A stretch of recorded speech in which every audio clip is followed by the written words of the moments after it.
Chapter 2087, Passing Rate? What's going on? I thought Zero Wing only sent 112 members. How did so many of them pass?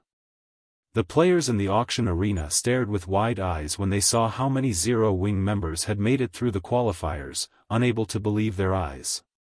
The various major powers waiting for the official competition start were just as baffled. Impossible. The system must have made a mistake. Skyview practically shouted when he saw the numbers on the water globe. Zero Wing had only paid for 112 participating members in the qualifying round, yet 107 of them had made it through. This passing rate was absolutely horrifying. Only about 55% of the teams from top-ranked first-rate guilds like Bloodbath Family, Sin Realm, and Holy Reincarnation had passed the trial. Even then, it was impressive. Ordinary first-rate guilds like the Star Alliance only had a 40% passing rate. As for the various participating superpowers, even the best-performing guild, Blackwater, had only managed 88% of its team, yet 95% of Zero Wing's members had cleared the qualifying round, surpassing Blackwater. No matter how Skyview thought about the situation, he couldn't believe it. Superpowers had plenty of experts and detailed training programs that were particularly efficient when nurturing players.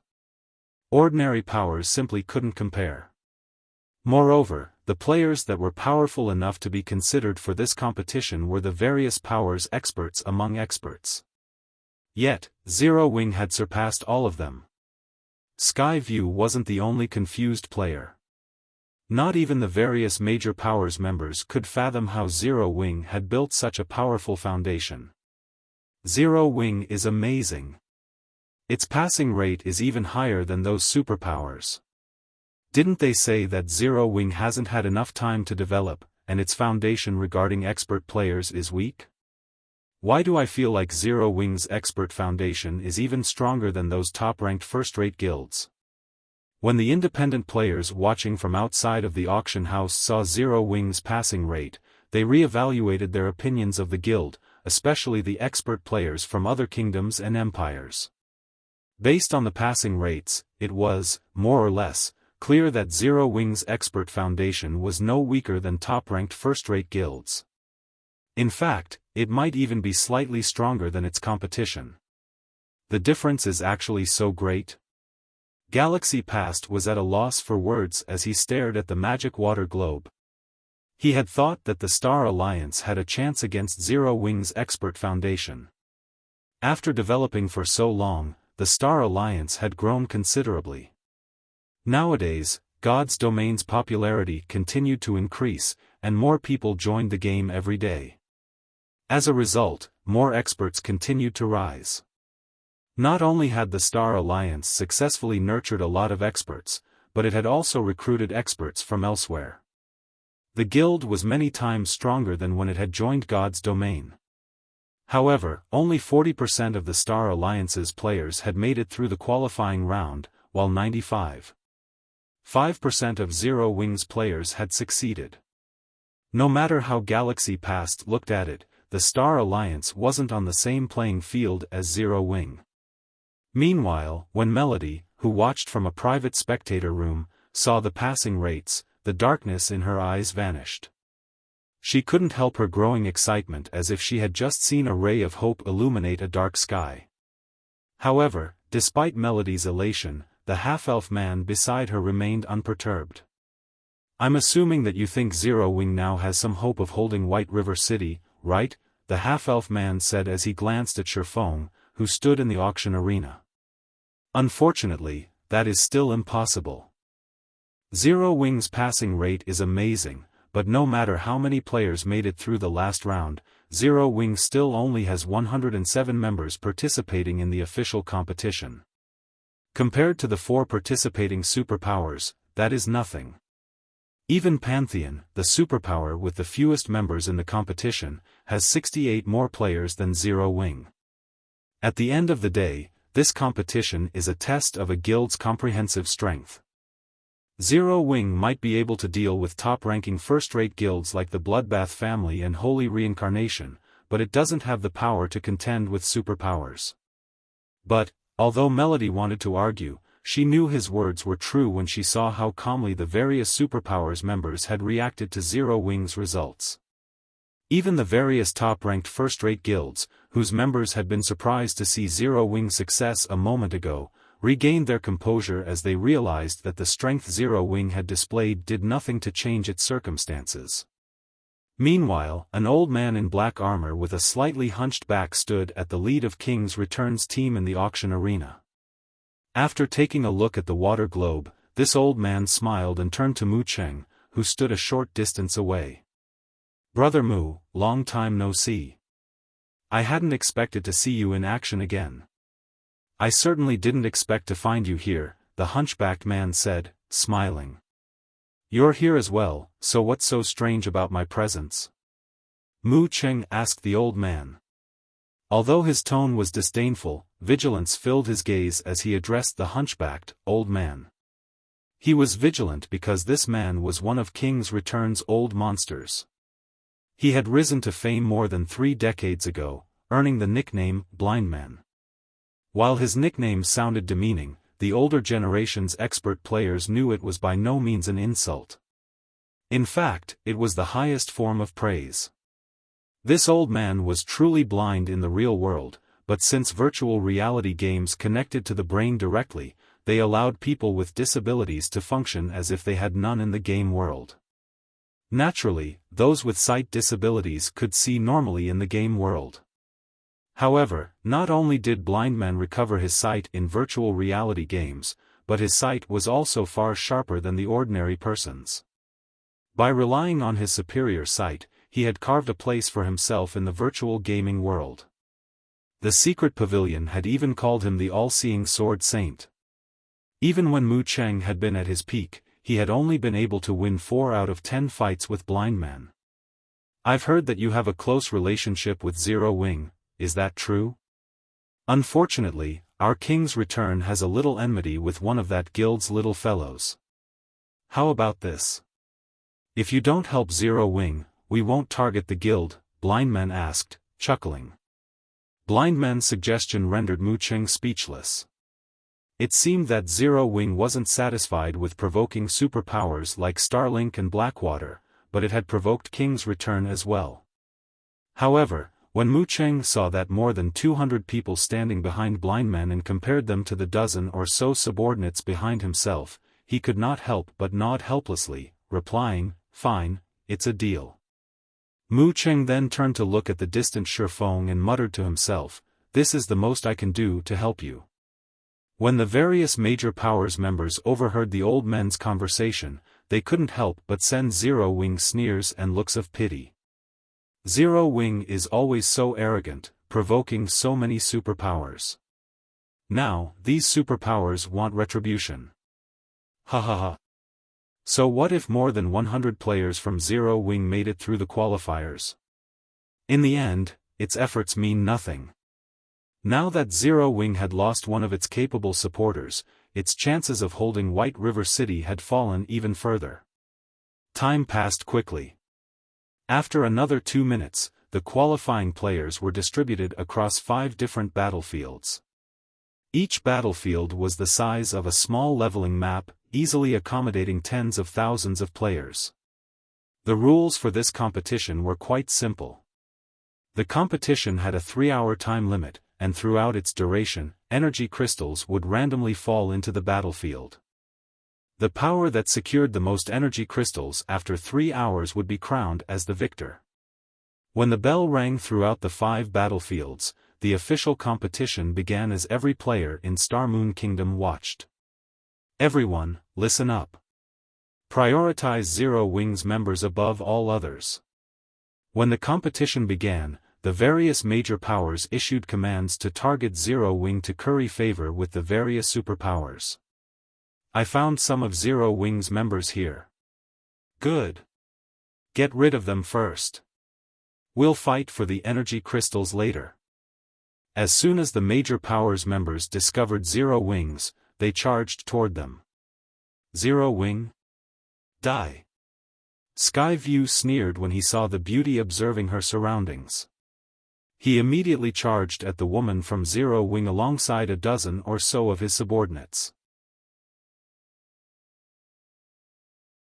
Chapter 2088, Suppressing Enemies with One Move. As the official competition began, Zero Wing spectating members paled. The auction arena's competition should have been a free-for-all between the various participating superpowers, but now, almost every player targeted Zero Wing. These superpowers moved as if they had already made an agreement. How can this be? Melody, who watched the competition through a magic mirror, was utterly devastated as she watched the various powers experts work together against Zero Wing's members. Dealing with several superpowers in this competition was one thing. After all, the auction arena had 5 independent battlefields, and players would be randomly distributed across them.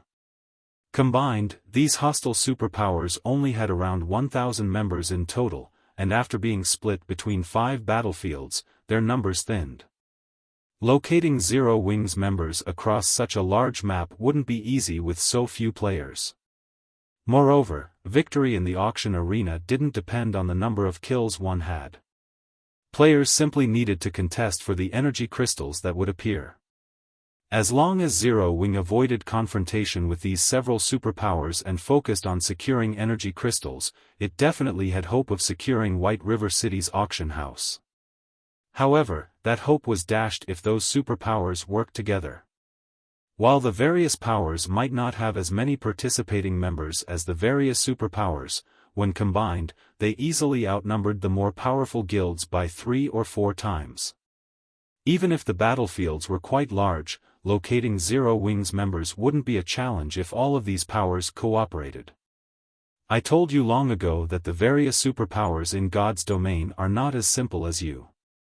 Zero Wing has severely underestimated its enemies since the very beginning, as well. Zero Wing doesn't have the slightest chance of winning this competition, the half-elf man said calmly. This competition is simply Zero Wing's execution. Rather than military strength, the various superpowers' influence over lesser guilds was truly frightening. The various participating powers understood that they would reach greater heights instantly if they could curry favor with a superpower. This was also why the various powers had become jealous when they had learned that 2 superpowers backed Zero Wing. Normally, trying to gain a superpower's support wasn't easy, but Zero Wing had presented the perfect opportunity to do just that.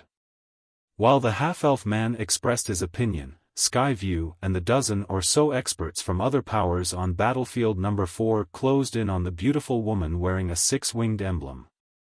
The magic mirrors along the city's business district displayed the scene clearly. Huh!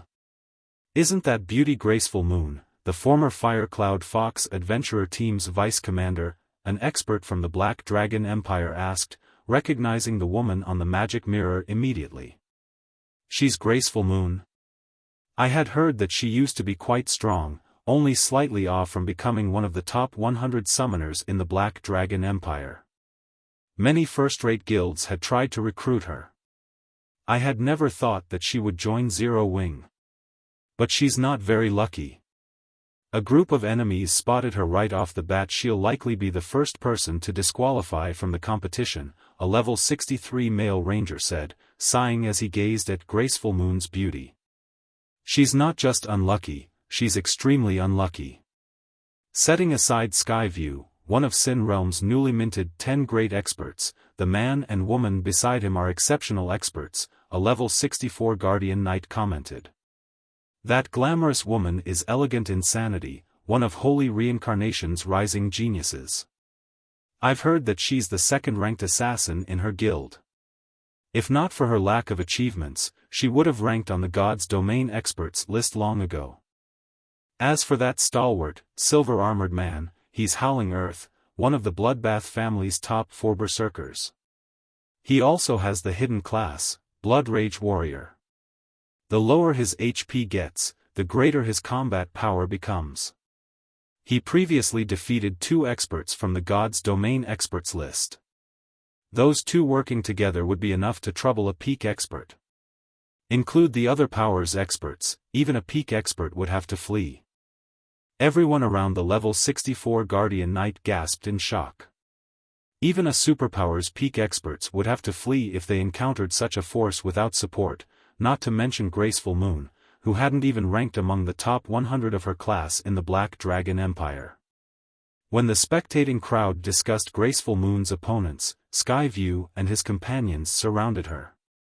Die! Skyview shouted as the surrounding mana surged to him, increasing the intensity of his aura. He felt like a humanoid great lord. He then launched the Tier 2 curse, Violent Flame Spears at Graceful Moon, sending 28 fiery spears toward the woman from multiple directions. Howling Earth also shouted, and his muscles bulged as he leaped up with his giant war hammer raised. He swung his weapon down toward Graceful Moon like a mountain descending on the female summoner. In contrast, Elegant Insanity vanished, waiting patiently for an opportunity to land a fatal blow. The three experts cooperated as if they had fought together for many years. Their attack's timing was perfect, leaving Graceful Moon no room to dodge. As the Warhammer and Flame Spears flew toward the level 65 summoner, Graceful Moon, who had stood motionless, finally made her move. She raised Fallen Language, her epic staff, and summoned a level 70, Great Lord ranked Steel-Armed Ape. At the same time, 3 level 70 Lord ranked Rock Guardians appeared around her. The Rock Guardians were elemental creatures, so their innate magic resistance was quite high. The 3 Rock Guardians served as an impenetrable wall, stopping every incoming flame spear. The Steed-Armed Ape stood 3 meters tall and was covered in golden magic circuits, which had been tattooed across its body. With arms thicker than its legs, the Steel-Armed Ape swung at the descending war hammer. Boom! With the sound of an explosion, Howling Earth was thrown back. When he landed, he discovered that both of his arms had numbed. The Steel-Armed Ape's strength definitely surpassed that of ordinary Great Lords. However, while Howling Earth had flown through the air, a black figure had appeared beside Graceful Moon. This figure was none other than Elegant Insanity. The snow-white dagger in her right hand silently slid toward Graceful Moon's throat like a cunning snake. Since Graceful Moon had just finished casting a spell and her physique as a summoner wasn't formidable, she had no defensive options to protect herself from Elegant Insanity's swift, silent attack. Just as everyone expected to see the assassin's attack land, a gigantic, stone palm appeared above Elegant Insanity's head, descending on the female assassin like a falling mountain. She had no choice but to abandon her attack and evade. However, as Elegant Insanity tried to dodge the Rock Guardian's attack, the remaining 2 Rock Guardians attacked the assassin's blind spots as if they had prepared for this moment. Caught off guard, Elegant Insanity couldn't dodge or block any of the incoming attacks. Damn it! Elegant Insanity frowned. She immediately activated Wind Steps, using the brief moment of invulnerability to survive the attacks. Pung! Pung! With 2 muffled sounds, Elegant Insanity was thrown like a cannonball, only stopping after she crashed into a large tree. Although she didn't take any damage, a trace of fear flashed in her eyes when she looked at Graceful Moon. Against a coordinated attack from 3 powerful experts like herself, Skyview, and Howling Earth, even a peak expert would have to use a life-saving skill or face impending death.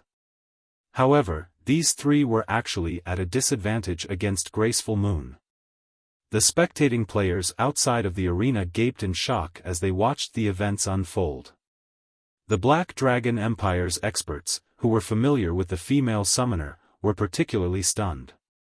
Was this female summoner the same Graceful Moon they knew? Chapter 2089, Shocking the Whole Arena, So Strong. Zero Wing has hidden such a powerful expert. The first fight in Battlefield No. 4 astonished the crowd outside of the auction house. Seeing as how Graceful Moon smoothly stopped the incoming attacks from 3 experts, all of which ranked among the top in their top-ranked, first-rate guilds, it was clear that her combat standards could definitely rival those of Superpower's peak experts. Within a superpower, every peak expert served as a vital support pillar, and the various first-rate guilds feared them all. A peak expert could single-handedly wipe out a 100-man team of ordinary experts.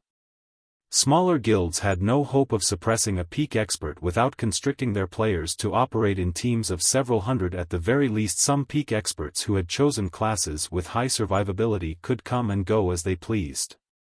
She only recently joined Zero Wing, yet she's already grown so strong.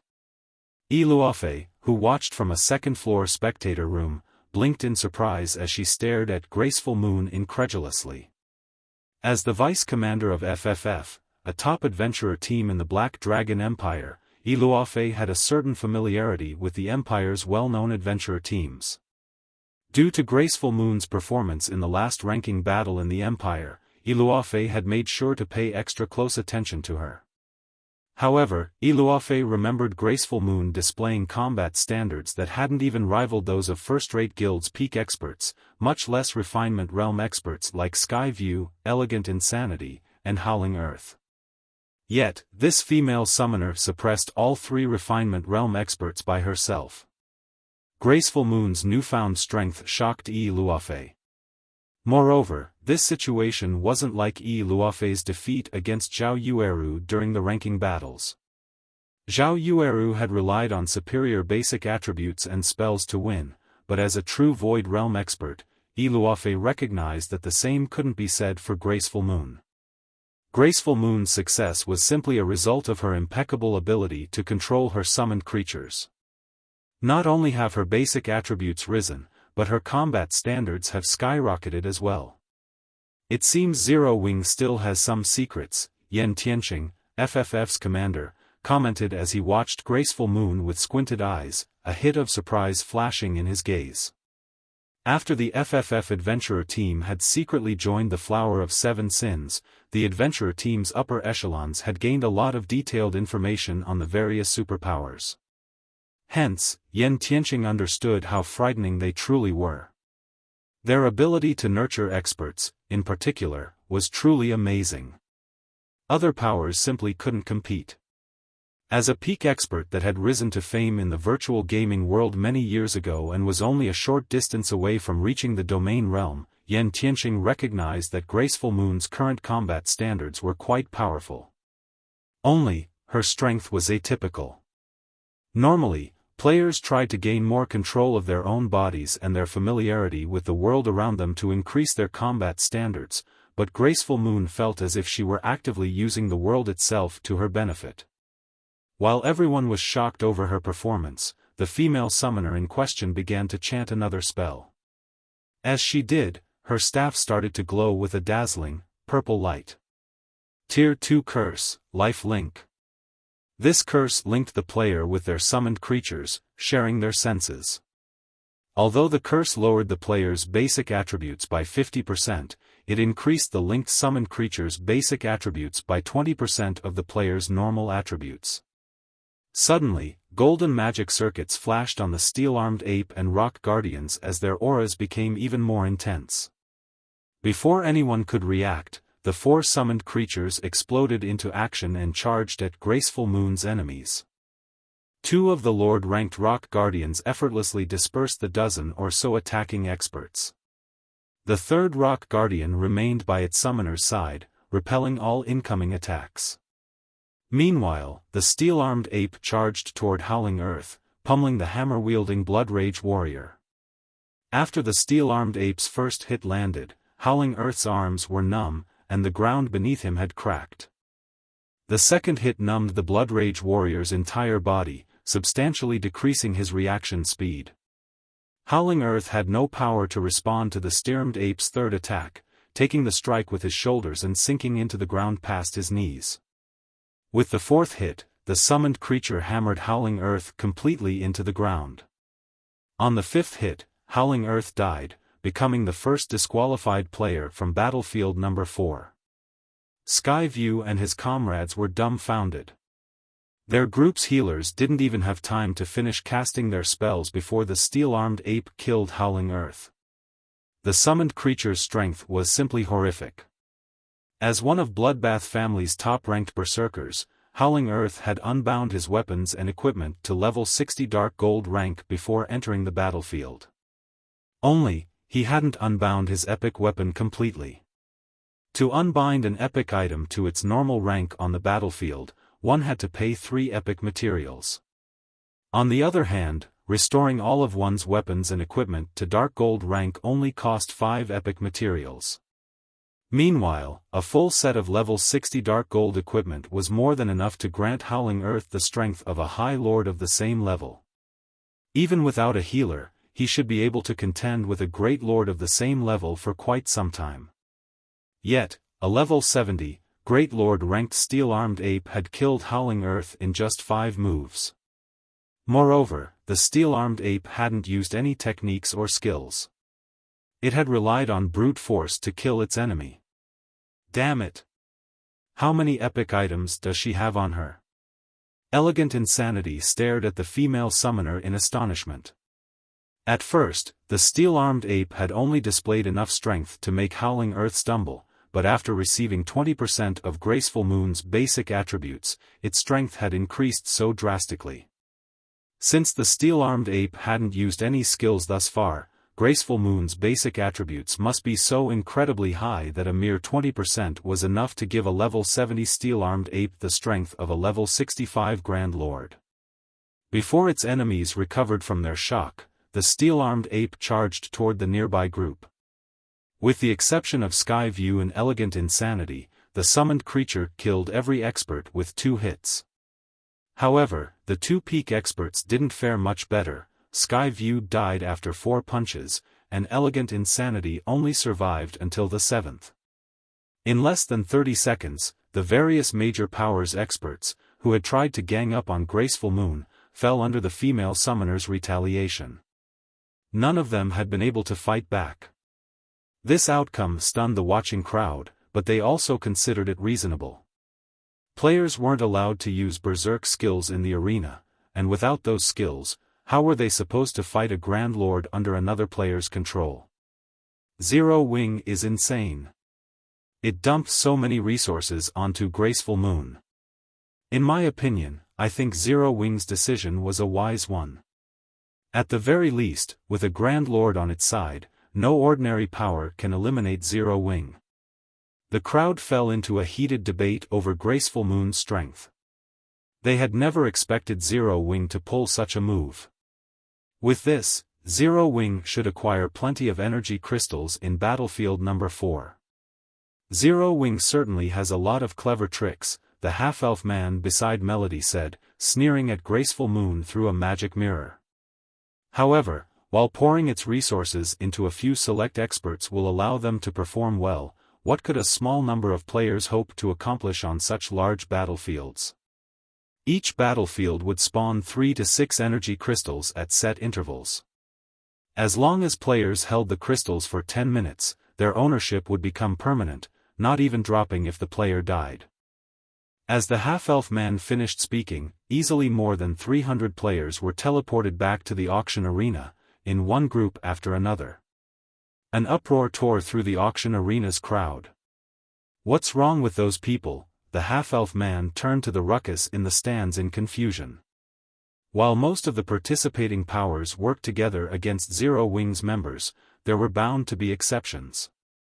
Seeing a large number of players return at the same time shouldn't be surprising.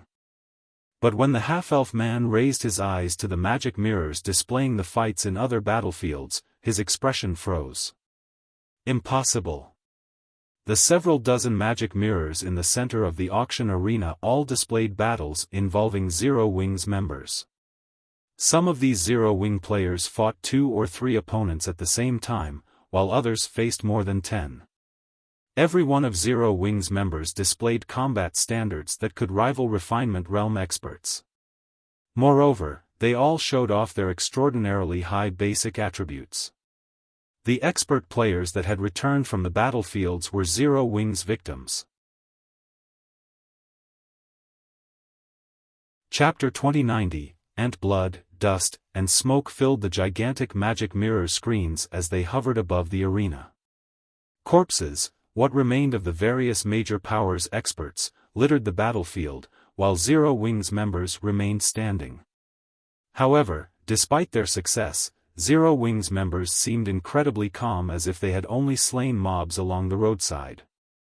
This scene shocked the upper echelons and expert players from the several hundred spectating major powers.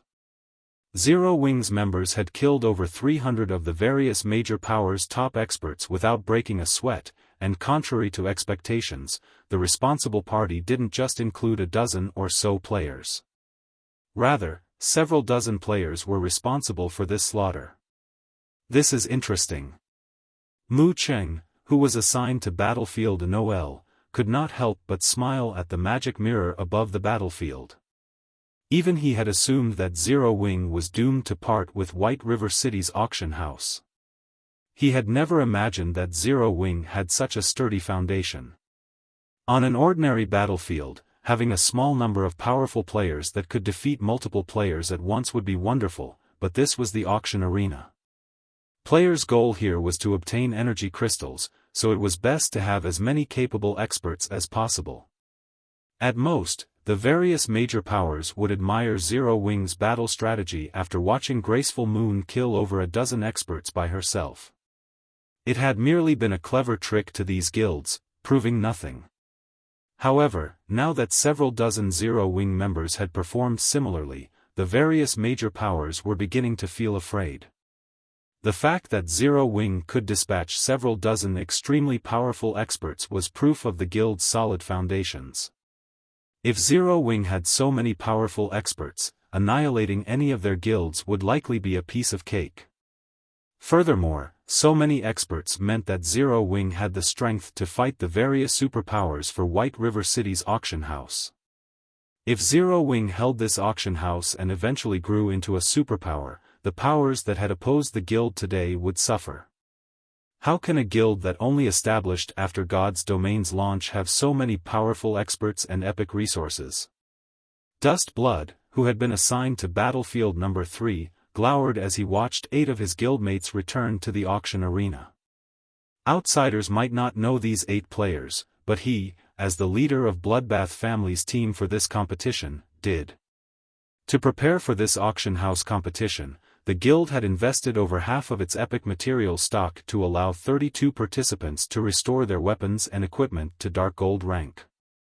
However, not only had Zero Wing dispatched more than twice as many players to the official competition, but every participant had unbound their weapons and equipment to Dark Gold rank at the very least. Based on what Dust Blood could see, quite a few Zero Wing members had even restored their equipment to epic rank. Not even the Bloodbath family and Holy Reincarnation could afford such an expenditure. Among the 8 slain Bloodbath family members, 2 were even bona fide refinement realm experts. Even in a superpower, these players would be treated as core members. But despite working with other powers in this competition, Zero Wing's players had defeated them. Moreover, the Zero Wing members responsible weren't even the guild's famous experts. Rather, they were just some of Zero Wing's main force members. Dust Blood couldn't believe it. Meanwhile, after watching more than 300 of their experts die, the various major powers dismissed the notion of targeting Zero Wing. They had only gone after the guild's members to curry favor with the various superpowers watching, but not only hadn't they defeated Zero Wing, but their actions might have also provoked a future superpower. Continuing to single out Zero Wing's members would be foolish. They had only spent so many resources to participate in the auction arena to prepare for the competitions in their own territories once their auction houses were promoted. Order quickly returned to the 5 battlefields as players began to clash with each other, competing for the descending energy crystals. Unless an energy crystal was at stake, the various major powers experts avoided Zero Wing's members as much as possible.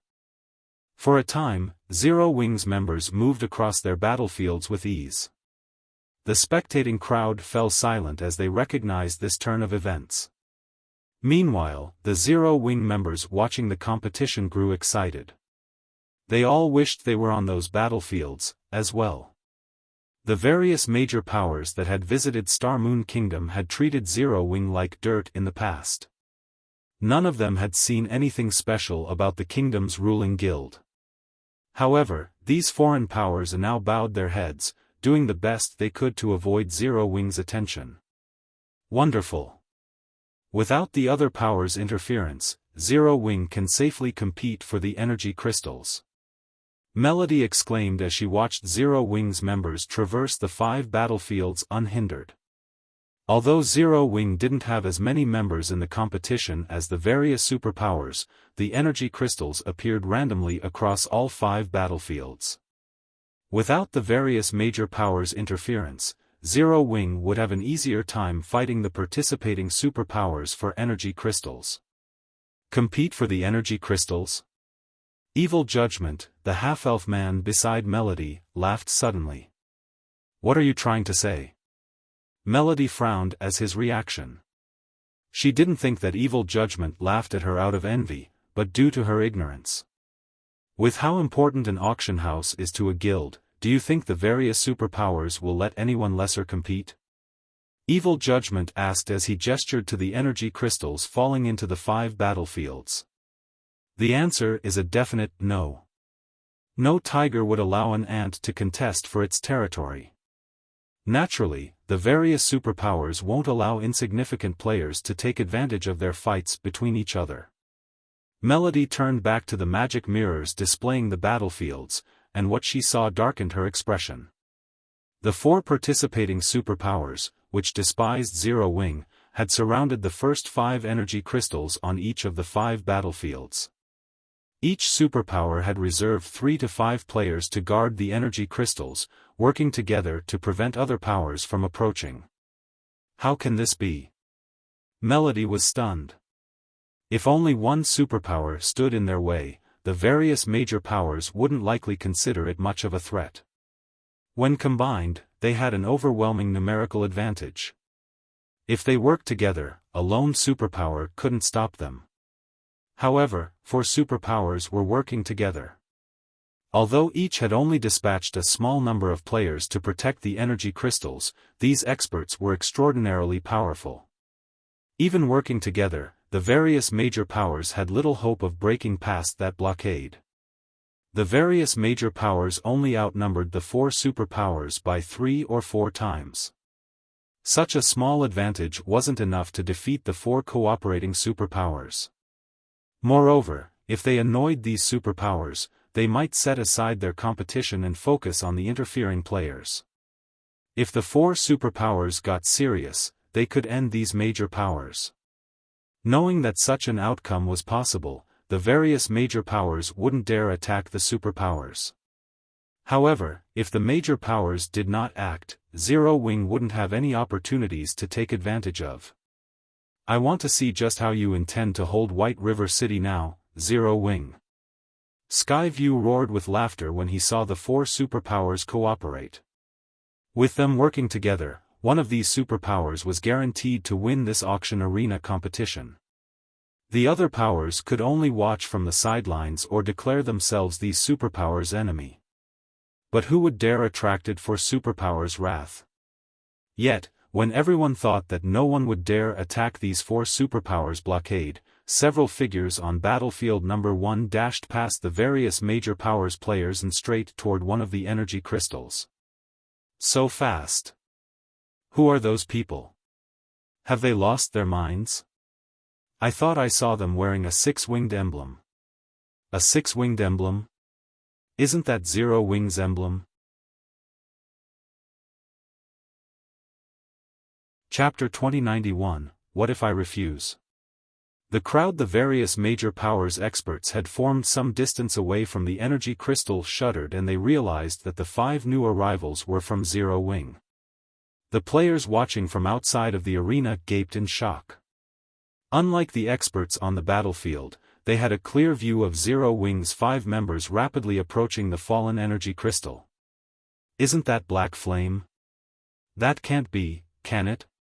4 superpowers are working together to guard that crystal. How could Black Flame dare to attack them? Has Black Flame lost his mind? He's charging in with only 4 companions. That's not enough to face a single superpower, much less 4. Does Black Flame really treat superpowers experts like ordinary experts from other guilds? Maybe this is his final stand.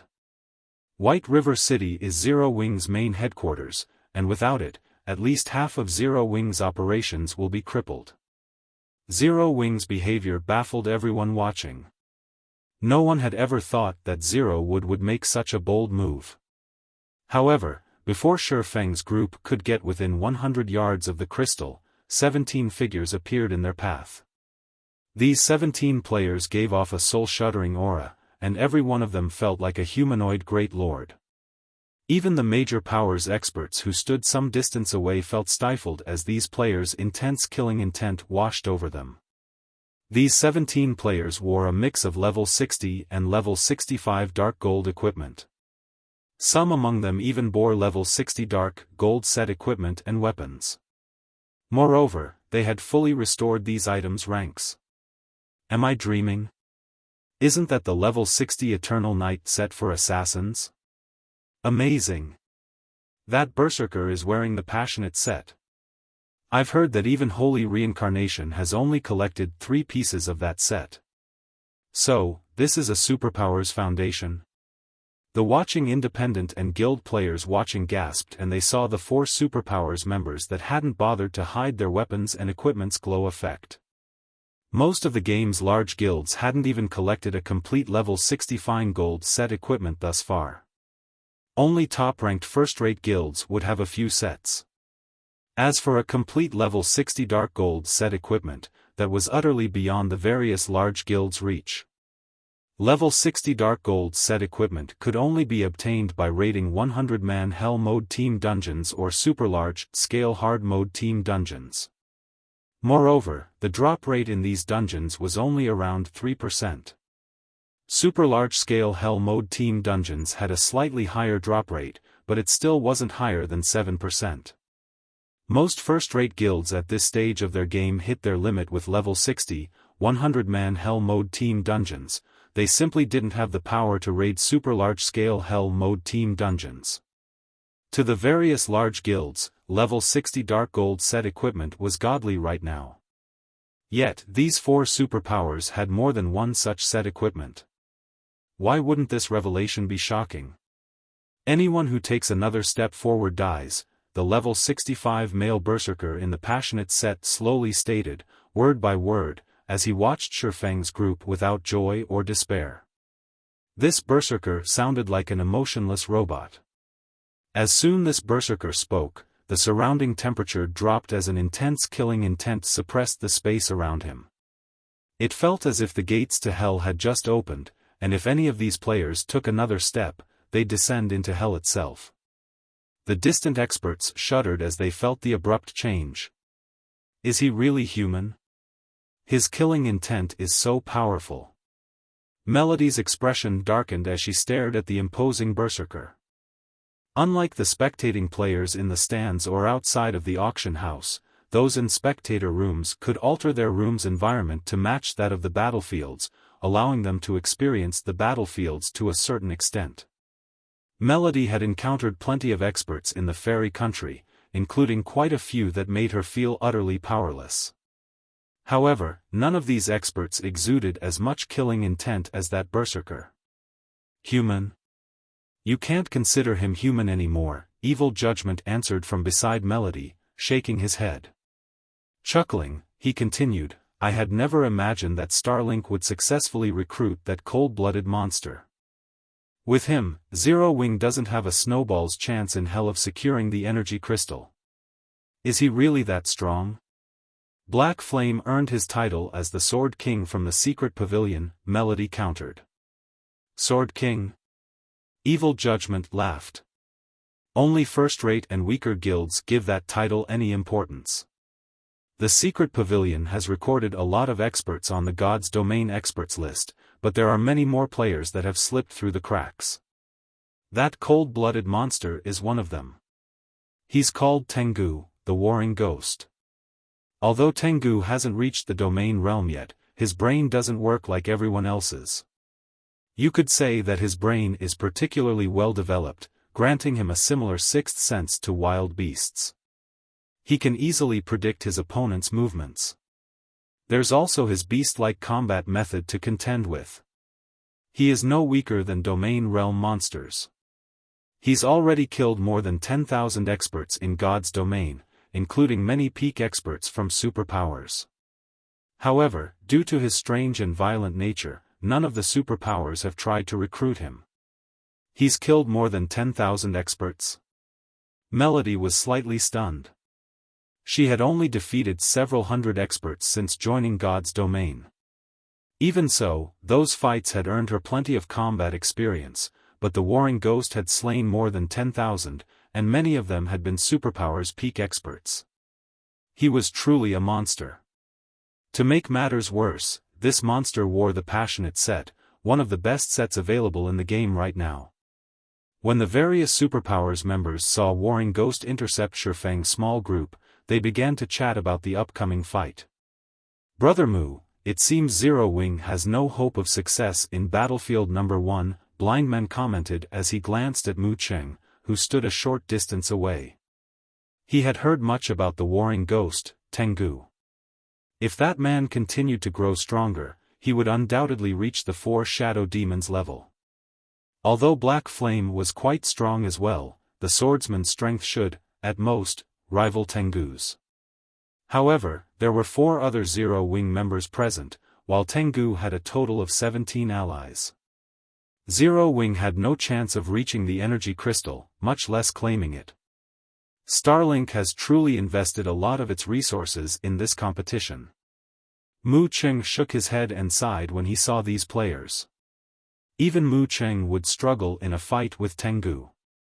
The weakest piece Tengu wore was level 65 Dark Gold rank, and he carried 2 pieces of epic equipment and an epic weapon. The Berserker's equipment was likely some of the very best God's domain had to offer right now. Zero Wing's Black Flame, a beautiful woman in dark purple robes and wearing King's Returns Guild emblem, muttered as she observed Xiaofan. Smiling, she continued, although it is impressive that you've ranked so highly on the God's domain experts list, this isn't a realm Zero Wing can reach. It'd be best if you left.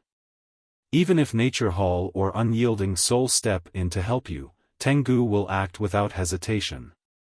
The major powers experts watching from nearby nodded in agreement with this woman's warning. Although Zero Wing had surprised everyone with its strength, proving that it was even more powerful than a top-ranked first-rate guild, it couldn't compare to a superpower. If Zero Wing hadn't had Nature Hall and Unyielding Soul's support, the 4 allied superpowers would have likely attacked by now. You Zero Wing players should know what's good for you. Do you think you could have survived this long if we had moved against you early in this competition? A level 65 ranger from Starlink said, sneering at Xiaofan. What if I refuse? Xiaofan asked with a calm smile. He then took a step forward. Chapter 2092, Slain in One Hit. As Xiaofan stepped forward and his calm voice reached the players around him, the experts watching from a distance and the spectating crowd stared with dropped jaws. Even Starlink's sneering ranger froze in shock as Xiaofan incredulously approached. Is Black Flame tired of living? The 4 superpowers have only avoided Zero Wing thus far out of respect for Nature Hall and Unyielding Soul. Why would he dare take the initiative to attack them? Has he just given up? None of the major powers experts or upper echelons could understand why Xiaofan was being so stubborn. The auction arena had just begun, so there would be plenty of opportunities to secure energy crystals later. Even if the 4 superpowers wanted to monopolize the crystals, they didn't have the manpower to cover every corner of the 5 battlefields. Furthermore, Zero Wing's strength was only second to the 4 superpowers in this auction arena. It definitely had a chance of claiming the energy crystals that the 4 superpowers couldn't secure. Zero Wing didn't actually need to fight these superpowers. While the crowd chatted about the situation among themselves, the purple-clad woman's expression darkened. Black Flame.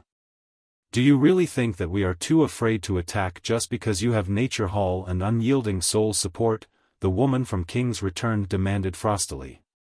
With her wrath, the surrounding space froze. Her aura was no less intense than Tengu's. The ambient mana rampaged in tandem with the woman's anger. The players within this violent mana storm began to lose their temper as well. The various major powers experts gasped as they felt the sudden change. Even Melody, who experienced the altered environment from her spectator room, paled. How is she so powerful? A simple mood change has affected the surrounding mana so drastically. Melody watched the purple-clad beauty with a grim expression. As a half-elf, she had a very high affinity with elemental mana. Even so, she couldn't easily trigger mana without casting a spell, yet this purple-clad woman could. While this feat might not seem impressive, Melody recognized how frightening it truly was and what it represented as a magical class expert. When casting a spell, a player uses incantations and runes to trigger the ambient mana and gather it to a single point. Only then could a caster use the gathered mana to form the necessary magic arrays. If one could command the mana around them without incantations or runes, they could cast a spell in a fraction of the normally required time. In God's domain, magical class players' glaring weaknesses were their casting times and mana capacity. If a magical class player could reduce their casting time, they could substantially increase their combat power, especially against other players. This was especially true when it came to combat against players. This is only natural. She is, after all, King's Return's favored prodigy, Wilting Netherworld. She has also earned the nickname Lightning Witch. Purely comparing battle records, she's even more impressive than the Warring Ghost. If not for King's Return hadn't come to an agreement with the Secret Pavilion, Wilting Netherworld would have long since ranked among the top 50 players on the God's Domain experts list, Evil Judgment said as he watched the purple-clad woman in fascination. Now that Black Flame has angered Wilting Netherworld, she and Tengu are more than enough to disqualify every Zero-Wing member on Battlefield No. 1.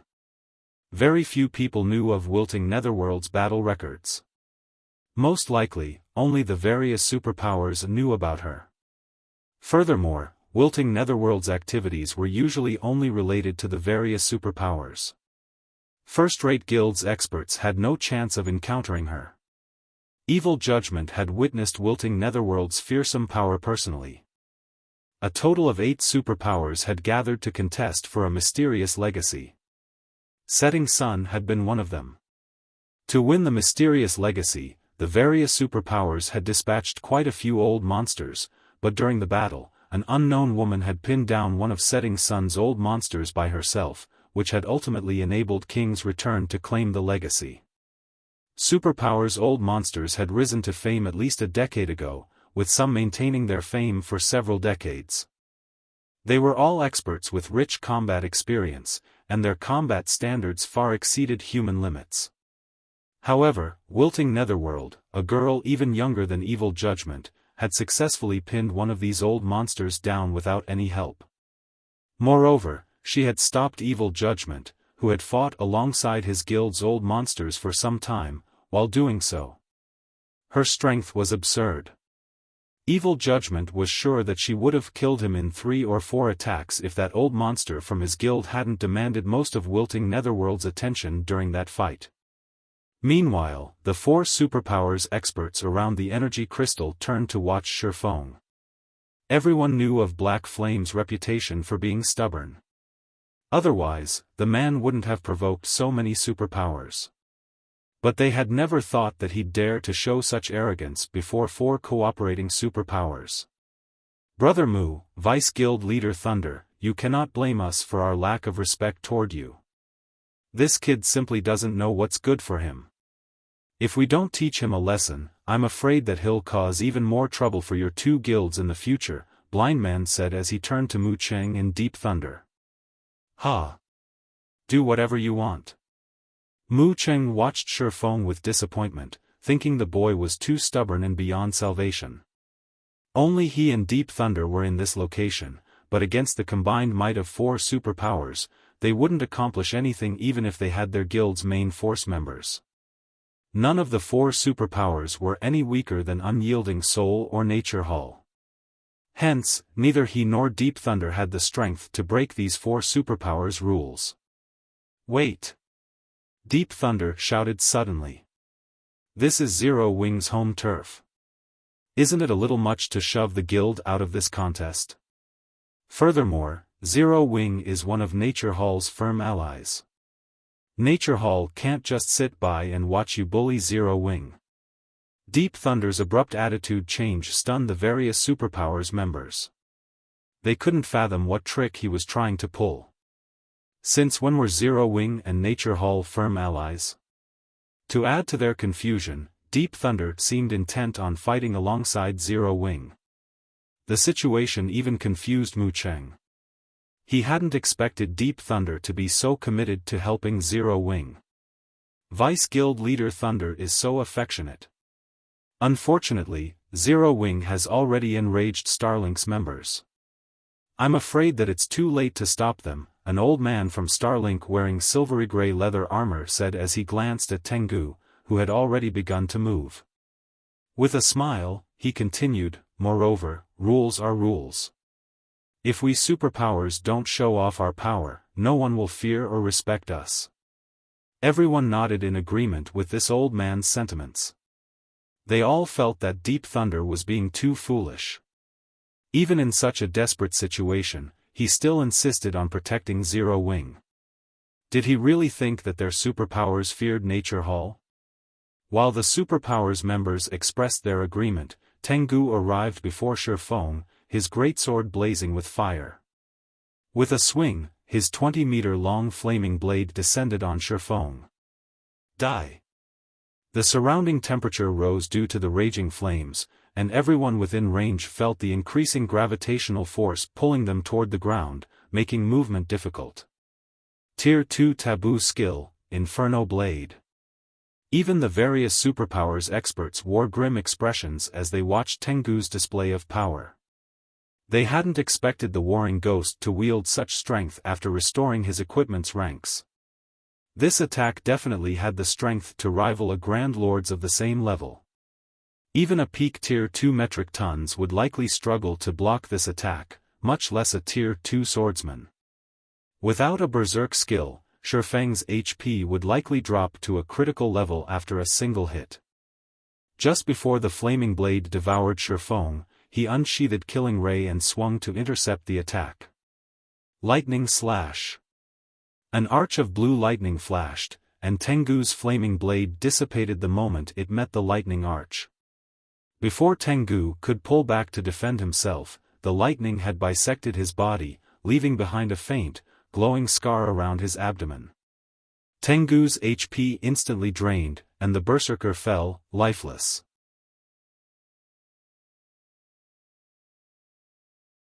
Chapter 2093, Imposing Might. This. Impossible. Tengu spun toward Xiaofan in shock when he saw his plummeting HP. Inferno Blade was his most powerful skill. Even without a berserker skill, he could use this taboo skill to counter a Grand Lord's attack. With his ability to predict his opponent's movements, even old monsters would have to flee from this attack. However, Xiaofan had shattered his Inferno Blade and killed him with the same move. But that wasn't the worst part. Tengu's failure to predict Xiaofang's movements truly surprised him. He could even foresee Domain Realm monsters' movements, yet this ability was useless against Xiaofan. Although Tengu wanted to warn his companions, his HP had already hit zero, and he lost control of his body. As Tengu collapsed to the ground, the killing intent that had filled the battlefield froze as the four superpowers experts stared at Xiaofan, silently panicking. It was one thing if Xiaofan had killed an ordinary peak expert, but Tengu wasn't an ordinary anything. He was even capable of threatening old monsters. Yet, Xiaofan had instant-killed such an expert no matter how they looked at it. This felt like a dream. God's domain certainly had powerful offensive skills that could instant-kill players, and knowing this, every peak expert had equally powerful life-saving skills to avoid such an outcome. Needless to say, an expert like Tengu had amassed a few of these life-saving skills. However, Tengu hadn't had time to activate his life-saving skills before dying. Shifeng's attack had even nullified Tengu's prided Inferno Blade before the Warring Ghost had taken the hit. Silence reigned over the crowd outside of the battlefield, their jaws dropping as the implications of Shifeng's attack sunk in. Amazing! He killed a superpower's peak expert in one hit. So, that is the Sword King, Black Flame? Everyone watching knew the nickname, Sword King, but they had only heard about him through rumors. Moreover, God's domain had been developing rapidly, and players' combat standards continued to improve. Black Flame's previous battle records no longer meant much to current players. The players that had come from other kingdoms and empires, in particular, didn't think much of Black Flame's title. At least, it was far less imposing than the position of Zero Wing's guild leader. However, this scene reminded them of how fearsome the Sword King truly was. The Sword King had certainly grown stronger since receiving the title, not weaker. While the spectators discussed the fight, Shifeng sheathed Killing Ray. He then glanced at wilting Netherworld and her companions, asking, "Do you still want to stop me?" Shifeng's voice sounded calm and gentle, yet wilting Netherworld and the other experts felt an immense pressure weigh them down. These experts unconsciously moved out the way. Seeing that his opponents had lost the will to fight, Shifeng and his teammates continued toward the energy crystal. Wilting Netherworld and her comrades didn't attempt any sneak attacks, merely watching, frustrated, from the sidelines. They merely looked on with frustration from the sidelines. Wilting Netherworld felt particularly bitter. Although she considered stopping Shifeng, the moment she harbored the thought, she felt an indifferent gaze directed toward her, informing her that he was prepared for such an attack. When she met Shifeng's cold gaze, she felt as if the man were telling her, "You can try it, but you'll only fall next to Tengu." With this realization, wilting Netherworld abandoned any thoughts of resisting. Her strength was, at best, a match for Tengu's. Even though Shifeng had already used his Surekill skill, killing her wouldn't be difficult for someone with even higher attributes than Tengu and Domain Realm combat standards. Is this why he was so confident? When wilting Netherworld thought back to Shifeng's relaxed attitude, she understood that he hadn't acted that way due to nature hall and unyielding soul support. He simply had the strength to back up his confidence. What? They got through, just like that? As the various major powers experts watched wilting Netherworld and her comrades let Shifeng's party pass, they were flabbergasted. By killing just one player, Shifeng had silenced the 4 superpowers peak experts, convincing them that it would be wise to let him pass. This was even more shocking than watching someone kill a great lord with one attack. When Melody saw this from her spectator room, however, she was incomparably excited. She had never dreamed that Shifeng would be so powerful. Not only had he killed a monster like Tengu, but wilting Netherworld and her party were also afraid enough that they stepped aside. How? How is this possible? Evil Judgment, on the other hand, was stupefied, confusion and madness flashing in his eyes. Wilting Netherworld, a goddess in his eyes, had retreated from Shifeng. She hadn't even budged during the fight with his guild's old monster, yet a single sentence from Shifeng had been enough to force her aside.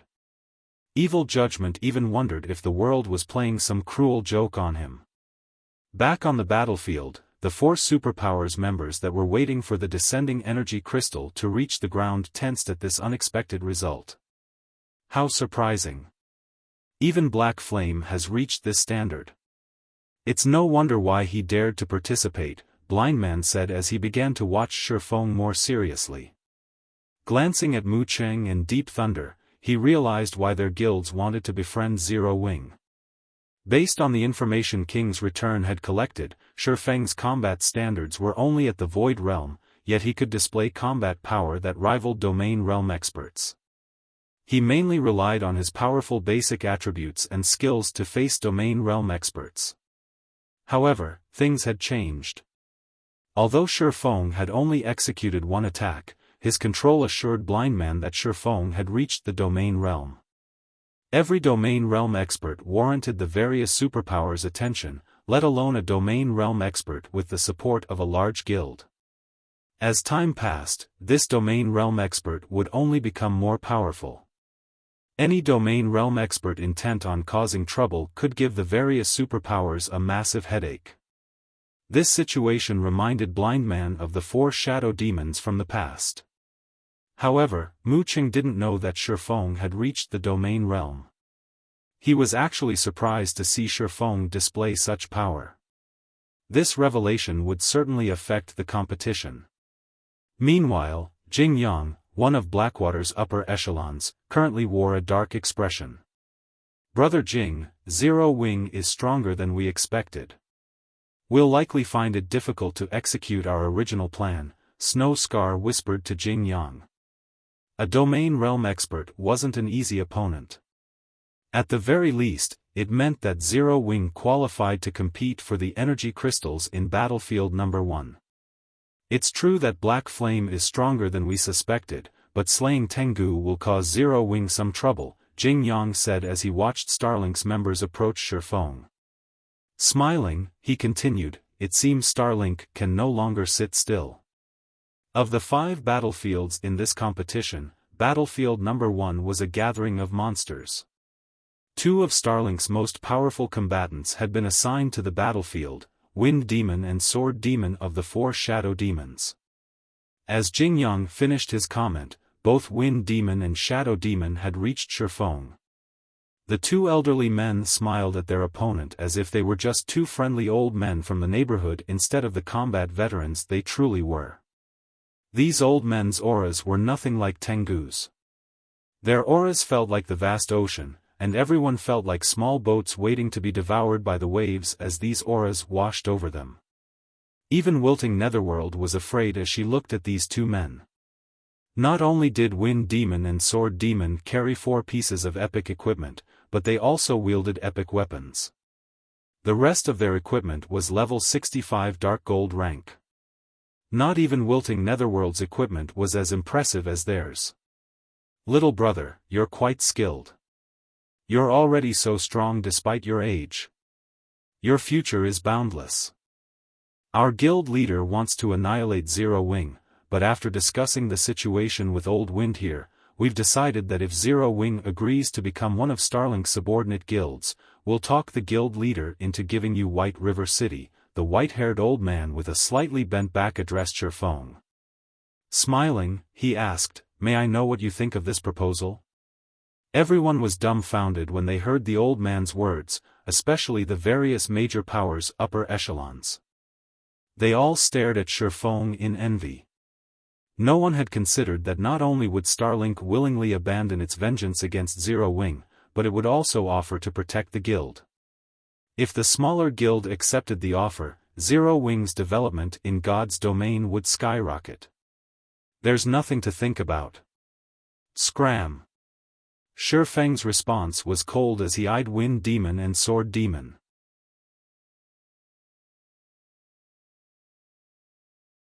Chapter 2094, With Just You? Sword Demon's expression sunk when he heard Xiaofang's reply, his smile vanishing as he gave Zero Wing swordsman a chilling look. Even space around them frozen due to the bone-piercing killing intent Sword Demon. Wilting Netherworld, who stood nearby, couldn't help but shudder as she felt the change. The experts from the various major powers just stared at Xiaofan, gaping in shock. Has Black Flame really lost his mind? Doomed. Zero Wing is doomed for sure. The various major powers didn't know what to say to Xiaofang's overbearing behavior. Starlink already suppressed 2 super first-rate guilds in the Dark Knight Empire. It had endless strength and wasn't a force that super first-rate guilds like Unyielding Soul or Nature Hall could compare to. Only top-ranked super first-rate guilds had any hope of standing against it. If Starlink gave the word, countless powers would do what they could to curry its favor and celebrate becoming Starlink's subordinate guild. As one of Starlink's subordinate guilds, not only would the guild receive financial support from the superpower, but it would also receive support in in-game resources. Most importantly, the guild could develop without worrying about enemies. It would have nothing to fear even when clashing with other superpowers. If Zero Wing submitted to Starlink, it could reach an entirely new level of development very quickly. Zero Wing wouldn't be limited to lording over Starmoon Kingdom. It could easily become the overlord in the several neighboring kingdoms as well.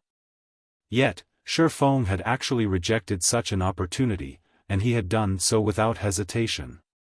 Even the various superpowers players were stunned by his answer. People nowadays really are ignorant of their limitations, Blind Man said as he shook his head and chuckled. He then turned to Deep Thunder and said, Vice Guild Leader Thunder, although you have a good relationship with Zero Wing, I'd advise you not to interfere. If you attract the 4 Shadow Demons' ire, you'll likely have a hard time explaining yourself to Guild Leader Nature. Not even he would dare to show such arrogance before Sword Demon and Wind Demon. First of all, they had Starlink's support. Secondly, both experts were incredibly powerful, far stronger than the younger generation's domain realm experts. Ignoring Starlink, provoking these two was not wise. Thank you for your concern, but King's Return doesn't need to worry about that, Deep Thunder replied. Calmly, he continued, I've said this already, but Nature Hall and Zero Wing are firm allies. If someone wants to move against Zero Wing, Nature Hall won't sit back and watch. Blind Man gave the younger expert an odd look, but he didn't comment further. The various superpowers members standing nearby were stunned by Deep Thunder's reply. Even now, Nature Hall insisted on shielding Zero Wing. The guild's choices were completely out of the norm. Deep Thunder's response even surprised Mu Cheng, and he took a moment to consider Xiaofan more carefully. He had never thought that Zero Wing was capable of inspiring Nature Hall to go to such great lengths, even willing to provoke Starlink on its behalf.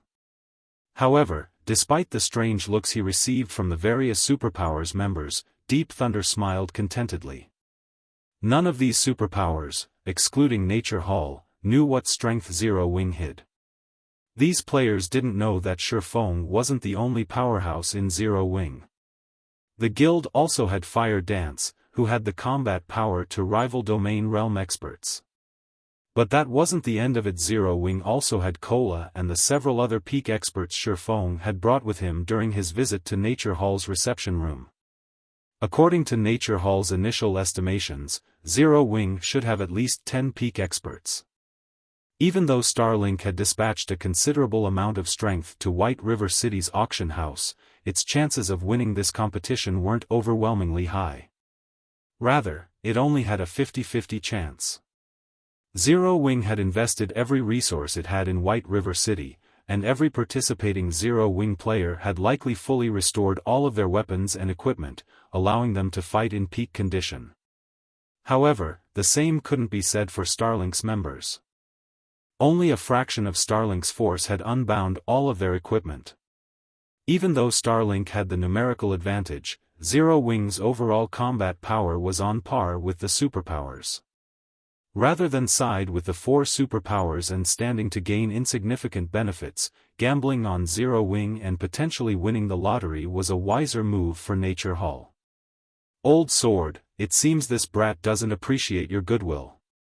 Wind Demon could not help but chuckle at Sword Demon. There's no need to waste words on them, Elder Sword. Let's just follow the guild leader's orders and eliminate them, a middle-aged man wielding an ancient, crystal bow said as he glared at Xiaofan. Sword Demon was the strongest of the 4 shadow demons in melee combat. Even Lu Xinglua, Starlink's guild leader, had to treat him with respect. Sword Demon also had a great appreciation for talented individuals, especially those that used the sword. Of course, the main reason for his appreciation was his desire for strong opponents in the future. To grow stronger, one needed to face stronger combatants, after all. This was also why Sword Demon had suggested recruiting Zero Wing. Otherwise, Sword Demon would have killed Xiaofan after watching the swordsman kill Tengu. Little brat, it seems that you think you can ignore us old fellows now that you've reached the domain realm. Unfortunately, you are still naive. Since you aren't backed by a superpower, you've failed to understand that reaching the domain realm is only the first step toward the apex, Sword Demon said as he heaved a deep sigh. His gaze then sharpened as he said, I will teach you that even among domain realm experts, there can be a massive difference in strength. Sword Demon's aura abruptly shifted, releasing a tremendous amount of pressure to bear down on Xiaofan. Although Sword Demon's aura targeted Xiaofan, wilting Netherworld couldn't help but tremble, struggling to breathe, even though she stood some distance behind Xiaofan. How is he so strong? Fire Dance, Alluring Summer, Flying Shadow, and Shadow Sword prepared for battle from behind Xiaofan. They had never expected this player's aura to be so strong. Before anyone could react, Sword Demon's Crimson Greatsword transformed into a rotating sword light. He then vanished, reappearing before Xiaofan in an instant. Like nimble snakes, 12 crimson sword lights spread out and converged on Xiaofan, altering their attack trajectories and becoming nearly impossible to predict. Moreover, the attacks were so fast that the naked eye couldn't keep up. Tier 2 skill, 12 heavenly rotations. Sure enough, he's reached this level after so long. Blindman's expression tensed when he saw the 12 sword lights. Wilting Netherworld, on the other hand, was utterly dumbfounded. Despite her keen perception, she couldn't follow the 12 sword lights' speed and transformations. It looked as if 12 different people commanded the sword lights, like each attack had a will of its own. The 12 sword lights didn't even interfere with each other's trajectories. Although each attack only carried a Great Lord strength of the same level, she doubted that she'd be able to dodge or block this assault. An ordinary skill like 12 heavenly rotations had gained a life of its own in Sword Demon's hands. His combat standards were unlike anything she had seen from the domain realm experts she had fought before. Alone? I'm afraid you're not qualified. With a snort, Xiaofan unsheathed Killing Ray and Twilight Blade, greeting the 12 sword lights in battle. Swords Transmigration.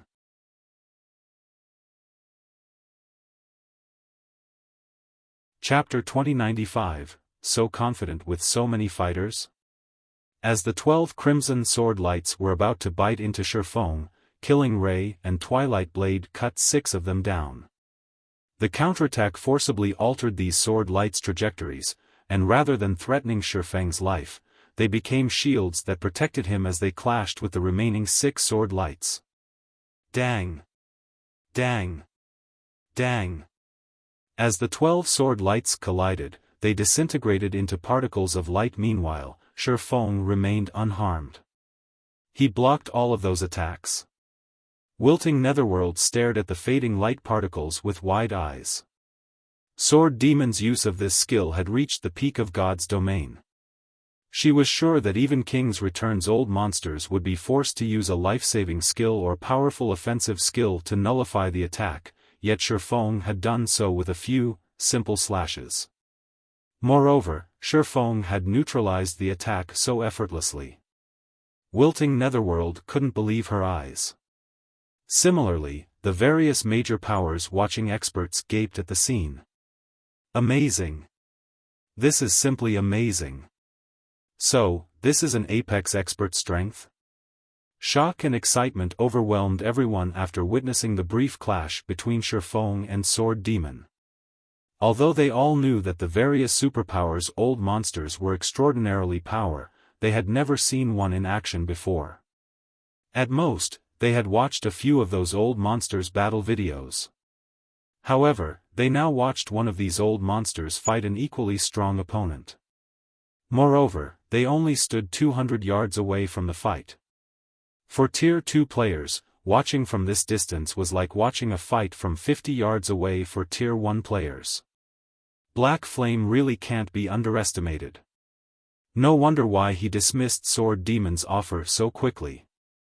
Blindman was also slightly surprised to see Xiaofan unharmed. At Sword Demon's skill level, one could command their skills or spells as if they were subordinates, using them in such a way that they were beyond 100% effective.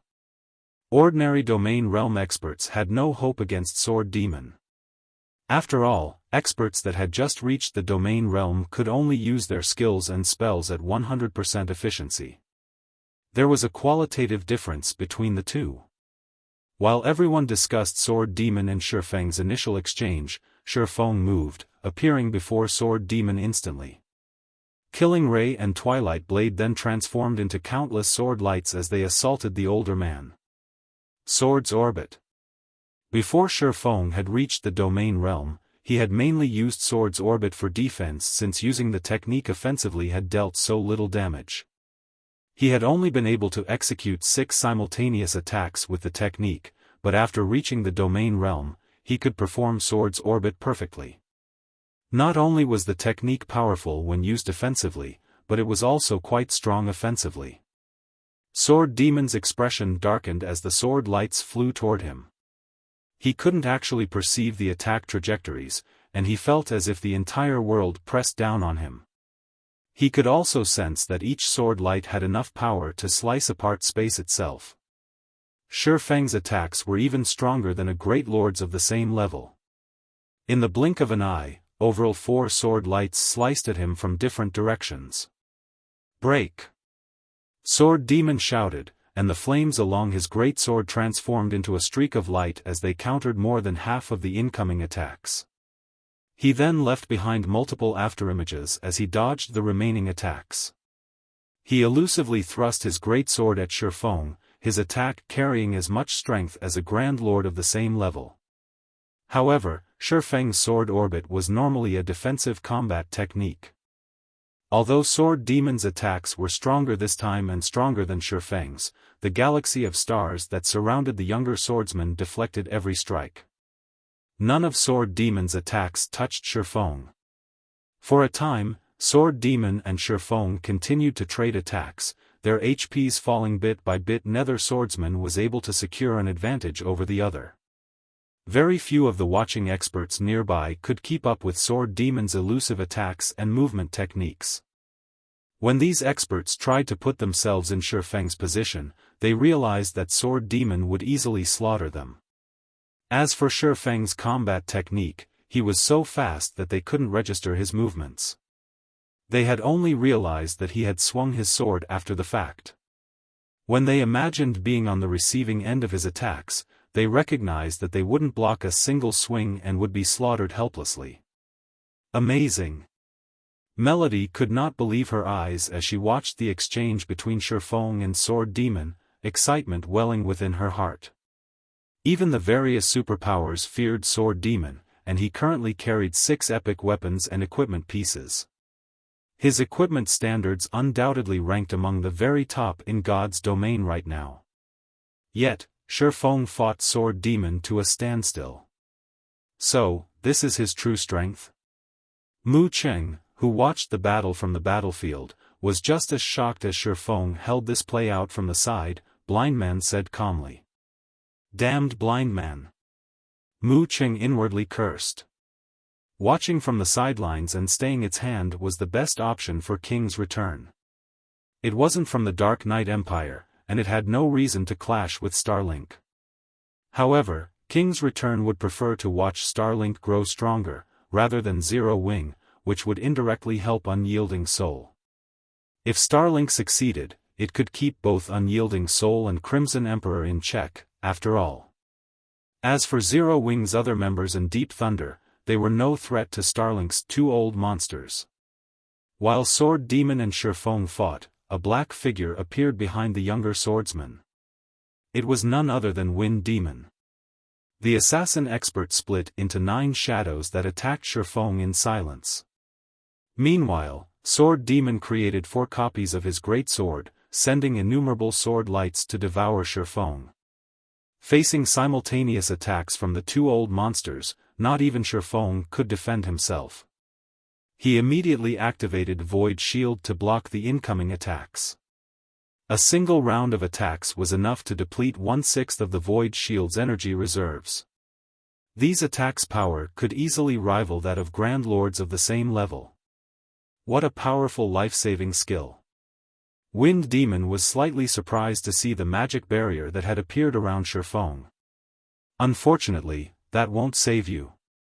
With Old Sword and I working together, you have no chance of winning this fight.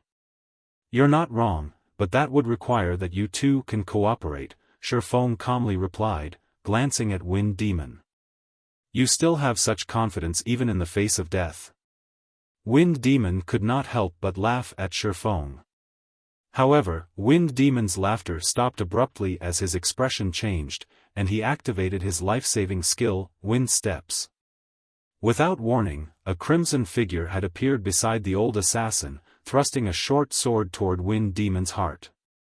However, Wind Demon reacted quickly enough that he could use the brief invulnerability Wind Steps provided to protect himself. But the moment Wind Demon lost his invulnerability status, the crimson figure stabbed at him again. This time, the old monster met the attack with one of his own daggers. Boom! Wind Demon's arm went numb as he was thrown several yards back, crashing to the ground. His dagger hummed as it vibrated from the impact. Who are you? Wind Demon demanded, addressing the crimson figure with a serious expression. Do you the outcome that awaits any who attack me? An assassin's strength had proven greater than his, and his assailant's attack speed was superior, as well. Once he got a better look at his newest opponent, Wind Demon was stunned. What the? Wind Demon wasn't the only player surprised to see this crimson figure. Everyone on the battlefield was stupefied. This crimson figure, which had surprised a superpower's old monster, was none other than Zero Wing's Fire Dance. Everyone on the battlefield erupted in an uproar. Nobody had expected Zero Wing to reveal another such trump card. This turn of events even surprised Mu Cheng. Black Flame. I hadn't thought that your guild had hidden such an expert. However, do you think that you can defeat Starlink just because you have someone to pin down Old Wind? Sword Demon asked as he glanced at Fire Dance. Suddenly, 12 Starlink members moved to surround Xiaofan. Although Fire Dance's combat power was unexpected, Zero Wing's party was still outnumbered. Moreover, 4 of Starlink's 12 members were peak experts. Do you think you're powerful just because you have more people? Xiaofan countered, eyeing Starlink's players around him. He then activated Twilight's Shadow and Twilight of the Gods. Suddenly, 8 copies of Xiaofan joined the battlefield, every one of these doppelgangers radiating an intensely frightening aura that was no weaker than Xiaofang's. Alright, let the second round begin.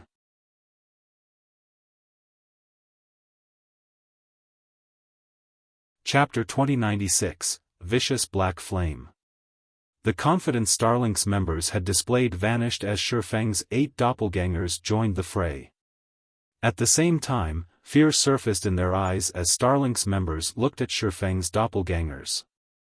The nearby spectators' eyes nearly fell from their sockets when they saw this. Crap! Is this real? Cheating! He is definitely cheating. Many experts watching from a distance couldn't help but shout in indignation.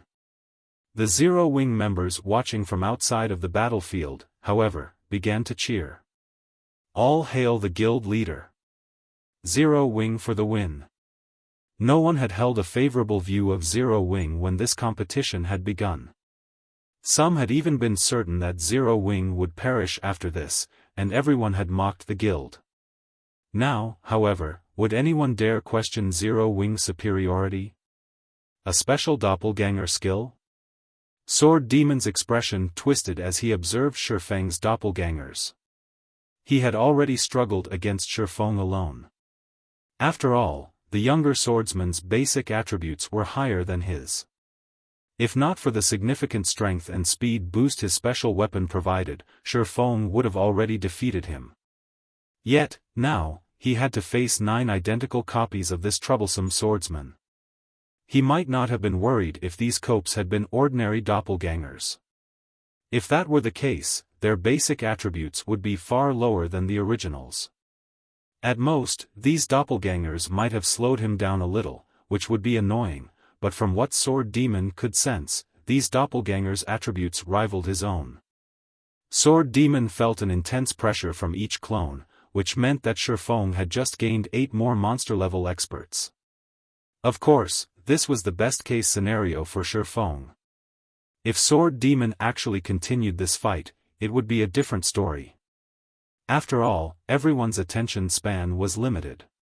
Even if Xiaofan were a domain realm expert, he couldn't perfectly control all 8 doppelgangers and fight. Controlling a doppelganger was far more complex than controlling one's body.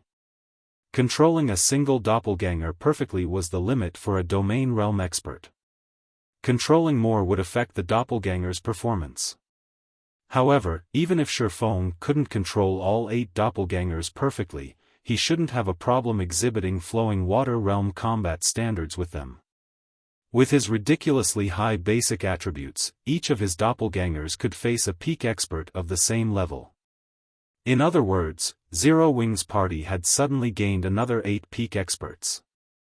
Unfortunately, Starlink only had a total of 5 peak experts on battlefield number 1, and the strongest of them, Tengu, had already been killed. This left Starlink with only 4 peak experts, and the remaining members were only Refinement Realm and Flowing Water Realm experts. Overall, Starlink was now at a massive disadvantage. Even Wind Demon gulped nervously as he watched Xiaofan. Who is this kid? Wind Demon wondered as he stared at the young swordsman in confusion.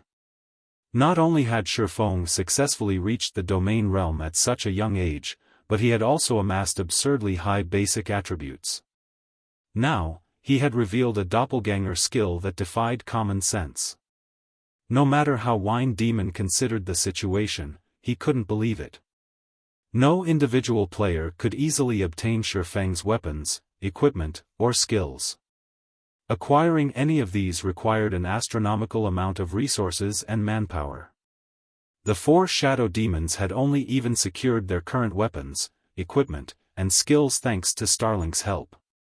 However, Xiaofan had collected such items by relying on a guild that only controlled one kingdom.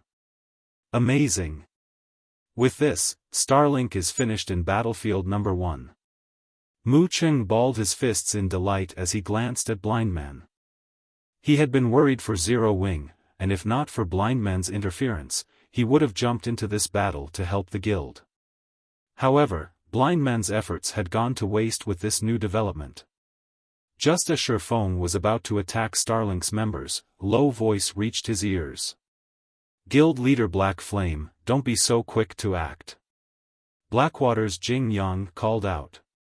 You've already proven Zero Wing's strength. I doubt anyone will continue to oppose Zero Wing's participation in this competition for energy crystals, so do you need to exterminate them all? What are you trying to say? Xiaofan asked as he eyed Jing Yang, who wore aqua-blue robes and carried a glowing, golden staff.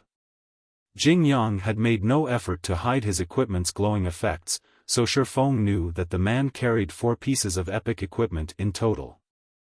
Although Xiaofan couldn't discern what rank Jing Yang's staff was, he guessed that it was at least epic rank based on its aura. Moreover, Jing Yang wore a complete level 65 fine gold set equipment, which even the various superpowers struggled to collect. Level 65 fine gold set equipment was far more difficult to acquire than level 60 dark gold set equipment at this stage of the game. Not even Starlink had a complete set.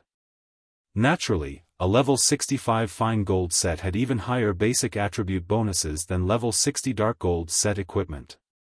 The mana fluctuations around Jing Yang were even stronger than those around Wilting Netherworld, and his combat standards were likely stronger than hers.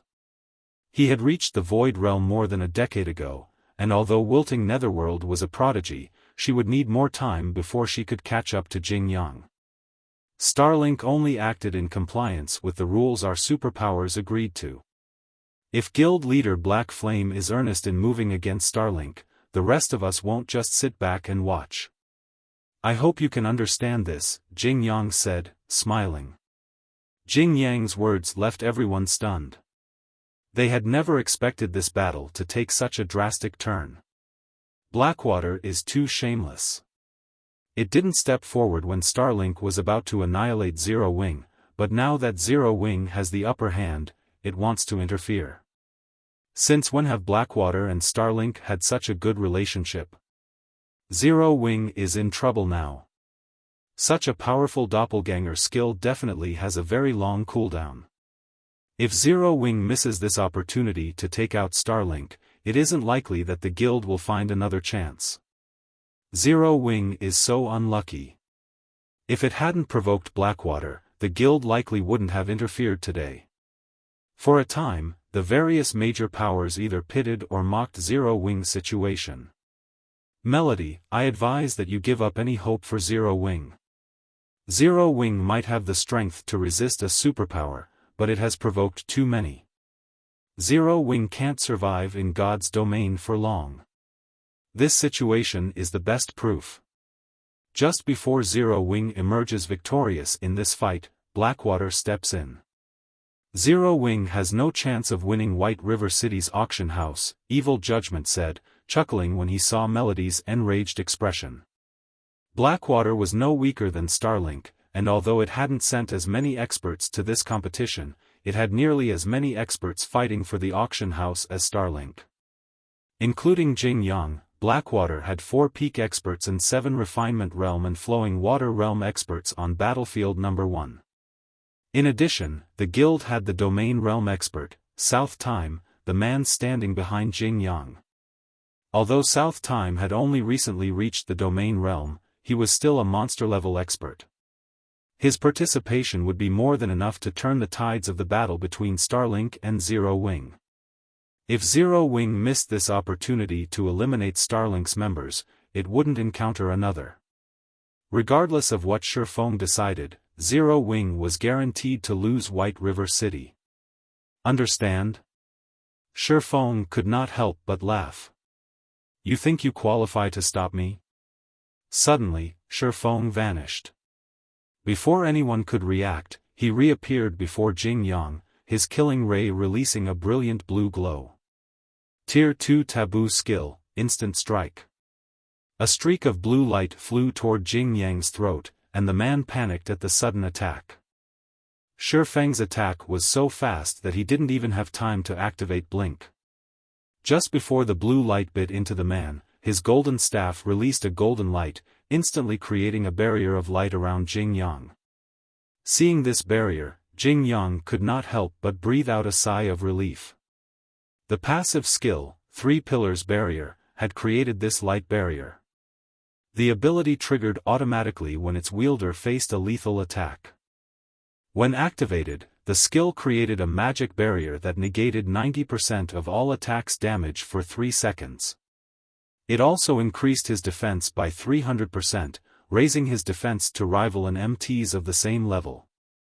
It was an amazing life-saving skill that had a 1-hour cooldown, and with it, even Grand Lords would struggle to kill him. However, the moment after Jing Yang sighed, Xiaofang's attack struck. The light barrier cracked, and Jing Yang instantly lost 1/3 of his HP. The man paled with fright. Although he immediately tried to escape by using Blink, Xiaofang's Twilight Blade had already begun its descent. When the second slash landed, Jing Yang's HP dropped to 0 in an instant without the protection of the 3 Pillars Barrier. His body only teleported 20 yards away after Jing Yang's vision began to darken. He then collapsed and disintegrated into countless particles of light.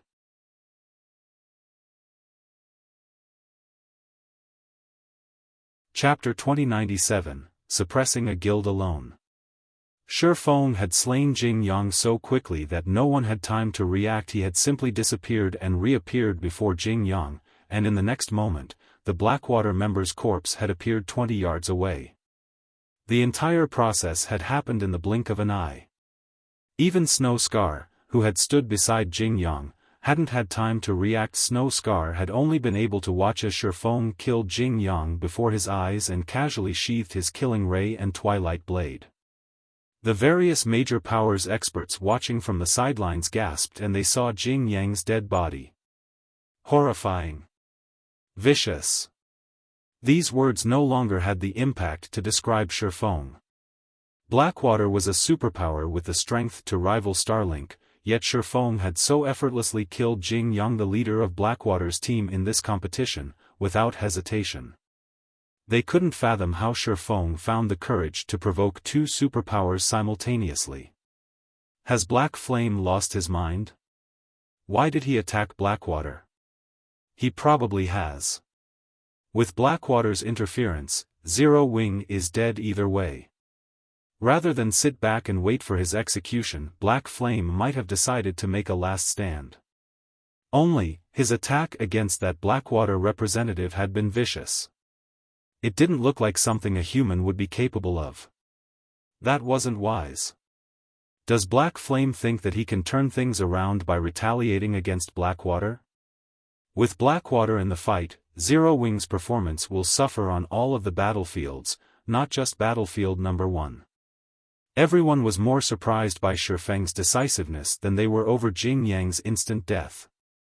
Although Xiaofang's doppelganger skill had significantly increased his team's overall strength, Starlink and Blackwater would have more peak experts than Zero Wing if they worked together. Blackwater even had its own apex expert. Black Flame. Snow Scar, who served as Blackwater's vice-team leader, bellowed. Blackwater might not suffer any major losses to its combat power due to Jing Yang's death, but he was the guild's representative. Killing him was a slap in the face to Blackwater. Moreover, Xuanwu Qisa was fully responsible for this operation. How was Snow Scar supposed to explain this to her? With South Time at the lead, Blackwater's experts pounced on Xiaofan. Tier 2 Taboo Skill, Ghost Dance. Suddenly, South Time split into 5 clones and attacked Xiaofan from different directions, each doppelganger sending more than a dozen slashes at its target, surrounding Xiaofan with sword images. Like hungry wolves, the sword images flew toward Xiaofang's vitals and blind spots.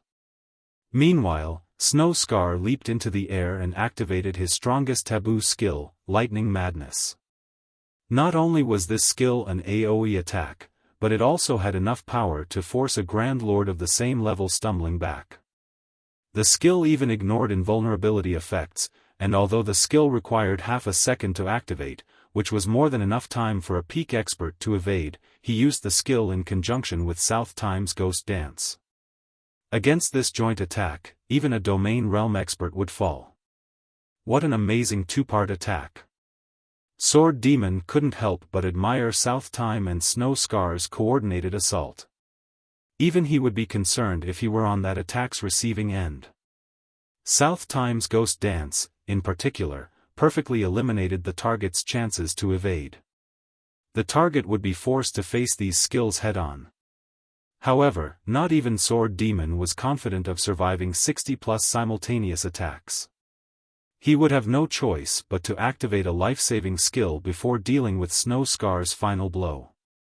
However, Xiaofan didn't activate a life-saving skill despite so many incoming attacks. Instead, he simply brandished Killing Ray, countering South Time strikes. Shadow Blade. 10 Shadow Blades flew away from Xiaofan in all directions, crashing into the incoming sword images. He then executed Sword's Orbit, manifesting a galaxy of stars around himself. Like dominoes, the sword images the Shadow Blade struck crashed into each other. Xiaofang's counterattack threw off nearly 50 sword images trajectories, while he used Sword's Orbit to neutralize the remaining 20 or so sword images. South Time was stunned to see Xiaofan so easily nullify his Ghost Dance, but Snow Scar had already swung his Hammer of Lightning, slamming the gigantic weapon down on Xiaofan with astonishing speed. Unfortunately, Xiaofan no longer had the energy to block this lightning-fast attack. But just as the lightning hammer was about to smash into Xiaofan, the swordsman spun around and shouted, "Scram!" As Xiaofan spoke, a powerful shockwave crashed into Snow Scar's lightning hammer. Dragon Breath. The instant the two attacks collided, space tore apart, and the resulting shockwave reached 100 yards away. The sound of the impact echoed across the battlefield. The immensely powerful lightning hammer vanished as if it had never existed as Snow Scar stumbled back more than a dozen yards, losing nearly 10% of his HP. How is this possible? Shock colored Snow Scar's face as he stared at Xiaofan. Xiaofan had neutralized his full-powered attack with a single roar. Moreover, the swordsman hadn't used a single life-saving skill to counter their joint attack. Is he a monster? The major powers experts were flabbergasted when they saw Xiaofan unharmed after the exchange. Both South Time and Snow Scar's attacks had enough strength to rival a Grand Lord of the same level, yet Xiaofan had blocked them without breaking a sweat. Friends from Blackwater, Black Flame won't be easy to deal with. Starlink will pin him down while you get rid of Zero Wing's other members, Sword Demon said suddenly. Okay. We'll leave that to you, then. South Time nodded. After a final glance at Xiaofan, he and the other Blackwater members charged toward Zero Wing's party. Don't think you can get away from me so easily. Xiaofan frowned as he manipulated his 8 doppelgangers to attack South Time's group. We'll have to see if you have the ability to stop them. Wind Demon and his Starlink companions immediately intercepted Xiaofan's doppelgangers. Each doppelganger only had the combat power of a peak expert, and although Wind Demon and his team would have a very difficult time trying to kill them, pinning these doppelgangers down for a few moments wouldn't be an issue. With the strength of Blackwater's members, they should be able to slay Zero Wing's members before the doppelgangers slipped past Wind Demon's team. I'll pin Fire Dance down. The rest of you need to end the fight as quickly as possible. South Time hurriedly commanded. Understood. Blackwater's dozen or so members immediately split into 3 groups, each under the lead of a peak expert. These 3 groups would be more than enough to deal with Zero Wing's 3 remaining members. For a time, chaos ruled over the battlefield. South Time kept Fire Dance busy while Alluring Summer, Shadow Sword, and Flying Shadow had their hands full with Blackwater's peak experts. With the help of Blackwater's other players, this battle was particularly bitter. Due to interference from 2 Refinement Realm magical class experts, Xiaofan wasn't able to shake off Sword Demon. Likewise, Wind Demon and his assassin team kept Xiaofang's doppelgangers occupied. As they watched, the experts from the various major powers couldn't help but admire Xiaofan. The swordsman managed to suppress all of Starlink's experts by himself, and even if Zero Wing lost today, it would be a glorious defeat. What a pity, Black Flame. I admit that your strength is superb. Even among the various superpowers, you cannot be ignored. However, you're still just one person, and God's Domain is not a single-player game. Sword Demon commented as he watched Zero Wing's enemies force its members into a coma. You're right, God's Domain isn't a single-player game, Xiaofan said, nodding. His lips then curled as he asked, however, when have I ever said that Zero Wing only relies on me? Summer. Shadow. You don't need to hold back anymore.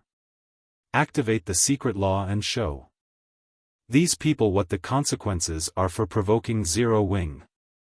Hearing Xiaofang's command, Alluring Summer and Shadow Sword's eyes began to glow as they waged a bitter battle. We can finally make a move. Excitement brightened Alluring Summer's features as she used Blink to put some distance between her and her opponents. I've been waiting to hear those words for so long, Guild Leader. Shadow Sword said, laughing. Like beasts waking from their slumber, the intensity of Alluring Summer and Shadow Sword's auras skyrocketed, becoming even more frightening than those monster-level experts like Wind Demon and South Time.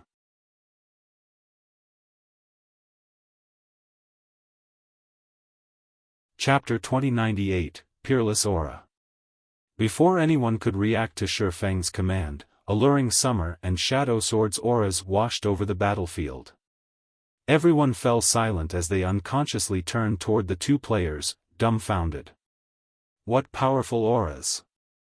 How is this possible? Aren't berserk skills prohibited in the auction arena? The feeling of the 2 Zero Wing members' auras had changed completely. For a moment, everyone felt like they stood before 2 Grand Lord-ranked monsters. In God's Domain, players would determine their opponent's strength based on their auras in situations where they couldn't inspect the opponent's information. A player's aura couldn't be faked.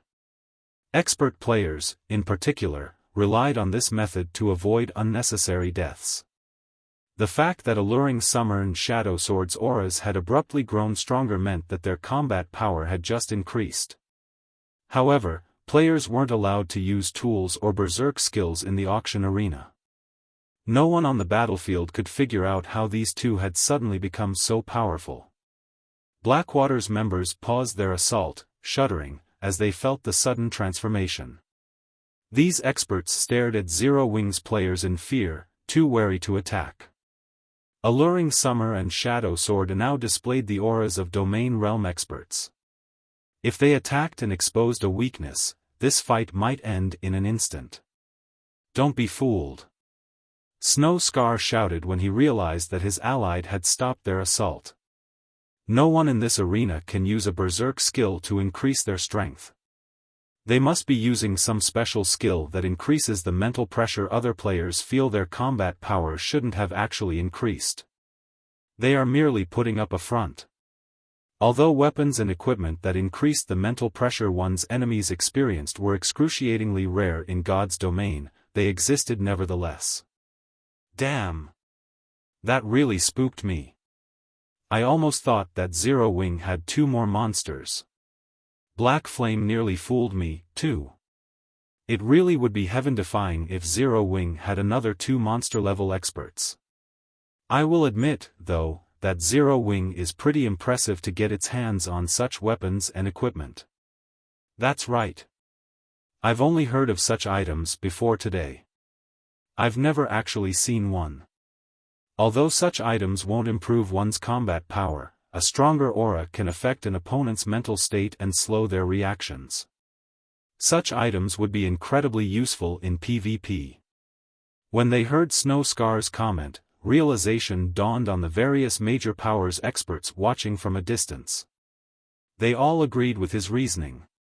It would simply be too horrific if Zero Wing had truly revealed more monster-level experts. Weapons and equipment that strengthen auras. Sword Demon muttered to himself as he glanced at Alluring Summer and Shadow Sword. He then shook his head and smiled at Xiaofan, and here I thought you were going to reveal another powerful trump card. It seems you're at your wit's end. Although such weapons and equipment would be awesomely effective in PvP, I'm afraid mere gimmicks are useless against experts who have experienced countless battles. At best, they might delay your player's fate. Is that so? Xiaofan replied with a calm smile. Suddenly, the atmosphere around Xiaofan changed. Like Alluring Summer and Shadow Sword's transformations, Xiaofang's aura became considerably more powerful. Space around him even began to blur. Sensing this change, Sword Demon's expression darkened. If Xiaofang's aura had resembled a great ocean that could even stifle peak experts, those who bathed in it now felt as if they had been submerged in mercury. Xiaofang's aura felt incomparably heavy, and even Sword Demon struggled to breathe. Fear flashed in Sword Demon's eyes as he stared at Xiaofan. He was an expert that stood at the apex of God's domain, a player that every superpower feared, yet he felt the threat of death loom over him as he stood before Xiaofan. He felt as if he were standing before a humanoid Tyrannosaurus Rex, rather than another player. Moreover, Xiaofang's control of his aura was exceptional. Sword Demon could tell that Xiaofan had restrained his aura to his immediate surroundings, so no one but him sensed how horrifying it truly was. Do you still think that I'm just trying to buy time? Xiaofan smiled at Sword Demon. Secret laws weren't categorized as skills or spells, resembling combat techniques instead. They didn't improve players' basic attributes, only allowing players to exhibit more of their body's potential. Hence, players could freely use secret laws within the auction arena, and they didn't need to worry about their secret laws dropping if they died. The system didn't actually consider the deaths players suffered in the auction arena as official. This was why secret laws were so valuable. The various superpowers had even offered to trade epic set equipment for a basic secret law during Xiaofang's previous life, since the secret laws would be far more effective in the auction arenas than epic set equipment. The physique improvement secret laws provided was secondary, however. More importantly, secret laws allowed players to enter a supersensory state. In this state, players' senses became so sharp that they could perceive things they couldn't normally detect. Of course, how useful this was would depend on the player. As soon as Xiaofan finished speaking, Sword Demon had an extremely bad premonition. Sword Demon felt that the younger swordsman's smile looked like the expression one would use when mocking an ignorant fool. Moreover, Xiaofan looked down at him as if he were watching an ant. Sword Demon had seen that expression on many powerhouses before. Quick! Everyone retreat! Sword Demon instinctively shouted. He hadn't been able to determine whether or not the change to Alluring Summer and Shadow Sword's auras was truly related to a combat power increase, but after experiencing Xiaofang's enhanced aura, he was absolutely certain that this transformation wasn't due to a weapon or equipment effect. Rather, it was a byproduct of their combat power increasing. Retreat? Why are we retreating? The players from Starlink and Blackwater were confused when they heard the command. Victory was already within reach. As long as they kept fighting for another minute or so, they'd win, yet Sword Demon wanted them to flee? Sword Demon has gone too far with his affection for talented individuals. Blind Men frowned at Sword Demon's warning. Is that really the case? Mu Cheng, who stood beside Blind Man, wondered as he watched the old monster's tense expression. No matter how he looked at it, that expression didn't look like affection. It looked like Sword Demon was terrified. When Sword Demon saw his allies' confusion, his anxiety grew, but as he was about to explain, he heard the sound of laughter. It's too late to escape now. The moment this voice reached his ears, Sword Demon instinctively brandished his great sword, swinging the weapon at Xiaofan, who had suddenly appeared before him. The older swordsman instantly split into 3 clones, each launching multiple attacks with the strength to suppress Grand Lords of the same level. This was Sword Demon's final trump card and his weapon's strongest additional skill, Phantom Assault. In his hands, this skill could even kill Domain Realm experts in an instant if they didn't activate an invulnerability skill. However, Xiaofan easily deflected the dozen or so attacks with his killing ray, displaying far faster reaction speed than before. Shadow Blade. 10 sword lights flew toward Sword Demon simultaneously, each aiming for his weak points, but not to be outdone, Sword Demon executed an advanced defensive combat technique to evade the incoming attacks. 1 attack. 2 attacks. 3 attacks. After blocking the 7th sword light, Sword Demon hit his limit, and the 3 remaining attacks tore through his body. The last 2/3 of his HP vanished instantly. Elsewhere on the battlefield, Alluring Summer and Shadow Sword had made their move, slaying the 2 Blackwater Peak experts they faced within 2 or 3 moves. With this turn of events, the battlefield fell deathly silent.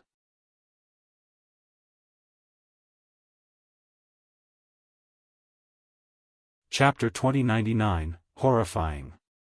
Predicament, they're dead? Didn't they say that Zero Wings members were only using items that increased their auras?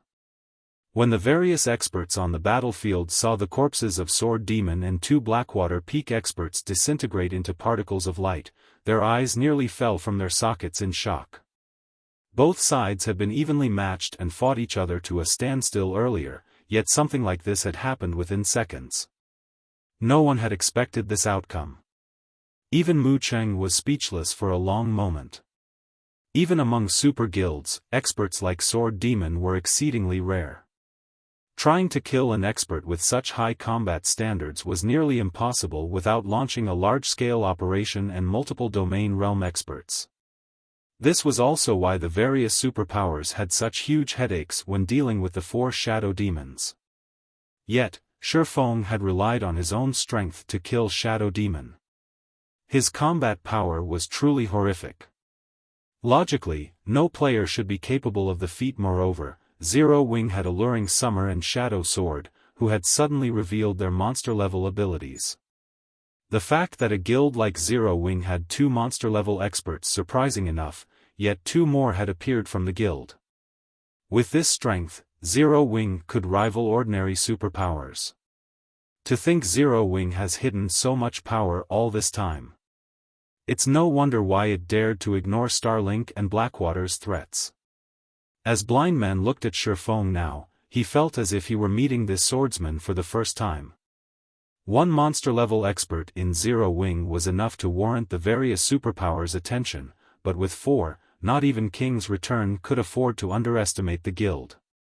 Blind Man finally realized why Deep Thunder had shown such strong support for Zero Wing, even willing to provoke Starlink and Blackwater. Zero Wing was only as powerful as a first-rate guild, lacking the resources and territory to nurture experts, yet despite that, it had successfully produced 4 monster-level experts. It was easy to imagine what strength the guild would wield if it became a true super first-rate guild. Zero Wing would likely rise to the upper ranks the moment it became a superpower. It would become as powerful as guilds like Miracle, and even the various super guilds would fear its wrath. Miracle currently occupied 2 empires, and both were on different continents, the East and West continents. In other words, Miracle fought on 2 front lines. Not even King's Return had such power. In contrast, Deep Thunder watched Zero Wing's outstanding performance with elation. We really made the right bet this time. Deep Thunder's eyes glowed as he watched Alluring Summer and Shadow Sword fight in the distance. He had thought Zero Wing only had 2 monster-level experts. Neither he nor Nature Hall as a whole had expected to find 4 of them in the guild. As far as ordinary major powers were concerned, monster-level experts simply had inhuman combat power. Even if these powers got lucky and produced one of their own, they'd only treat that expert like a weapon against their enemies. However, that would be an ignorant use of such a powerful player. In reality, not only did monster-level experts pose a great threat to the various superpowers, but they also played a crucial role in obtaining powerful items. Based on the various superpowers research, one needed strength, as well as luck, to secure certain powerful tools. As guilds procured more powerful items, they'd grow stronger overall. One could say that monster-level experts were responsible for finding 70% of the powerful items the various superpowers had collected.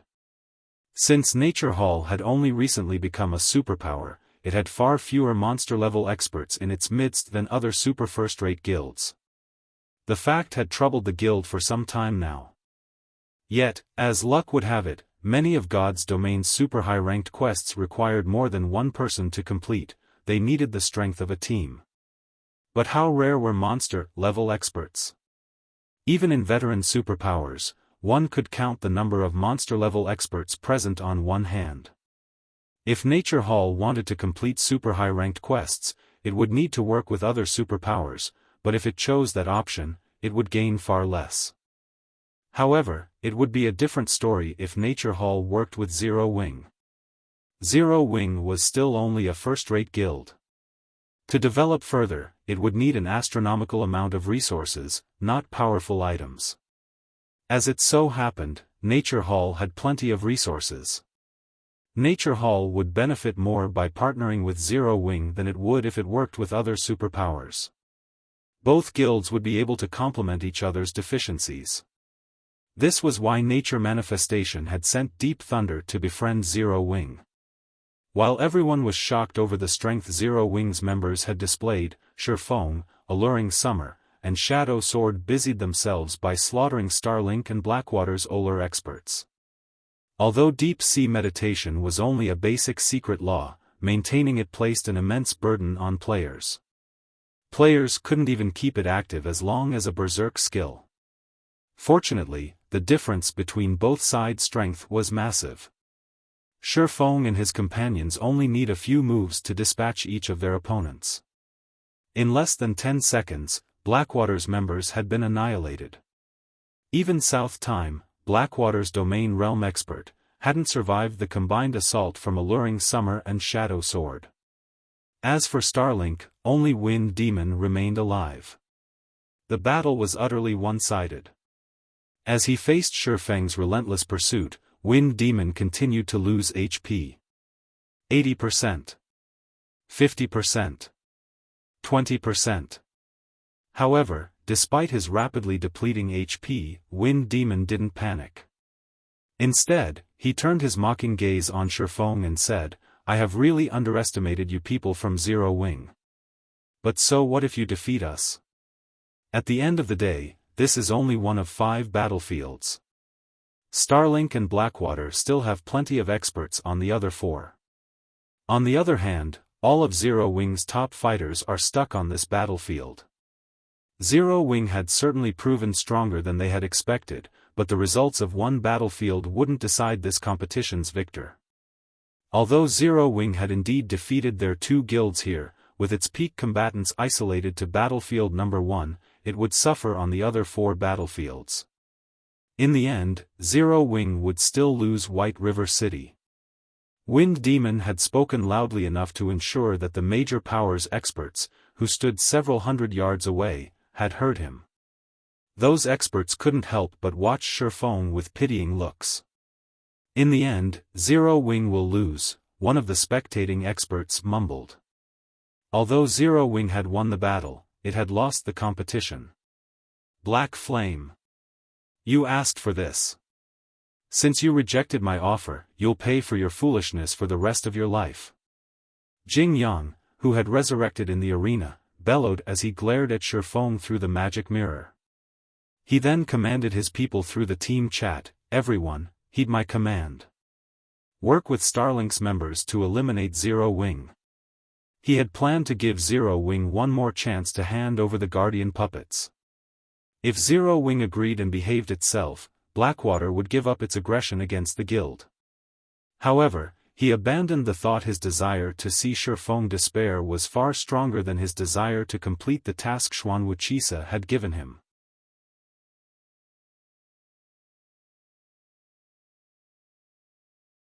Chapter 2100, Divine Appearance.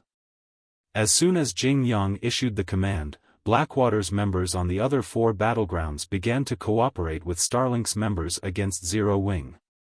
Although battlefield number 1 had a collection of monsters, the other battlefields had barely any. For example, Blackwater didn't have a single monster-level expert among the 4 other battlefields, and Starlink only had the 2 remaining shadow demons.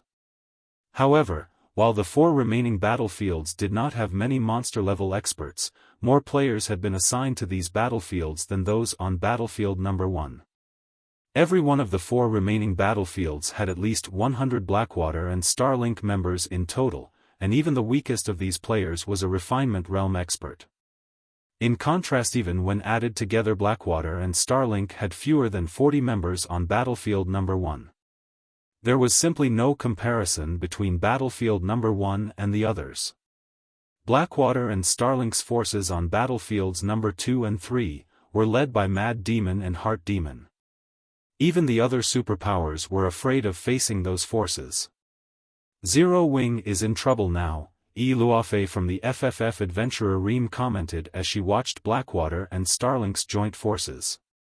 Although Zero Wing had emerged victorious on battlefield number 1, despite the monsters there, it was at an overwhelming disadvantage on the other battlefields, especially battlefields number 2 and 3. A 100-man team of Refinement Realm experts, led by a Domain Realm expert, could even hunt down lone Domain Realm experts. On the other hand, Zero Wing only had around 20 players on each of these battlefields, and they didn't have any monster-level experts to lead them. They stood no chance against Blackwater and Starlink's forces. The auction house competition was about securing energy crystals, and as time passed, more crystals would descend onto the battlefields. At that time, the advantage of having more players would become obvious, and Zero Wing would suffer an even greater disadvantage. Black Flame's decision was really unwise. If he hadn't provoked Blackwater into cooperating with Starlink, Zero Wing might have had a chance of victory. At the very least, Zero Wing could have taken advantage of the chaos as the various superpowers would eventually fight over the energy crystals. Now, however, the participating superpowers want to avoid a battle with the 2 guilds. There won't be any chaos for Zero Wing to take advantage of, Yan Tianqing said, sighing as he watched Xiaofan through a magic mirror. This was the problem all developing guilds faced. Even if a developing guild had the strength to fight a superpower, other superpowers wouldn't sit idle and allow a new superpower to rise. They would usually cooperate to apply pressure on the developing guild and prevent the growth of a new rival. Yan Tianqing had faced the same when he had established his own guild some years ago. In the end, he had been forced to abandon the guild and establish an adventurer team instead. Now, it was Zero Wing's turn. The situation somewhat saddened the various major powers, as well. They had thought that they'd get to witness a guild with no background become a new superpower, but it seemed that opportunity was gone. First- and second-rate guilds dreamed of becoming superpowers, titans in the virtual gaming world, but the road to becoming a superpower was an arduous one. Without a powerful background and the support of major corporations, reaching such heights was nearly impossible. The fact that Zero Wing had become so powerful despite its lack of support or a background had shown these major powers a ray of hope. Now, however, that hope was about to be extinguished. Despite such a powerful monster like Xiaofan in its midst, Zero Wing would suffer in the end. Needless to say, ordinary first- and second-rate guilds wouldn't fare any better. Ha ha ha. Black Flame, I'll finally have my retribution. Singular Burial, who currently wore Blackwater's guild emblem, laughed maniacally as he watched the magic mirror hovering above battlefield number 3. He had waited for this day for a long time now. He should have been Star Moon Kingdom's overlord, becoming a titan in the virtual gaming world, but Zero Wing had foiled his plans and in the end he was nothing more than a commander in Blackwater. His hatred for Zero Wing was endless due to this. He had thought he had lost his chance to see Zero Wing perish, so he was overwhelmingly delighted at the moment. Without White River City's auction house, Zero Wing would lose the city. Without the headquarters it had painstakingly developed, Zero Wing's development would suffer. In this era of fierce competition, even a small setback could destroy a guild's positions, not to mention something as major as losing one's main headquarters. While Singular Burial celebrated Zero Wing's downfall, Blackwater's team in battlefield number 3 had met up with Starlink's team near a descended energy crystal. Starlink's Heart Demon then took command of the joint team. The other superpowers, who had been waiting for the energy crystal to drop, promptly moved aside. The nearby major powers experts gasped when they saw this. So, this is Blackwater and Starlink's joint force? Dust Blood from Bloodbath family felt his scalp tingle when he saw the gathered expert players below the descending crystal. The team consisted of more than 120 Starlink and Blackwater members, and every one of these players felt incredibly dangerous to Dust Blood. There were also 6 specific players that Dust Blood couldn't even bring himself to look at. Each of these 6 wore at least 2 or 3 epic weapons or equipment pieces. However, these 6 players paled in comparison to Heart Demon, the hunchbacked old man that led the team and truly instilled fear in Dust Blood's heart. Even though Dust Blood was not a magical class player, he could see the mana circling Heart Demon's body. Meanwhile, Heart Demon wore a total of 5 pieces of epic equipment. Although Dust Blood could not tell what rank the old man's staff was, the weapon radiated a soul-shuddering pressure. As far as Dust Blood was concerned, these 120-plus experts from Starlink and Blackwater could even destroy a top-ranked first-rate guild like Bloodbath family if given enough time. Sure enough, guilds like ours cannot afford to provoke superpowers. Morning Sun, the female elementalist leading Holy Reincarnation's team in battlefield number 3, sighed when she saw the gathered force. This was superpowers' strength. Non-superpowers like the Bloodbath family and Holy Reincarnation simply couldn't compete. Setting aside monster-level experts, Blackwater and Starlink had even more combat power on battlefield number 3 than on battlefield number 1. Despite the great lengths Zero Wing had gone to defeat the 2 guilds on battlefield number 1, these superpowers had immediately formed another formidable team on another battlefield. Moreover, they had 3 more teams on the other battlefields. While the various major powers were awestruck over Blackwater and Starlink's strength, a team of 20-plus players made its presence known. Everyone made a ruckus when they saw this team. Why are Zero Wings members here? Don't they know that Blackwater and Starlink will attack them the moment they show themselves? The various major powers experts shot the team incredulous looks. They couldn't believe that Zero Wings members would be so daring. Unlike the team on Battlefield Number 1, this team didn't have any monster-level experts like Xiaofan, Fire Dance, Alluring Summer, and Shadow Sword. Very good. And here I thought you would only act after a significant number of energy crystals had dropped. This will save me the trouble of looking for you. Heart Demon watched Zero Wings' team approach through narrowed eyes. With a wave of his hand, he said, "I'm not like Old Wind and Old Sword. I prefer to settle troublesome matters as soon as possible. Everyone, attack. Do not let any of them get away."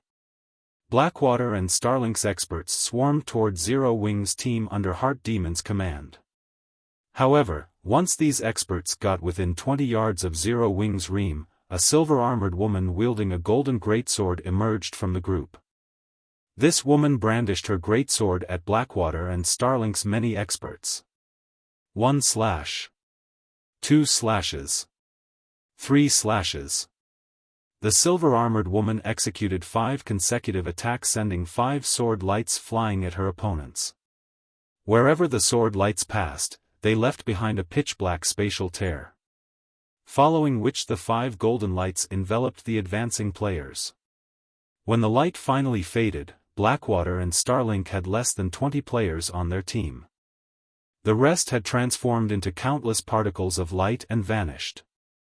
Suddenly, the battlefield was eerily silent.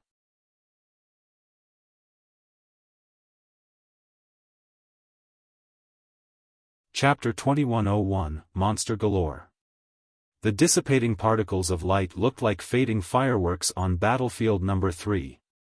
Gentle Snow, who stood among the fading particles, looked like a war goddess that had just descended onto the battlefield, her silver armor and golden greatsword only adding to her sacred, majestic beauty. However, the only thing the watching players felt when they looked at her was panic. How? Dust Blood could not believe his eyes. Gentle Snow had just slain more than 100 experts from Starlink and Blackwater. Every one of those experts had even posed a threat to him, yet they had been nothing more than pests before Gentle Snow. With 5 slashes, she had wiped out 80% of the 2 superpowers joint team, and those that had survived had less than 50% of their HP remaining. Is she really a player? Spatial tears? Can current players even be this strong? The various major powers exerts nearby couldn't help but watch Gentle Snow in fear. If she had used some sort of dazzling technique or powerful skill to defeat those experts, they'd, at most, be amazed. After all, that strength would have been on par with monster-level experts. However, that was clearly not the case here. Gentle Snow hadn't used a superb combat technique or skill at all. She had simply relied on brute force. With her extraordinary speed and strength, she had stomped on more than 100 Refinement Realm experts as if she were stomping on an anthill. This was 10 times more shocking than if she had defeated her opponents with a combat technique or skill. The system prohibited players from using tools or berserk skills in the auction arena. Yet, Gentle Snow had displayed strength that defied common sense. Only Tier 4 attacks and above could cause spatial tears. Even God's Domain's current monster-level experts could, at most, exhibit the strength of upper-rank Tier 3. Although the difference between Tier 4 and upper-rank Tier 3 didn't seem major, it was actually massive. It was like the difference between a Grand Lord and a mythic-ranked monster. Even Xiaofan was astonished. He had to admit that fragmented legendary items were truly amazing. Gentle Snow currently carried 2 top-tier fragmented legendary items, and both were strength-based and quite compatible with the Berserker class. Furthermore, one of the items was a 2-handed weapon. As Gentle Snow reached higher levels, her strength would only rise to frightening levels. Purely comparing their strengths, Gentle Snow's was even higher than Xiaofan's, and her physique rivaled his. When Gentle Snow had been questing, she had miraculously discovered a bloodline called the Great Earth Bloodline. Although it was a basic bloodline, it focused on improving a player's strength. Although this newfound strength didn't help Gentle Snow become as powerful as a mythic monster, she wasn't far from it.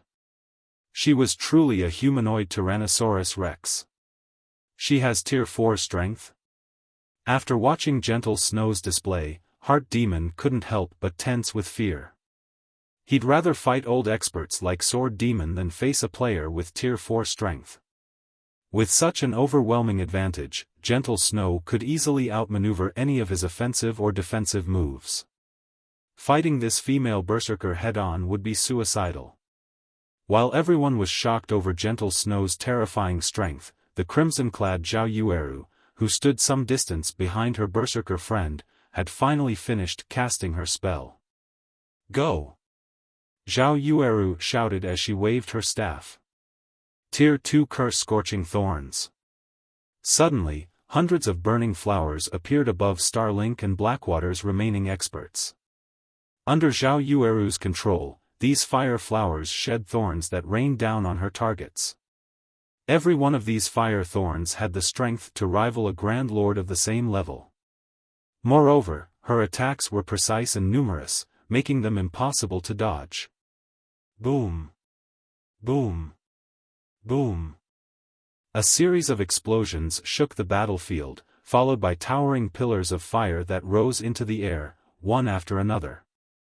When the flames subsided, only 3 peak experts from the 2 guilds remained alive.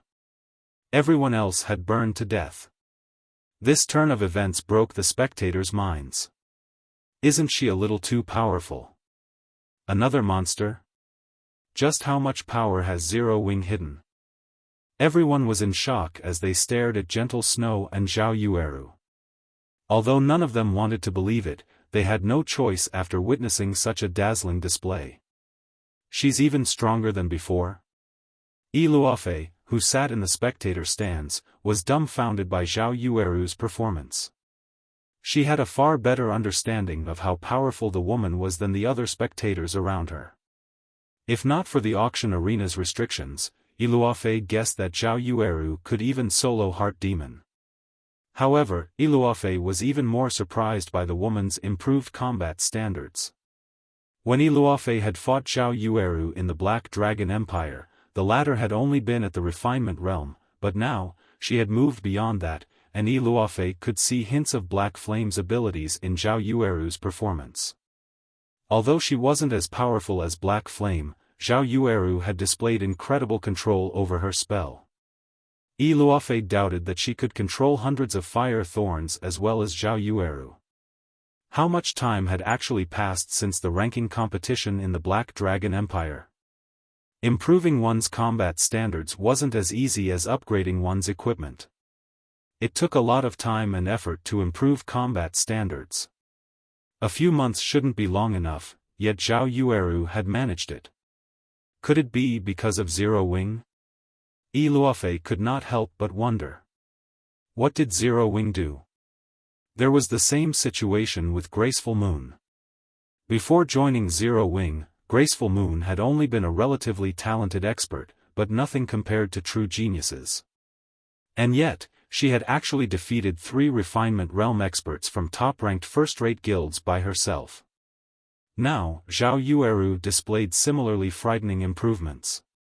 The various superpowers members that watched from the sidelines had fallen silent.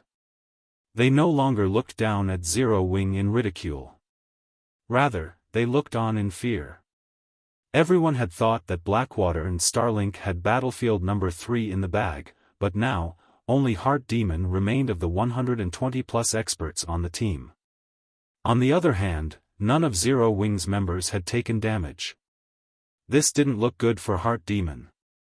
Gentle Snow and Zhao Yueru might not be Domain Realm experts, but they had the combat power to rival Domain experts.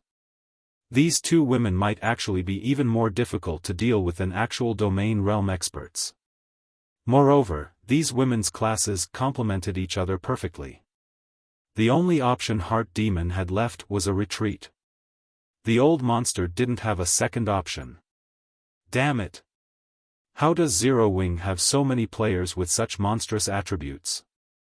Jing Yang, who watched via one of the gigantic, hovering magic mirrors, paled when he saw the one-sided battle. The fact that Zero Wing had monsters like Fire Dance, Alluring Summer, and Shadow Sword was already unbelievable, but now, two more monsters stepped out of the shadows. For a moment Jing Yang even wondered if Zero Wing had found a way to cheat. However, he very quickly recovered his composure. Although Zero Wing now held an overwhelming advantage in 2 of the 5 battlefields, there were still 3 other battlefields.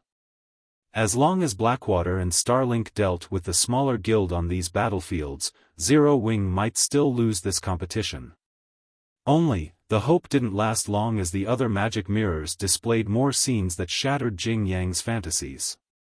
In Battlefield number 2, Zero Wing's Violet Cloud fought Mad Demon to a standstill. Moreover, Cola and Blackie trampled over Starlink and Blackwater's experts alongside her. In the end, Zero Wing secured an overwhelming victory in this battlefield, as well. In Battlefield number 4, Aqua Rose and Turtledove worked together, displaying absurdly high combat power and holding their advantage over Blackwater and Starlink's experts. Wearing the Crystal Light set, Silent Blade, Remnant Cloud, and 7 Light easily overwhelmed the 2 superpowers peak experts in Battlefield number 5 with their superior basic attributes. For a time, an uproar shook the auction arena. Nobody had dreamed that Zero Wing was actually so powerful.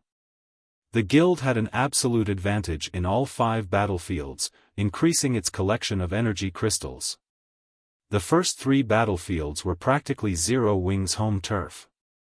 The guild claimed over 70% of the energy crystals in these maps. The watching crowd only snapped out of its daze after the competition's ending bell had rung. In the end, Zero Wing secured first place in the auction arena with an overwhelming number of energy crystals. The system then repeated the results throughout Star Moon Kingdom 5 times. Not only had Zero Wing won White River City's auction house, but it had become one of the few guilds that owned one throughout God's domain.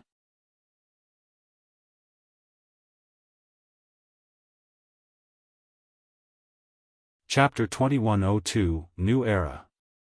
Once the competition reached its official end, the surviving participants were teleported out of their respective battlefields. Zero Wing's participants were transported to the auction arena's podium.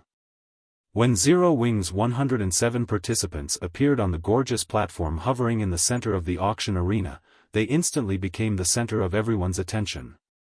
The magic mirrors across the city displayed this scene, so almost everyone in White River City had their eyes on Zero Wing's representatives. We won. Our guild won. The innumerable Zero Wing members throughout the city cheered excitedly when they saw their guildmates on the platform. White River City's citizens were not the only ones amazed by this outcome. Practically every player and power in Star Moon Kingdom was stunned. With just 107 players, Zero Wing had held White River City against 4 superpowers. Moreover, it had won the competition by a landslide. This was practically a dream. When the system had announced the auction arena's activation, even players who had just joined God's domain knew that the auction arenas would become a playground for the various superpowers. Lesser powers had no place in the competitions. Even if they wanted to fight for an NPC city's auction house, they'd have to wait for the second round of promoted NPC cities. Ordinary powers couldn't hope to understand the superpower's level of strength. This fact had been proven true multiple times in God's domain already. Even before the auction arena system, countless powers had fallen, caught in the crossfire between competing superpowers. Even first-rate guilds had fallen which ordinary players already considered unreachable. Hence, nobody had expected for White River City's auction arena to end like this. By the time Xiaofan, Zero Wing's guild leader held up the crystalline certificate that granted the guild the management rights over White River City's auction house, the arena's atmosphere had reached its peak. I finally have it. Xiaofan burned with excitement as he gazed at the crystalline certificate that glowed with a multicolored light. In his previous life, he had been forced to watch the various major powers obtain control of the auction houses in NPC cities from the spectator stands. In this life, however, not only had his guild secured an NPC city's auction house, but Zero Wing was also one of the first guilds to do so. Countless Zero Wing members shouted their elation throughout White River City, their voices echoing down every street. It seemed like these players were trying to tell the world that from today, Zero Wing was White River City's true overlord. Now that Zero Wing had control of White River City's auction house, it had control over the city's economic lifeline. Even if multiple superpowers moved against Zero Wing, they couldn't touch the guild in this city. Moreover, Zero Wing now had an additional income source, which would guarantee a certain level of the guild's development. Zero Wing's position in Star Moon Kingdom was also unshakable now. Surpassing the guild within its kingdom was nearly impossible after this victory. In addition, as one of the first guilds to win the management rights to an NPC city's auction house, Zero Wing qualified to contest with the various superpowers for neutral maps. With a non-impenetrable mean headquarters, Zero Wing could afford to send more manpower to neutral maps. Now, Zero Wing truly had the potential to become a superpower in the future. A superpower. Countless powers and players in the virtual gaming world dreamed of commanding such power. When Gentle Snow and Aqua Rose saw the crystalline certificate in Xiaofan's hand, they were just as emotional and excited. Neither of them ever thought that Zero Wing would reach this point. As the guild's core upper echelons, no one understood Zero Wing better than they did. The fact that Zero Wing had started as a guild with nothing, yet developed into something so powerful so rapidly was a miracle. Although some assumed otherwise, Zero Wing truly lacked a background. It didn't even have any financial support from major companies. Zero Wing had reached this point by relying on its own abilities. It wasn't anything like the various large guilds that didn't have to worry about needing funds. Black Flame has really tricked me. It's no wonder why Zero Wing has always been uninterested in the various superpowers' olive branches, going so far as to provoke multiple superpowers. Galaxy Past, who sat in the spectator stands, couldn't help his rueful sigh as he watched Xiaofan and the other Zero Wing members bask in their glory. When he thought back to his plan of surpassing Zero Wing with the Star Alliance, he found the idea laughable. Surpass? How was the Star Alliance going to do that? The 107 players on the levitating platform were enough to make the best first-rate guilds tremble in fear, not to mention Zero Wing's potential for growth. He more or less understood why Gentle Snow, Uroboros' former guild leader, had joined Zero Wing. Many first-rate and pseudo-super first-rate guilds had reached out to Gentle Snow when Blackwater had annexed Uroboros, but in the end she had chosen to join Zero Wing, becoming a laughingstock. This is strange, guild leader. Why do I feel like the various major powers here are actually excited about this? Purple Eye asked strangely as she looked around her. Zero Wing had won this competition. The various major powers present shouldn't have anything to do with this victory, yet they acted as if Zero Wing had won this auction arena for them all. It's only natural, Galaxy Past said, chuckling.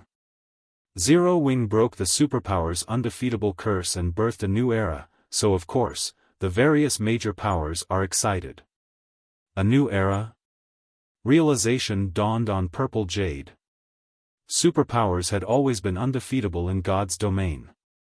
Only other superpowers could contend with a superpower.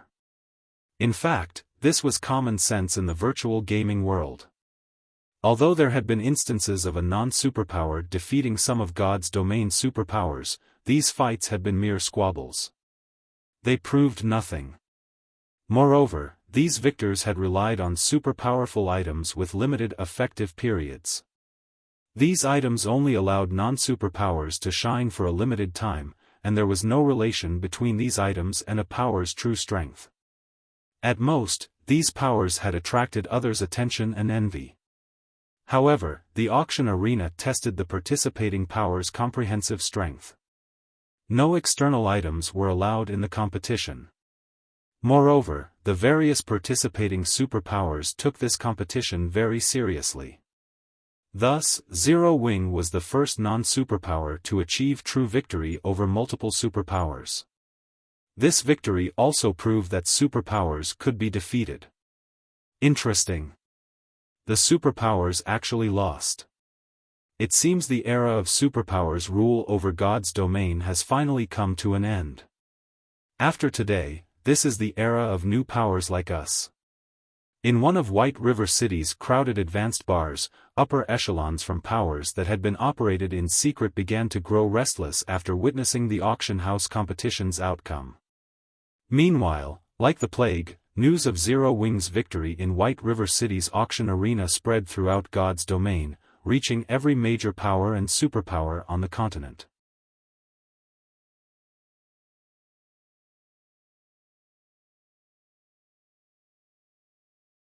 Chapter 2103, Uproar in Star Moon Kingdom. After Zero Wing won White River City's auction house, the various superpowers received the surprising news in less than 10 minutes.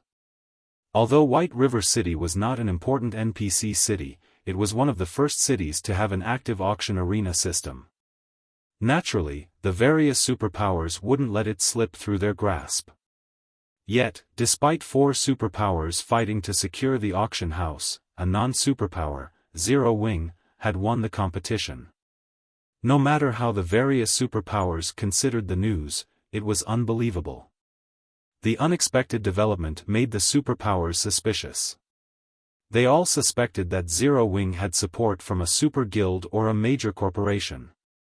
However, regardless of their assumptions, Zero Wing's name had made it onto their lists, becoming a target to pay close attention to. After all, now that Zero Wing had secured an NPC city's auction house, it had gained a tremendous amount of financial strength. Moreover, this new income source was stable and beyond other powers' influence. With this, Zero Wing was one step closer to becoming a true superpower. Zero Wing succeeded?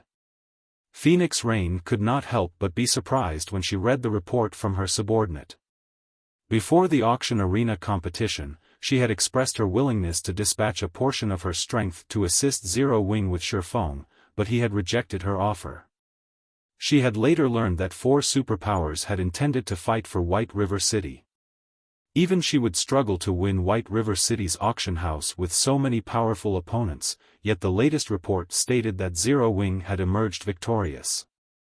Moreover, its victory had been overwhelming.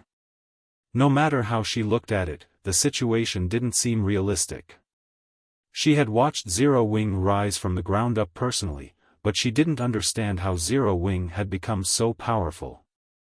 For a moment, she even wondered if her subordinate had mistyped the victor's name to Zero Wing.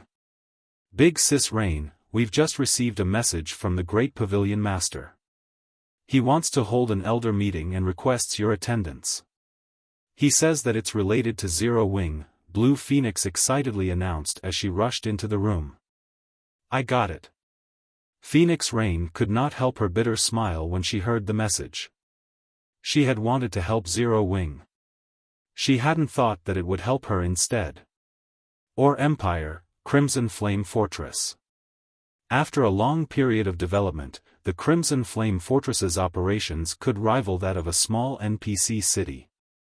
Including the NPC soldiers that guarded the fortress, it had become one of the safest rest areas in the Ore Empire, and it was very close to the Ore capital city. By using the fortress's teleportation function, players could reach the regional dungeon very quickly. As a result, the fortress had become exceptionally popular among players. However, tension dominated Blackwater's residence in the Crimson Flame Fortress. Jing Yang, who stood in the Vice Guild leader's office, was drenched in sweat. Zero Wing sure has a lot of experts. Xuanwu Chisa wore a faint smile as she finished reading Jing Yang's report. Neither joy nor sadness filled Xuanwu Chisa's voice, yet those who heard it would feel an extraordinarily frightening pressure. Even South Time, who stood behind Jing Yang, felt his legs wobble for a moment. Vice Guild Leader, Zero Wing's strength has truly exceeded our expectations.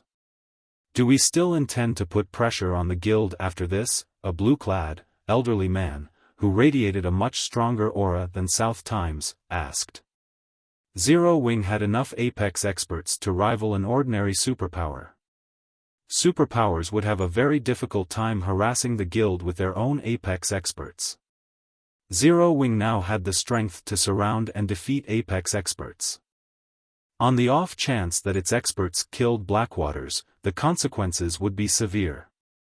Apex experts were incredibly important assets to a superpower, and a single death could be dire for a superpower's development.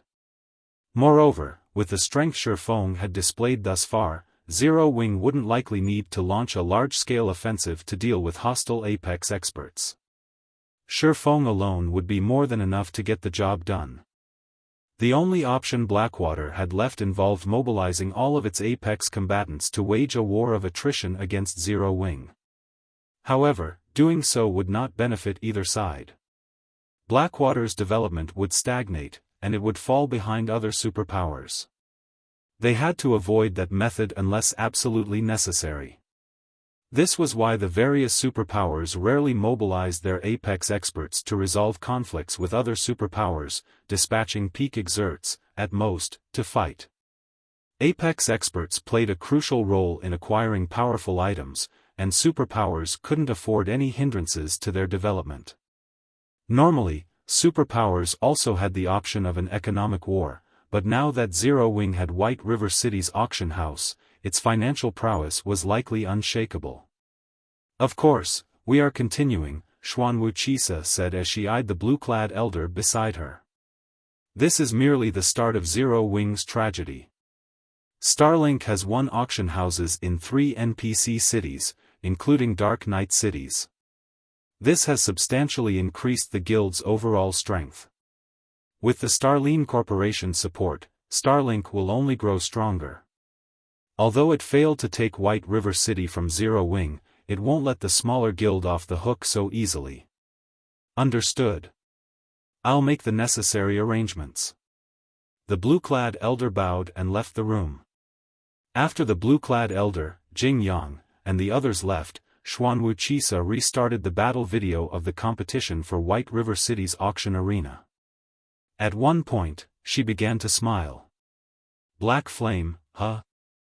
Wuxia's eyes narrowed as she focused on the moment Xiaofan had killed Sword Demon. Laughing, she said, "How interesting. The fact that you have grown your guild from nothing is truly amazing. It seems you have quite a few secrets, but turning a guild into a titan in God's domain isn't such an easy task. Show me how much you can grow." Meanwhile, joy dominated White River City streets. Zero Wing's members celebrated throughout the city like it was New Year's Eve. Now that Zero Wing had control of the city's auction house, its position as Star Moon Kingdom's overlord was stable.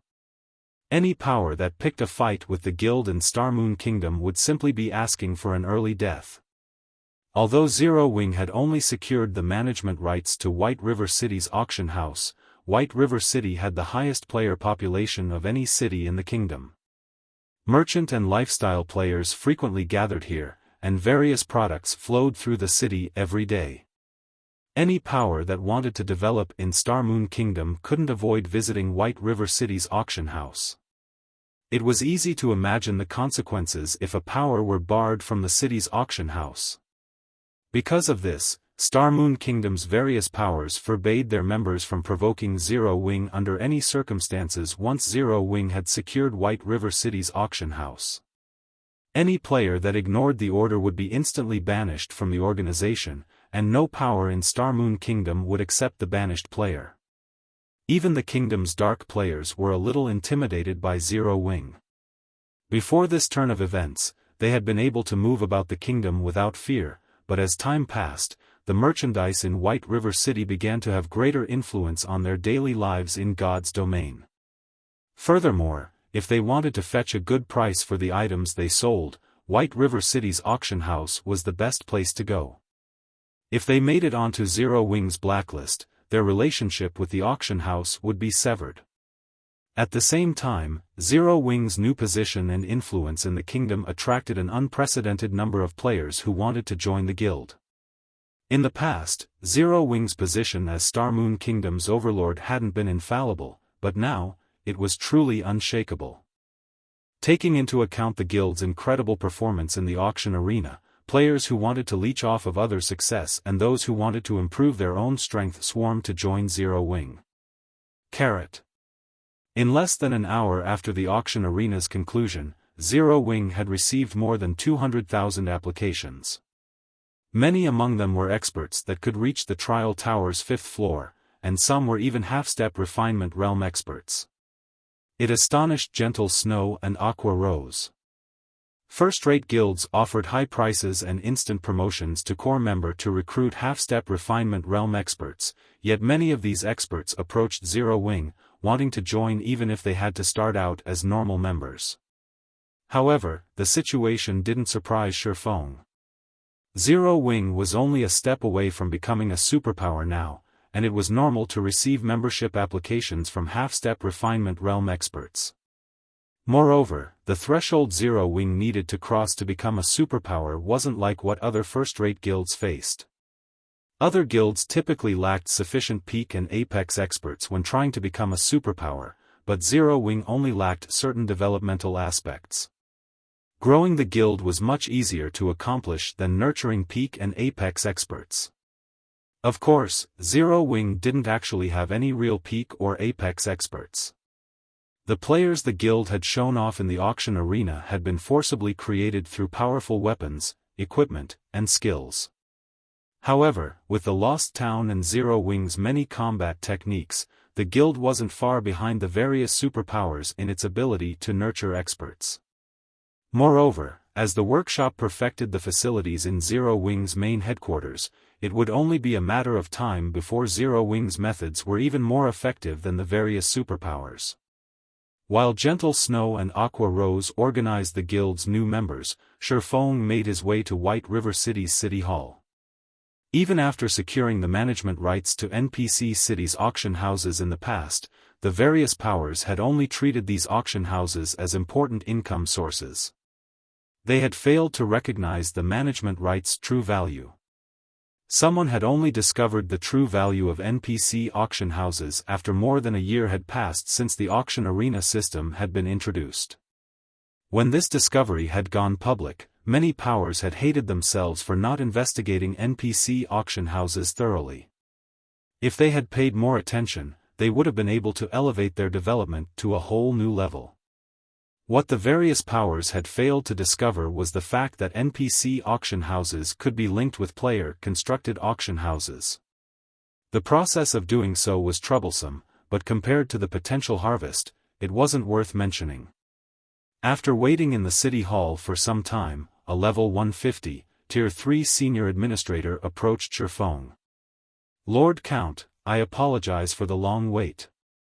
The magistrate is in his study. Please follow me," the senior administrator respectfully addressed Xiaofan. "All right." Xiaofan nodded. He then followed the senior administrator to the staircase that led to the top floor.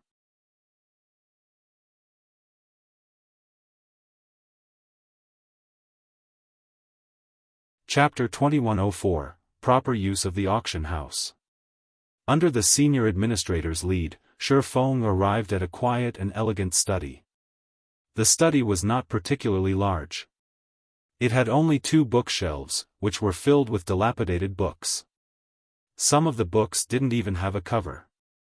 At a glance, one could tell that these books were considerably old. Some of them even exuded a faint trace of divine might.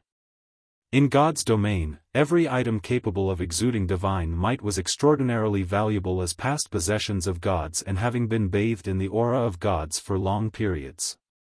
Among items that exuded divine might, books were especially valuable, since they recorded either a topic that interested gods or knowledge left behind by gods. Some even recorded hints and instructions on how to become a Tier 6 god. Hence, even a useless book that exuded divine might could sell for thousands of gold on the market. Their value easily rivaled an ordinary piece of epic equipment. Meanwhile, more than 50 of such books were sitting on the 2 bookshelves. So, this is the study of White River City's City Hall? Xiaofan was astonished as he gazed at the 2 bookshelves. From an ordinary player's perspective, there was nothing special about a magistrate meeting a player in his study.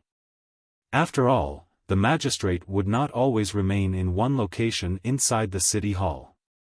However, what most people didn't know was that magistrates normally wouldn't ever meet with players in their studies. Only the manager of an NPC city's auction house would be allowed to visit the study of the respective city's city hall. One could say that this was a special privilege of auction house managers. Any other player would most likely never set foot in a city hall's study. Tier 6 God-ranked players were no exception. One could also say that a city hall's study was the most fortified location inside an NPC city. This wasn't because the study was protected by amazing magic arrays, but because it was located in a special space. Like an otherworld, unless one gained permission to access it, even Tier 6 gods wouldn't be able to enter the study. At this time, Magistrate Weissman was sitting behind an office desk and reading a book made of pure gold under the sunlight shining through the window behind him. Compared to the previous time Xiaofan met Weissman, the current Weissman was already a level 200, Tier 5 Grand Wizard. This could be considered one of the benefits of White River City being one of the first NPC cities to get promoted in God's domain. With a Tier 5 NPC guarding White River City, even Tier 4 players would not dare act rampantly inside the city. The security level of the city was on an entirely different level compared to that of ordinary NPC cities. Players could develop themselves here without worrying about small incidents ruining all their investments in the city. "You're here. Do you have some business with me?" Weissman asked as he looked at Xiaofan with a friendly smile. Due to his promotion in tiers, Weissman's intellect had received further improvement. The NPC was now capable of acting much more like an ordinary human being. He even perfectly suppressed his aura. If one did not use an identification skill on Weissman, they would most likely treat him as an ordinary old man. "Lord Magistrate, I wish to make the city more prosperous, so I want to link White River City's auction house with the auction house of another city. I hope I can gain your permission to do so," Xiaofan answered. An auction house was an important economic pillar for a city. An auction house's development was a city's development, and the prosperity of an auction house was a city's prosperity. In the past, the powers merely treated the NPC auction houses they acquired as an ATM and the key to controlling an NPC city. They failed to understand that NPC auction houses were actually a tool for hastening the development of guild towns. This function had only been discovered more than a year after the auction arena system's introduction into the game. A year. With the popularity and income that an NPC auction house brought, 1 year was more than enough to elevate a guild town into an advanced city. However, as the various powers failed to discover this function, even more than 2 years after God's Domain's launch in the past, there hadn't been a single advanced guild city in the game. Even the existing intermediate cities back then had still been far from becoming advanced cities. Without the help of an NPC auction house, even 3 to 5 years of development wouldn't be enough to elevate an intermediate city to an advanced city. Guild towns and cities were a guild's foundation for development in God's domain. Meanwhile, there was an enormous difference between guild towns and cities of different ranks, especially when an intermediate city was promoted into an advanced city. Although the change was mostly quantitative, the difference was massive. Moreover, some special constructions that assisted players in their development could be constructed only in advanced cities. Hence, when the various powers received news about this function, they had all been filled with regret. Had they known about this function early on, they would have been able to elevate their guild's development speed and the standard of players in their territory to a whole new level. This was particularly true for the standard of players. As players reached higher levels, the maps inside kingdoms and empires would become inadequate for players seeking to improve themselves. This improvement wasn't limited to levels, it referred to clearing the Tier 3 promotion quest as well. Level 100 was a massive turning point for players in God's domain. Not only were level 100 monsters much more difficult to handle than level 99 monsters, but it was also the minimum level at which players could get promoted to Tier 3. Meanwhile, the precondition for promotion to Tier 3 was development in neutral maps. However, as luck would have it, level 100 plus neutral maps were extremely dangerous, so dangerous that even Tier 2 experts would struggle to survive in them. Most importantly, the environment in these neutral maps was extremely severe. Low ambient mana, like in the Witch's Hill, was only the least of the environmental challenges in these level 100 plus neutral maps. If players wanted to have an easier time developing in these level 100 plus neutral maps, they needed to rely on the support of a guild city. Developing in a level 100 plus neutral map was akin to walking through a barren desert with a guild city serving as an oasis. However, proper player development in level 100 plus neutral maps depended largely on the rank of the guild city. In level 100 plus neutral maps, a basic city was only the baseline for survival for Tier 2 players. That was right, survival. Basic cities merely protected players from dying from unexpected events. Only after reaching the intermediate standard would a guild city be able to provide players with a better life in neutral maps. Guild cities that had reached the advanced standard could provide players with comfortable lives even in level 100 plus neutral maps. Tier 3 promotion would also become considerably easier, which was the reason why the various powers of God's domain had been so desperate to obtain an advanced city of their own in the past. If a power could upgrade its guild city to the advanced standard early on, the speed of conversion to Tier 3 and the number of players converted would increase significantly.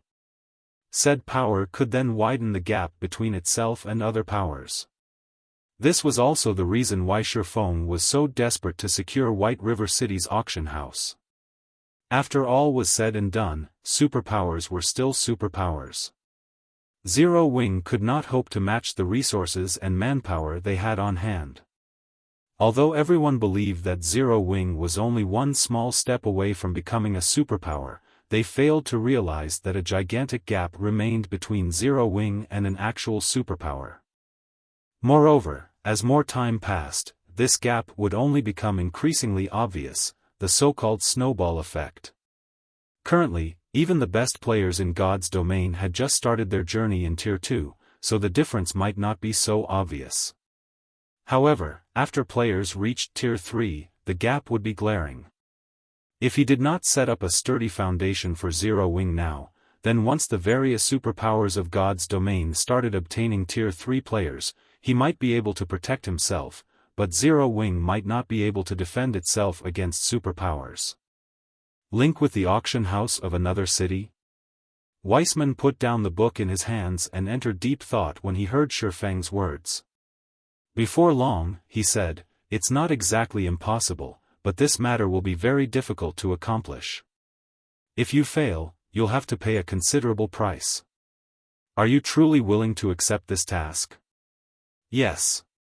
Xiaofan nodded seriously. He had long since known about this point, as he wouldn't have visited Weissman without preparation. "Which town or city would you choose?" Weissman asked. "Stone Forest Town." Xiaofan replied. The Witch's Hill Zero Wing City was built and was a precious leveling ground. He couldn't possibly move Zero Wing City to a neutral map. Stone Forest Town, however, was a different story. The Stoneclaw Mountains the town was built in was already starting to lose popularity among players. Moreover, Stone Forest Town was already an advanced town and only a step away from becoming a basic city. He naturally had to prioritize its development. Although linking an NPC auction house with a guild town's auction house was slightly more difficult than doing so for a guild city's auction house, the difficulty was only on the standard of an epic team quest. To Xiaofang's current self, completing such a quest would be no problem at all. Alright, as White River City's magistrate, I will grant you this authority. Here are the tasks you need to complete. I hope you can succeed. Weissman said as he took out a parchment and handed it to Xiaofan. Meanwhile, the moment Xiaofan accepted the parchment, a system notification entered his ears. System, you have accepted the inferior legendary quest, Road of Prosperity.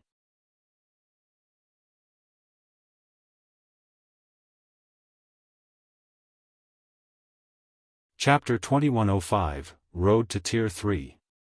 An inferior legendary quest? Xiaofan was stunned when he saw the system notification. As far as he could remember, the quest to link an NPC auction house to a guild cities had only neared epic rank. Even if it were slightly more difficult to accomplish, the quest shouldn't be more difficult than an epic team quest. He had never heard of an inferior legendary ranked version. Although there was only one rank between inferior legendary quests and epic quests, the actual difficulty difference was massive. This was like the difference between peak and apex experts. Even apex experts would face extreme risks when completing an inferior legendary quest, and that was with the support of a superpower. Without a superpower behind them, completing an inferior legendary quest would require heaven-defying luck. During Xiaofang's brief moment of shock, he received another system notification. System, congratulations. You are the first player to activate the Road to Prosperity in God's domain. There will be no penalties for failing the quest. Upon quest completion, you will be awarded an additional Peak Construction Design or Gold Town Promotion Order. A Peak Construction Design or Gold Town Promotion Order? Xiaofan began to grow excited as he read this second notification. Both the Peak Construction Design and the Gold Town Promotion Order were painfully difficult to acquire in God's domain. Either of these items was easily as valuable as a fragmented legendary item. Any peak construction could easily attract a flood of players, increasing a city's popularity. Peak constructions were also required to promote an advanced city to a main city. A guild city could only truly become a guild's main headquarters after becoming a main city, which even individual Tier 5 players would find difficult to take down. To destroy a main city, one would need a group of Tier 5 players or a Tier 6 God-ranked player. This was also why only guilds with a main city were considered true first-rate guilds. First-rate guilds generally had quite a few Tier 5 players under their command, and with the home ground advantage, these Tier 5 players could exhibit far greater combat power than ordinary Tier 5 players. Hence, even the various superpowers had invested a lot of time and effort to destroy a first-rate guild's main city in the past. Some superpowers had even spent 2 or 3 months trying to destroy a first-rate guild's main city. As for the Gold Town Promotion Order, it allowed players to promote an advanced town to a basic city unconditionally. Every superpower dreamed of commanding a basic city at this stage of the game. Not only would a basic city provide a stable source of income, but it would also allow its ruling superpower to control more territory. At the same time, a basic city was the basis for survival in level 100+ neutral maps. God's domain had plenty of level 100+ neutral maps, and every one of them had its own characteristics and resources. Occupying one of these neutral maps would certainly benefit a guild's members as they grew stronger. God's domain's current powers desperately needed both the Peak Construction Design and the Gold Town Promotion Order. Even though it would still be some time before players reached level 100, much would need to be done before they could explore level 100 neutral maps. Many powers in the past had only begun to prepare after players had reached level 90, and by then, it had been too late. Ideally, powers should prepare to explore level 100 neutral maps once players reached level 80. Players would need potions and items that would help counter the harsh environments players would encounter in neutral maps, for example. To amass these potions and items, the various powers would need to improve their lifestyle players' standards. They would also need to grind for recipes and designs. If a power only began to prepare for this expansion after players reached level 90, it wouldn't be ready in time, and superpowers were no exception. Its development in level 100 neutral maps would stagnate, and the process of elevating its expert players to Tier 3 would be affected. Zero Wing's foundations were still flimsy. Hence, Xiaofan needed to prepare for exploring level 100 neutral maps as soon as possible. After all, after reaching Tier 2, players would need about the same amount of time for each level up before level 100. It only seemed like players' leveling speed decreased as they reached higher levels due to increased PvP encounters, which, in turn, resulted in more deaths than necessary. In addition, top-tier weapons and equipment became more difficult to acquire. Thinking up to this point, Xiaofan promptly unfurled the parchment Weissman had given him. The parchment listed all the conditions that he would need to fulfill. Once he met these conditions, White River City's auction house would link with the auction house in Stone Forest Town. As expected of an inferior legendary quest. These conditions are absurd. Xiaofan frowned as he read the parchment. To put it simply, he needed to obtain 100 units of 7 Luminaries crystal and complete one hero-ranked crusade quest. Although the quest only had 2 conditions, fulfilling both would even be a challenge for the various superpowers. The various superpowers likely didn't even know what a Hero Crusade quest was. A Hero Crusade quest was also known as a Kingdom Crusade quest. Even an entire kingdom would struggle to complete such a quest, so they were usually commissioned through the Adventurers Association. In the past, even the various superpowers had considered Hero Crusade quests absolute nightmares. In the past, first-rate guilds had been powerless when it came to Hero Crusade quests, and the various superpowers had sacrificed tens of thousands of expert players to complete them. Even Apex experts had died multiple times during the quest. Now, the system wanted him to complete one such quest just to connect 2 auction houses. Obtaining 100 units of 7 Luminaries crystal wasn't particularly difficult for Xiaofan. After all, Zero Wing had already begun to explore the Tower of Time. Thus far, the guild had collected more than 50 units of 7 Luminaries crystal. If he sent Cola and the other main force members to the tower, acquiring the rest of the required 7 Luminaries crystals wouldn't be overly difficult. The Hero Crusade quest was the real problem. Ouroboros had once accepted a Hero Crusade quest when players had been around level 70. Their target had been the Lord of Fire in an ancient secret land. I can probably give it a go. After giving the matter some thought, Xiaofan recalled the Hero Crusade quests in Star Moon Kingdom during his previous life. Of those he could remember, the only one he was confident of Zero Wing completing was the crusade against the Lord of Fire. Although Ouroboros had failed to defeat the Lord of Fire, the main reason for its defeat had been insufficient fire resistance. Ouroboros's members hadn't been able to withstand the Lord of Fire's attacks at all. A foreign superpower had arrived to hunt down the boss only after players had reached level 100. The achievement had sparked a huge commotion in Star Moon Kingdom at the time. Players could only complete a Hero Crusade quest once, and once it had been completed, it would vanish from God's domain forever. As long as a guild completed a Hero Crusade quest, it would be awarded a significant amount of guild popularity, which would attract more NPC nobles and even royalty to commission quests. A guild could even earn the appropriate deeds to become a territory lord, although trying to reach that rank was extremely difficult. After considering the matter for a moment, Xiaofan decided to hunt down the Lord of Fire. Other powers might find it struggle to amass enough fire resistance to raid the Lord of Fire, but it wasn't an issue for Xiaofan and his guild. He had already raided the Flame Demon King and obtained the Flame Demon's Crown, a piece of top-tier fire resistance equipment, after all. Furthermore, Zero Wing was far stronger than Ouroboros had been. With the help of Master Fire Resistance potions, raiding the Lord of Fire was definitely possible for the guild. As Xiaofan left the city hall and was about to head to the candlelight trading firm to prepare for the Crusade quest, Aqua Rose contacted him. Guild leader, something major has just happened. A moment ago, Starlink made a move and invited every core member in our guild to join it. It is offering us 3 times what Zero Wing is paying, and it has poached a group of advanced lifestyle players from Candlelight. Starlink has started selling weapons and equipment for cred, causing our sales to plummet, Aqua Rose hurriedly reported. Everyone in the guild is talking about it. I guess Starlink finally gave in and is trying to suppress us with its financial power? Xiaofan could not help but laugh. How can you laugh at a time like this, guild leader?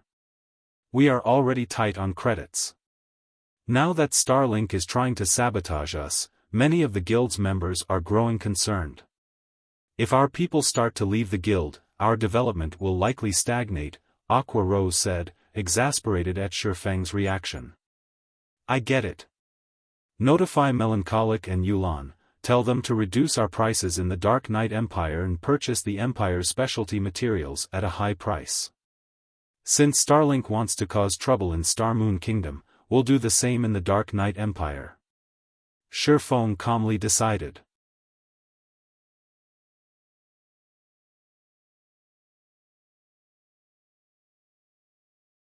Chapter 2106, Advanced Authority. Aqua Rose was stunned when she heard Xiaofan's orders.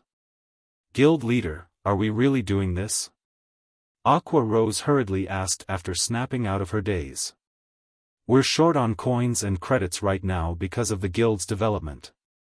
I'm afraid that we won't last more than 2 days if we go through with this. Zero Wing had secured White River City's auction house, which significantly increased the guild's income, but the battle had also tremendously elevated the guild's fame, which had attracted more recruits and increased the guild's member count. Overall, the guild's funds were still stretched thin. Meanwhile, a large-scale price war wouldn't yield results quickly. It could even backfire on Zero Wing. Starlink was its opponent this time, and the superpower had immense financial strength. Moreover, Zero Wing would be attacking Starlink's home turf. Even when Zero Wing's coffers had been overflowing, it still hadn't been a match for Starlink. Not even superpowers like Unyielding Soul or Crimson Emperor dared to engage in a financial war against Starlink. How many coins can we save each day after including the income from White River City's auction house? Xiaofan asked. After deducting the guild's necessary expenditures and including the funds we have on hand, we should be able to save around 35,000 gold per day, Aqua Rose said with a bitter smile. 35,000 gold was unquestionably a huge sum to current first-rate guilds. Many of them dreamed of saving so much in a single day. As guilds continued to develop, they encountered more necessary expenditures. Trying to wage a price war against a superpower on its home turf with just 35,000 gold per day was a joke. That money would be gone in 2 days, at most. Even if Zero Wing was generating more income each day, the guild could only afford to maintain its financial attack for around 5 days. Any longer and the war would affect the guild's development. That should be just barely enough. Xiaofan mimicked Aqua's faint smile after giving the matter some thought. That's enough? For a moment, Aqua Rose wondered if she had misheard Xiaofan. Either that, or she had accidentally told him the wrong numbers, stating the guild's net income as 350,000 rather than 35,000. That's enough. Just inform Melancholic and Yulan and tell them to see to the necessary preparations in the Dark Knight Empire, Xiaofan said, nodding. He then disconnected the call and continued toward the Candlelight trading firm to prepare for the Lord of Fire raid. A few days ago, he wouldn't have been confident enough to start a price war with Starlink in the Dark Knight Empire, but he had already purchased 500 stamina gemstones from the 4-star wandering merchant Zal. The various major powers desperately needed stamina gemstones since they'd all started to explore neutral maps. Unfortunately, these neutral maps didn't have guild towns or cities yet where players could rest. Moreover, the various large guilds couldn't transfer their guild towns to these neutral maps yet, which meant that exploration relied entirely on players' strength and stamina. Meanwhile, the wealthier a neutral map was, the harsher its environment would be. As a result, players expended more stamina than normal when exploring these maps. Players would even consume stamina while standing still in some neutral maps, and even if they sat down to rest, their stamina recovery would only be enough to nullify the passive consumption rate. Players simply couldn't survive in these maps for long. Although there were some potions that aided in stamina recovery on the market, they were extremely rare. The various major powers usually saved these potions for their members, rarely selling them. Take Zero Wing, for example. Although Zero Wing could brew the exotic stamina potion, it only had 10 players that were capable of producing it, yet the guild had more than 500,000 members. After deducting the guild's needs, very few exotic stamina potions were left that could be sold on the market. This predicament only increased the stamina gemstone's value. First, the stamina gemstone did not have a set duration, it would not disappear after a certain period of use. Second, it did not have a level limit. Hence, players could use the stamina gemstone throughout their careers in God's domain. If players equipped 3 stamina gemstones, they wouldn't have to worry about stamina consumption when exploring neutral maps below level 100. Because of this, the various major powers had gone crazy for stamina gemstones in the past, each easily selling for 300 gold in an auction. While Xiaofan prepared all sorts of fire resistance equipment and potions, players throughout Star Moon Kingdom had discovered Starlink's assault on Zero Wing, and a commotion erupted across the kingdom. Starlink has finally made its move. I knew Starlink couldn't take the embarrassment of losing to Zero Wing lying down. Even though Zero Wing has many experts, the competition between the various powers is one of finances. How can Zero Wing possibly compete with Starlink without any backers? Starlink is pretty impressive, though. It's actually poaching Zero Wing's members by offering to triple their salaries. I've heard that several hundred Zero Wing members have already left to join Starlink. Moreover, a large number of them are advanced lifestyle players. This will likely wound the candlelight trading firm. I would be tempted, as well. After all, they get to join a superpower and earn 3 times their normal salary. That's not all Starlink is doing. I've heard that it started to buy Star Moon Kingdom's materials at a high price, too. It is also selling similar products to the candlelight trading firm at a much lower price. As a result, Candlelight's player traffic has decreased. Zero Wing's in trouble now. It has just secured White River City's auction house after fighting so hard, and just as it has gained the funds to start on the path toward becoming a superpower, Starlink had jumped in and made such a move. Zero Wing's development will likely stagnate. Sure enough, superpowers shouldn't be casually provoked. By this point, Star Moon Kingdom's players had gained a better understanding of superpowers' wealth. Although they had recently held an optimistic view of Zero Wing's future, hoping that Zero Wing could emerge victorious from a price war with Starlink was unrealistic. Meanwhile, a gorgeous woman in dark purple robes entered one of White River City's advanced bars. As soon as she spotted the middle-aged man wearing pitch-black leather armor at the bar, she hurried up to him. "Commander, I've just received a message from the Seven Sins. Not only has Starlink successfully secured 3 auction houses, but it has also become an advanced member in the Secret Chamber of Commerce. As an advanced member, the first thing Starlink did was use its authority to hold an advanced union. It looks like Starlink is trying to kick Zero Wing out of secret," Luofei immediately reported. "An advanced union?" Yan Tianqing could not help but shake his head and sigh as he said, "Sure enough, hoping that a guild with no background can become a superpower is a fool's dream. Since that is the case, let's return to the Black Dragon Empire." Within the Secret Chamber of Commerce, there were 2 levels of membership, basic and advanced.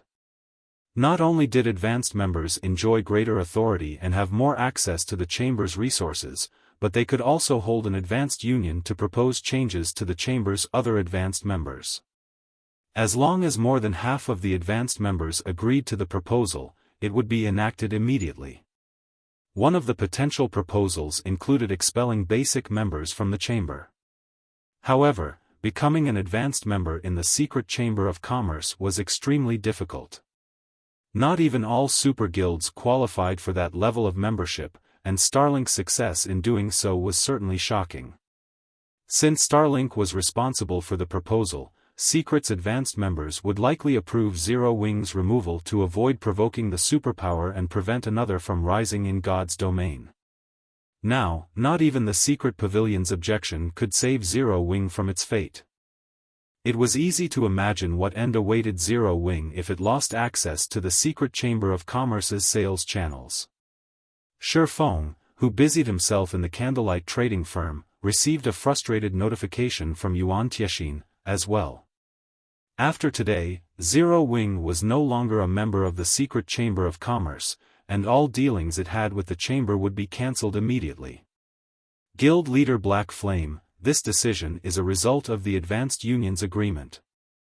Although the Secret Pavilion voted against it, the 5 other advanced members voted for the proposal. There was nothing the pavilion could do, Yuan Tiexin said apologetically. It's fine. It's the rules, after all. Although, I have to thank the pavilion for voting in Zero Wing's favor, Xiaofan said, chuckling. Although Zero Wing is no longer part of the Secret Chamber of Commerce, if your guild needs anything, the Secret Pavilion can help with small matters. Just contact me if you need anything in the future, Yuan Tiexin sincerely offered. Thanks. Xiaofan nodded appreciatively. As Xiaofan learned of Zero Wing's banishment from the Secret Chamber of Commerce, news of the matter spread throughout Starmoon Kingdom, causing an uproar. Nobody would have imagined that Secret would annex Zero Wing without a second thought. With this, Zero Wing would find it even more difficult to survive Starlink's economic suppression. Zero Wing. Didn't you want to play? I'll give you my full attention this time. Lu Xinglua, in the distant Dark Knight Empire, laughed when he received the latest report on Zero Wing. Previously, he hadn't had the time to deal with Zero Wing, but now that Starlink has secured its position as the Dark Knight Empire's overlord, neither Unyielding Soul nor Crimson Empire was a match for its prowess in the Empire. Now that he didn't have to worry about Starlink's position in the Empire, he had the time to punish Zero Wing for angering Starlink. Meanwhile, Melancholic Smile and Yulan had just arrived in one of the 100 Flower Palace's shops in Dark Knight City that Zero Wing had taken over. Guild leader, all of Candlelight's shops in the Empire have been stocked with stamina gemstones and exotic stamina potions. We can start selling them at any time, Melancholic Smile reported after calling Xiaofan. Good. Begin the operation. Xiaofan commanded. It's about time we teach Starlink a lesson.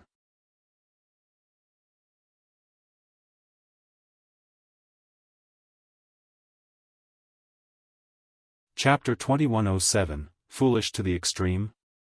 Melancholic Smile and Yulan went to work the moment Xiaofan gave the command. In Zero Wing's name, they announced their intent to purchase the Dark Knight Empire's specialty materials at a high price and sell common goods at a low price. The post caused a commotion throughout the Empire the moment it went public.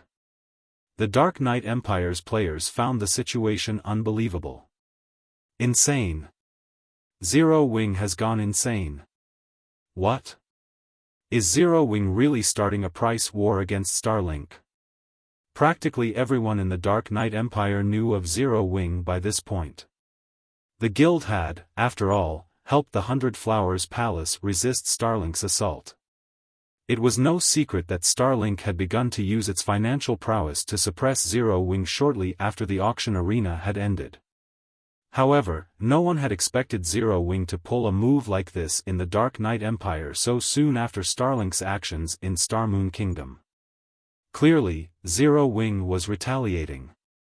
The news reached the Empire's various powers at light speed, and they all found Zero Wing's actions utterly astonishing. What are Zero Wing's people thinking? Are they unaware that Starlink has already secured Dark Knight City's auction house? Crimson Heart, the 100 Flowers Palace's first vice guild leader, said, flabbergasted. Starlink had already solidified its position as the Empire's overlord, and not even Unyielding Soul or Crimson Emperor would dare engage the superpower in a financial war. Moreover, Starlink had secured 2 other NPC auction houses. Its new financial strength was unimaginable. I've heard that Zero Wing's members have become jittery due to Starlink's suppression. Maybe Zero Wing is trying to raise morale and unite its members, Cleansed Rue commented. In her opinion, this was Zero Wing's only option. A guild's morale and unity were extremely important. If the guild were fractured, it would only be a matter of time before it crumbled. Even so, this is just playing with fire. This has basically announced Zero Wing's intentions to fight Starlink. If Zero Wing loses this financial war, it will only suffer more, Crimson Heart said. Moreover, economic warfare is very taxing on a guild. This isn't a field battle, it is a pure competition of wealth and resources. War weapons are useless here. Cleansed Rue fell silent after listening to Crimson Heart's reasoning. As Crimson Heart had said, fighting a price war would hinder a guild's operations, and the consequences of losing a war like this were far worse than losing a field war. While a guild could endure multiple defeats in a field war, a single loss in a financial war could force a guild to the brink of disbandment. Even worse, a guild would still suffer severe losses even if it won. To put it simply, there were no winners in an economic war. The 100 Flowers Palace wasn't the only guild in the Dark Knight Empire that Zero Wing's actions had confused. Unyielding Soul also discussed the situation. Zero Wing has gone too far this time.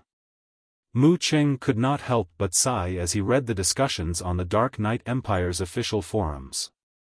Grandpa, Zero Wing has a gold mine like Zero Wing City, as well as White River City's auction house. Overall, it still has frightening financial strength.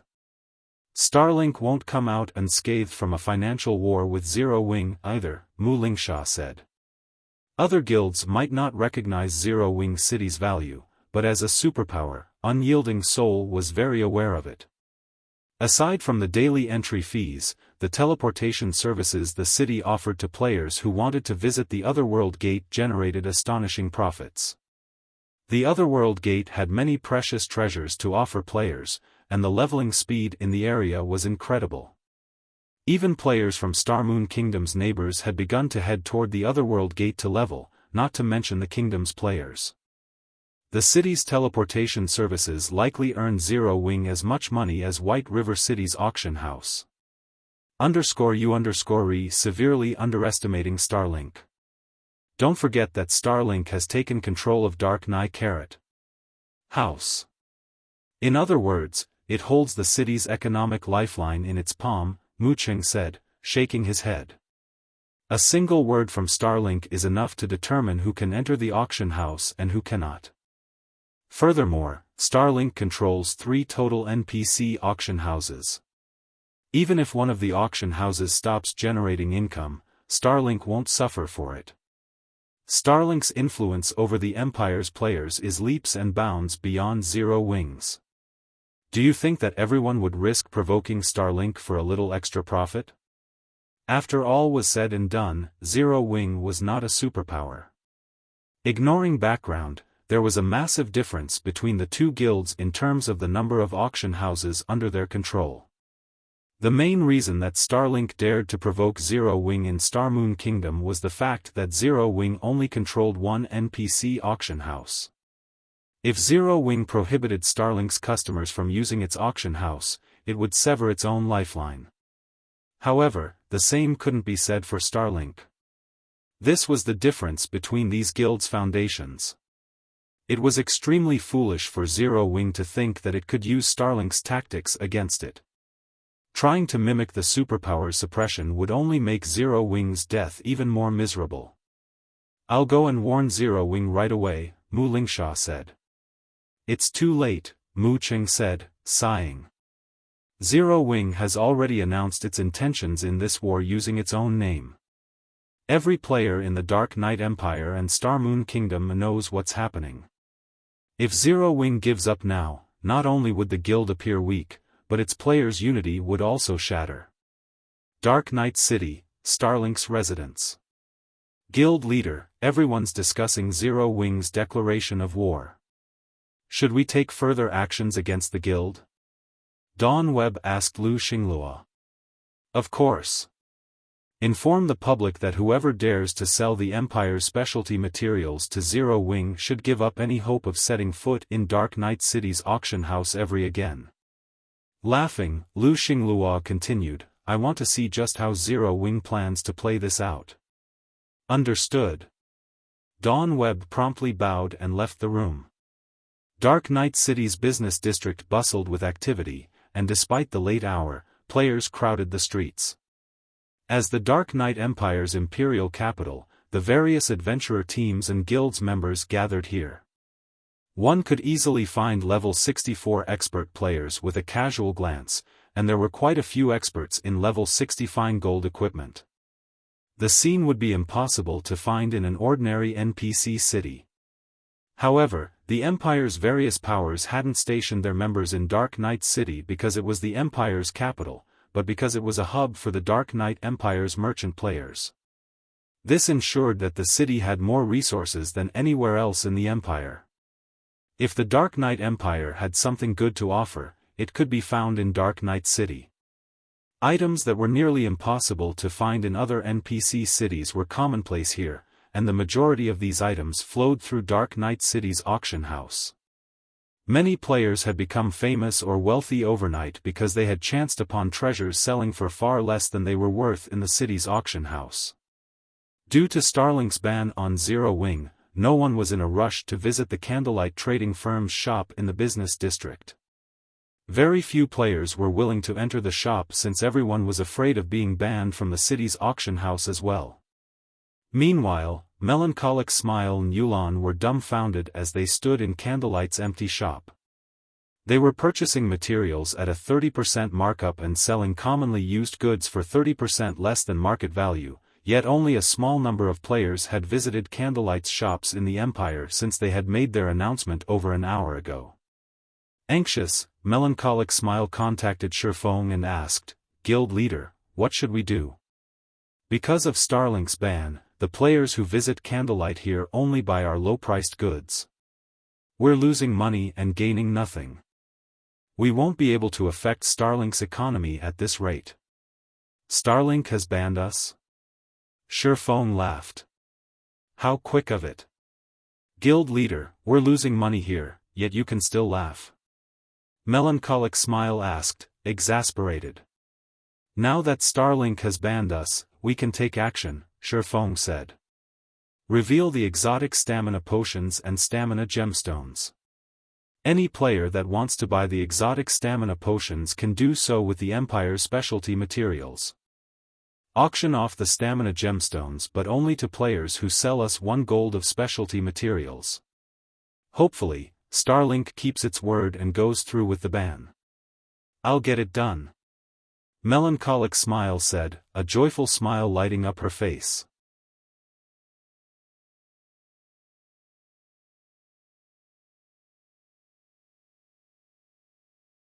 Chapter 2108, Dark Knight Empire Shaken.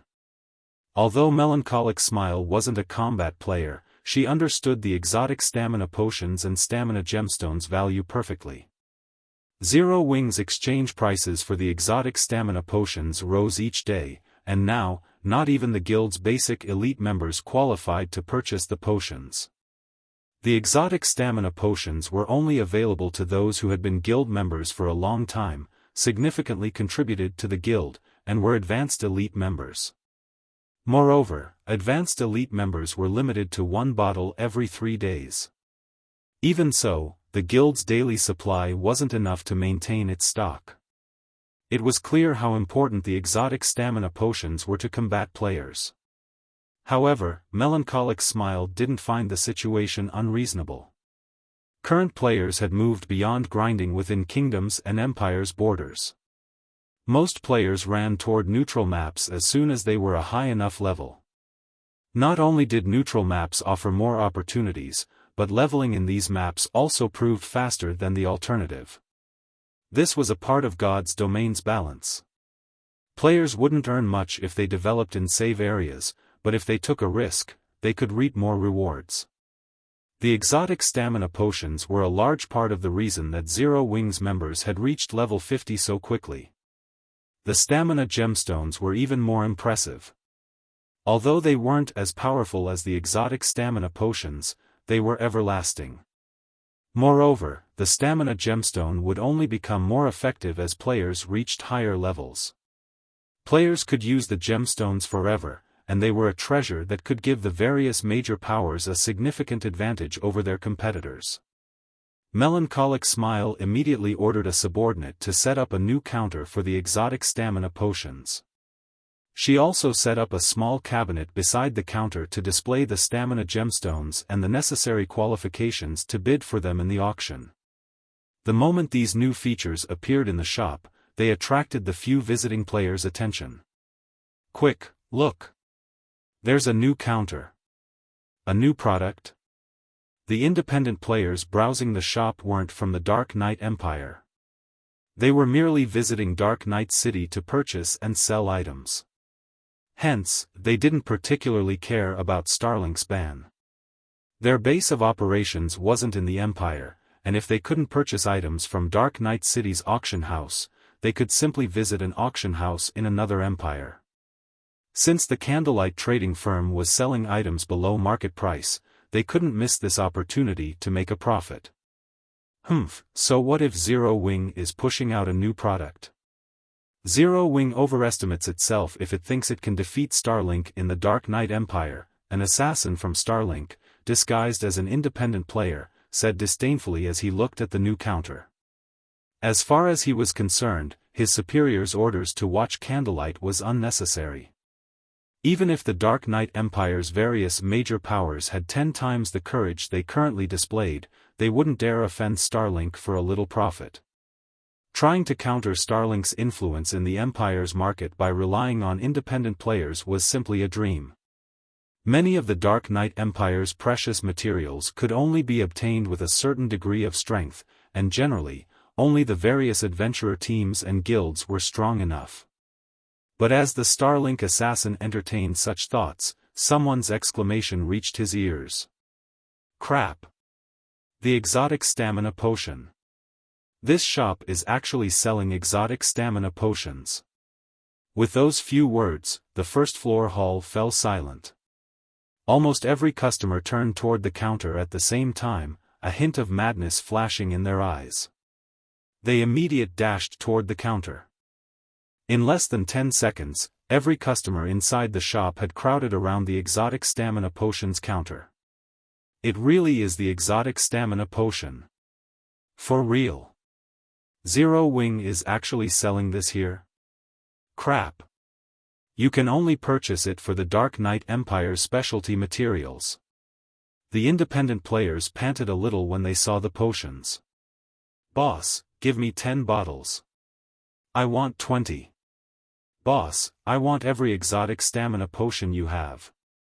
After a brief moment of shock, the several hundred independent players in the shop frantically shouted their orders for the exotic stamina potions.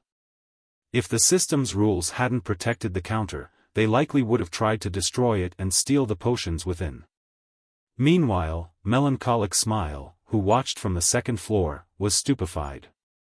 When Candlelight sold the potion in Starmoon Kingdom, the kingdom's players had merely been surprised.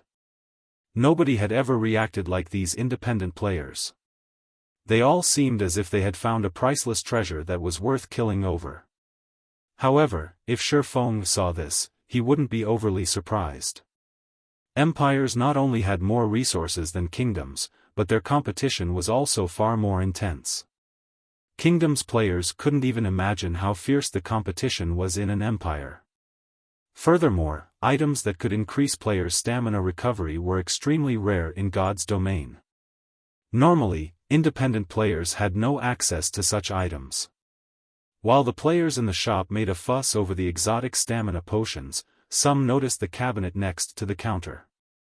Again, they expressed their shock. Stamina gemstone?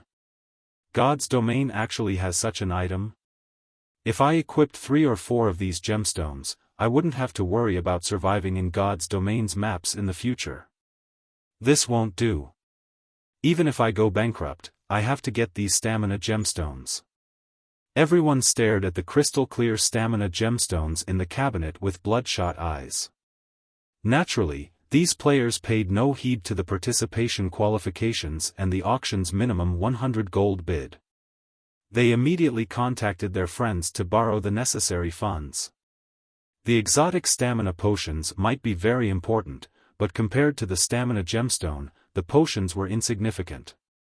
With the stamina gemstones, players could treat neutral maps like their own backyards, hunting for more opportunities than other players. News of the candlelight trading firm's exotic stamina potions spread like wildfire. Not only did it reach every corner of Dark Knight City almost instantly, but players also began to discuss the gemstones on the Empire's official forums. Is Zero Wing insane? It's actually selling such a treasure. It seems Zero Wing really wants to go to war with Starlink. Fortunately for us, we can profit from this war. As long as we have enough stamina gemstones, exploring neutral maps won't be a problem. For a moment, the stamina gemstone's appearance caused an uproar in the Dark Knight Empire. The various adventurer teams, in particular, sent their members to Candlelight's shop in Dark Knight City to purchase a stock of the gemstones for their members. Other players might be afraid of being barred from the city's auction house, but adventurer teams like theirs weren't. After all, they could simply visit other auction houses. At most, they might have to visit another empire to shop. However, once they had the stamina gemstones, they would have an advantage over other powers when exploring neutral maps. They simply couldn't miss such a rare opportunity. The Dark Knight Empire's various large guilds secretly sent members to the candlelight trading firm as well.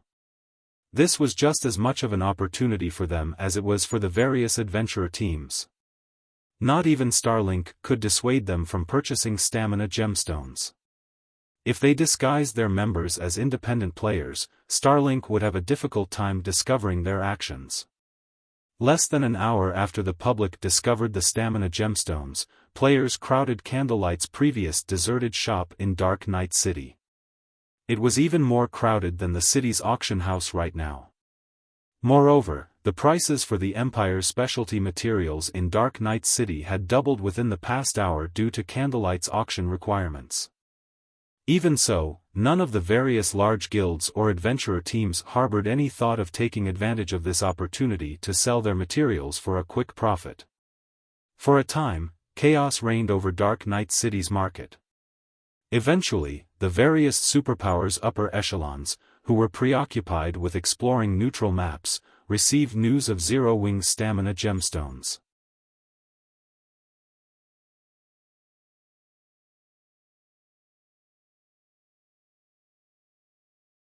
Chapter 2109, Changes in the Dark Knight Empire. Star Moon Kingdom, an advanced bar in White River City's business district. All 3 floors of the bar had been rented out, but aside from NPCs, the first 2 floors were void of people. Players only occupied the top floor VIP room. The several players in the room were all level 65 or above and wore top-tier level 60 equipment. The leader was an elderly man in blue, who stared through a window, admiring the prosperous view. Suddenly, a level 64, black-clad assassin entered the room, looked at the elder, and said, "Elder E, we've just received news stating that Candlelight has started selling a large quantity of exotic stamina potions in the Dark Knight Empire.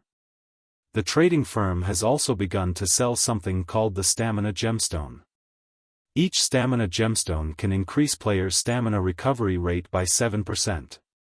Candlelight is only accepting the Dark Knight Empire's specialty materials as payment, which has not only doubled the prices for these materials, but the various powers have also stopped selling any they have in stock." Stamina Gemstone? The blue-clad elder was astonished when he heard this. "How many are they selling?" "Based our investigations, Candlelight has prepared 60 stamina gemstones to sell in Dark Knight City," the assassin answered. 60. How generous. The elder expressed his surprise at the assassin's answer. Has Zero Wing gone insane? Players who frequented neutral maps understood how valuable items like the stamina gemstones were. Moreover, the more stamina gemstones one had equipped, the more valuable they would become. With 60 stamina gemstones, one could outfit a 20-man team that would then be able to operate in a neutral map without having to return to a city to recover stamina. The profits one could gain from such a team would be frightening, especially when exploring a new neutral map. If Zero Wing organized such a team, it would gain a tremendous advantage over its competition. Yet, Zero Wing willingly sold the stamina gemstones, sacrificing such a wondrous opportunity. Only a lunatic would pull a stunt like this. It seems we still underestimate Zero Wing. Starlink will have a hard time preventing the guild from affecting its economy. Prepare the necessary materials immediately. We're heading to Dark Knight City, the blue-clad elder commanded as he stood from his seat. He, like everyone else in God's domain, had thought Zero Wing was simply making a fool of itself by challenging Starlink in the Dark Knight Empire, but now, it seemed that everyone had underestimated the guild's determination and strength. Likely no one had thought that Zero Wing was willing and able to make such a move. The Dark Knight Empire's various major powers had taken a step back in respect of Starlink, but now that their future was on the line, no one would heed Starlink's warnings. With how tempting the stamina gemstones were, the prices of the Empire's specialty materials would rise astronomically. Unlike the usual rare materials, specialty materials were unique to a specific country. Starlink used the Dark Knight Empire's specialty materials as the Starlink Trading Fin's foundation in the competition with other kingdoms and empires' trading firms. If the prices of the Dark Knight Empire's specialty materials reached absurd heights or supply were severed, Starlink's profits would plummet. After all, the various superpowers relied on their trading firms and wide connections as their main sources of income, and for Starlink, these relied on the Empire's specialty materials as a foundation. Without this foundation, Starlink would struggle to make money through its trading firm. Meanwhile, a deathly silence reigned in the guild leader's office, which Lu Xinglua occupied, in Starlink's Dark Knight City residence.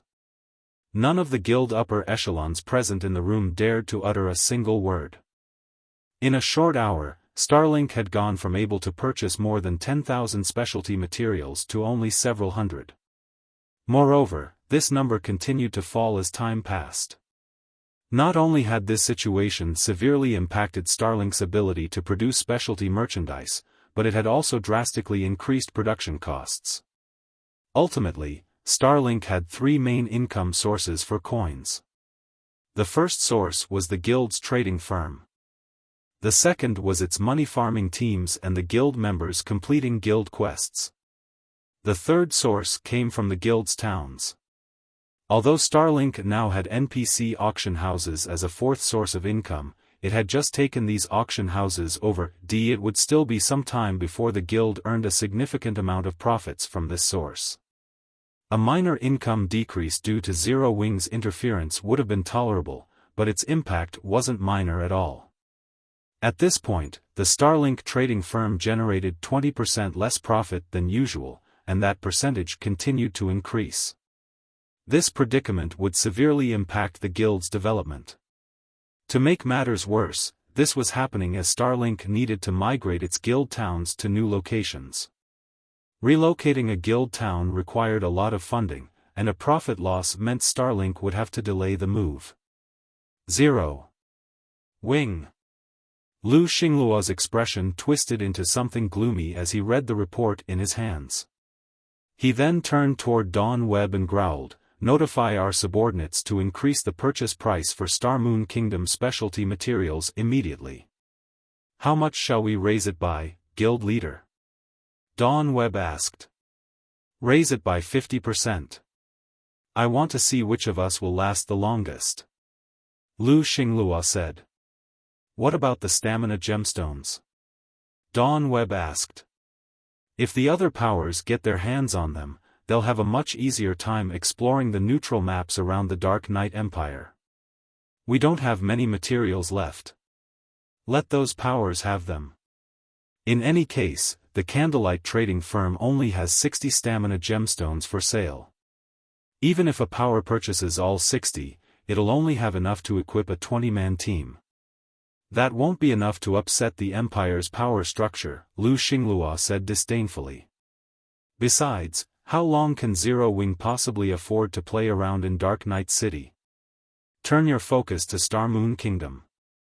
Now that Zero Wing has lost the secret Chamber of Commerce's connections, it can only strut about its own kingdom. More than 10 neutral maps neighbored the Dark Knight Empire that were suitable for current players. No matter how powerful a 20-man team was, it could only explore one neutral map at most. The team wouldn't have the time to explore other neutral maps, let alone affect Starlink's exploration teams. In contrast, as Starlink raised the prices for Star Moon Kingdom specialty products, Zero Wing's operation costs would rise, and its profit margins would suffer. Even if Zero Wing had White River City's auction house, its development would stagnate. As the various major powers continued to develop in neutral maps, stagnation would eventually eliminate Zero Wing from God's domain altogether. Understood. Dawn Webb nodded. Meanwhile, the Candlelight trading firm's shop in Dark Knight City was lively as practically every power in the Empire gathered to view its products. Even representatives from other kingdoms and empires' powers had come to inspect the goods. Every player in the shop had traded 1 gold of specialty materials to qualify for the Stamina Gemstones' upcoming auction. None of them cared about Starlink's threat. Unless Starlink wanted Dark Knight City's auction house to go out of business, it wouldn't dare follow through and ban everyone that did business with Candlelight. Everyone, the Stamina Gemstones will be sold in sets of 3. The bids will start at 300 gold of specialty materials. Each increment must no less than 10 gold. If everyone is in agreement, let the auction begin. Everyone in the first floor hall grew restless with Yolan's announcement. 400 gold. 450 gold. 600 gold. One major power after another yelled out astronomical bids, but at the end of the day, none of them could outcompete the superpowers that secretly participated in the auction.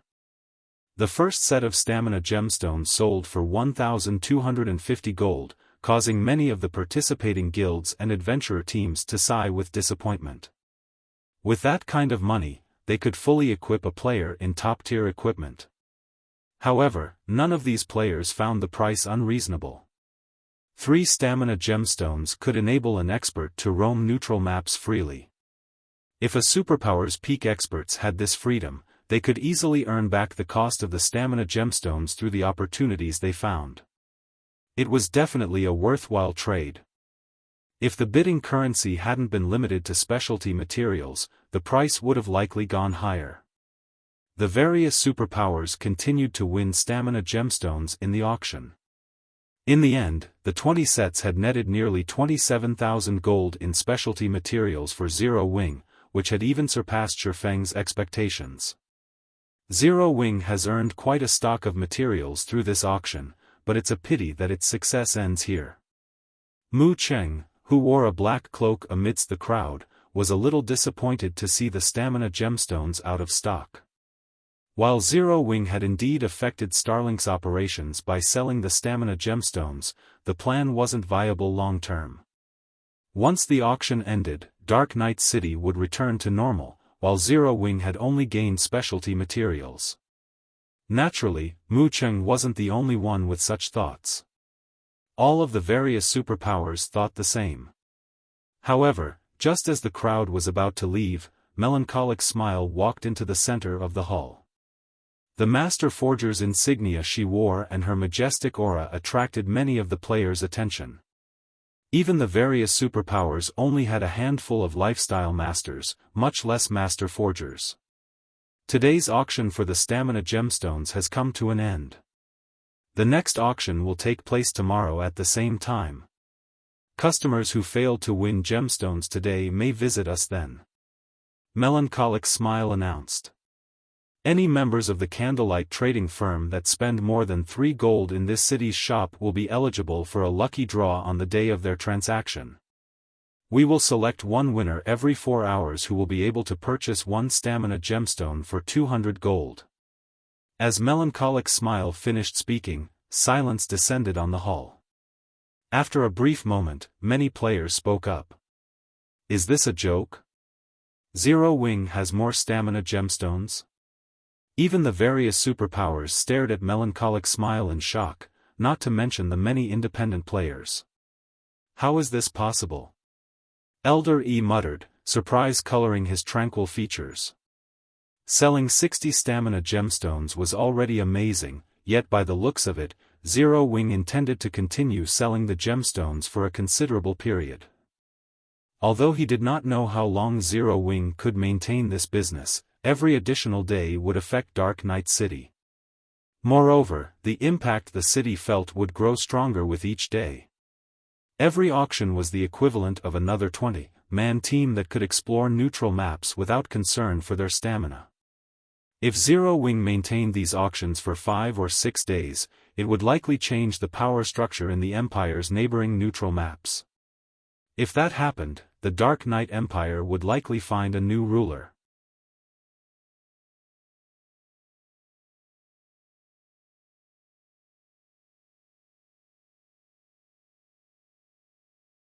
Chapter 2110, Situation Changes. News that the candlelight trading firm would sell stamina gemstones long-term spread throughout the Dark Knight Empire like wildfire. Small guilds and adventurer teams that hadn't expressed any hope of obtaining stamina gemstones began to grow restless. Candlelight is selling stamina gemstones long-term? This is interesting. Our chance to grow stronger has finally come. Although the 60 stamina gemstones had been tempting, it simply wasn't enough to go around. There were already 3 superpowers in the Dark Knight Empire, not to mention first-rate guilds and top adventurer teams. There were also hidden dark forces.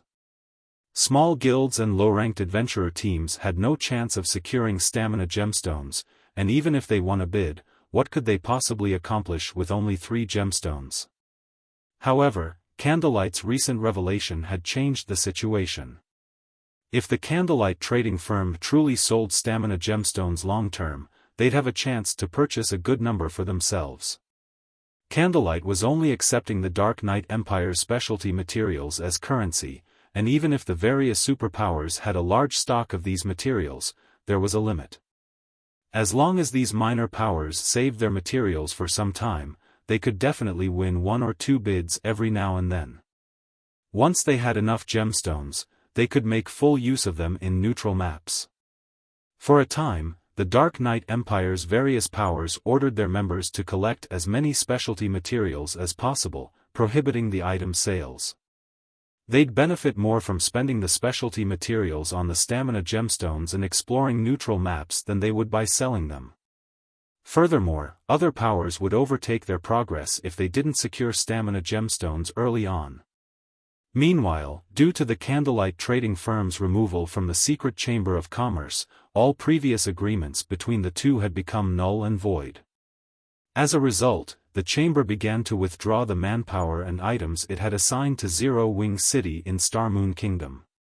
While Yuan Tiexin arranged for his subordinates' move out of their office, a heroic woman in gorgeous sacred armor approached him. She drew everyone's gaze as she entered the office, mesmerizing many of the men.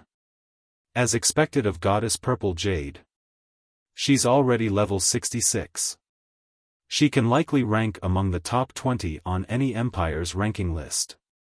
I've heard that 2 days ago, her team completed an epic team quest and slew a level 60 mythic ranked Iron Blood Dragon, obtaining the Dragon Blood Sword. That sword is so awesome. It's even considered as one of the top 10 epic weapons in God's domain. Because of that sword, Purple Jade is now stronger than other peak experts, earning the position as one of God's domain's 10 great swordsmen from the secret pavilion. As players spoke about the 10 great swordsmen, their admiration overwhelmed them. The 10 Great Swordsmen was a list the secret pavilion had introduced to promote each class's experts. All classes in God's domain were unique, and some were even the polar opposite of others, so battles between different classes couldn't accurately determine the stronger expert.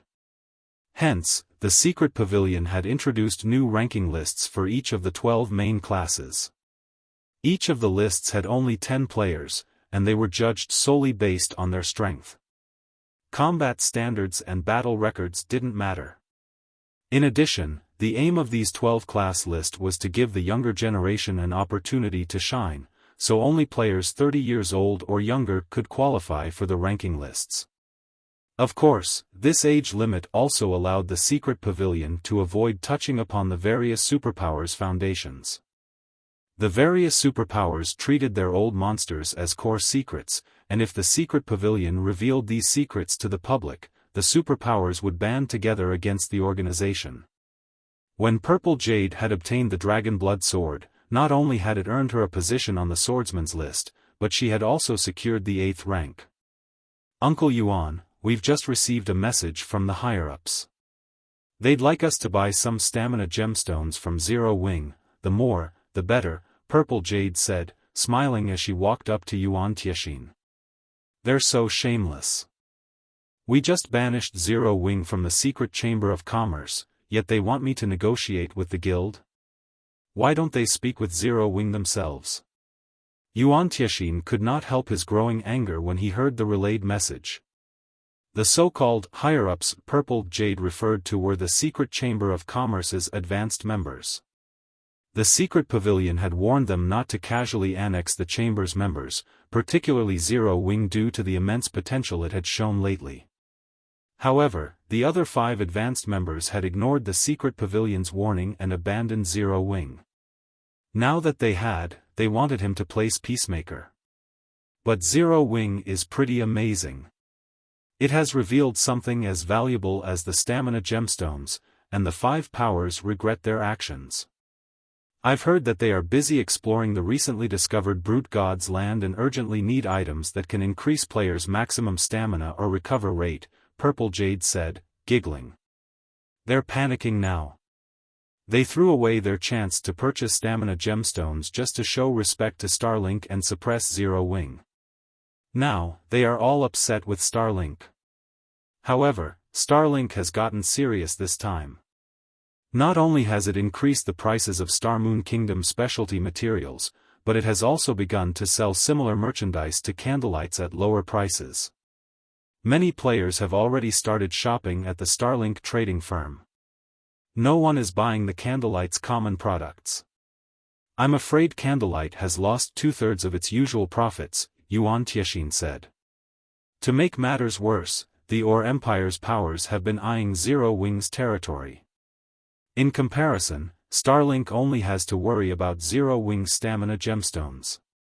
Although the stamina gemstones are valuable, Starlink isn't a superpower for no reason.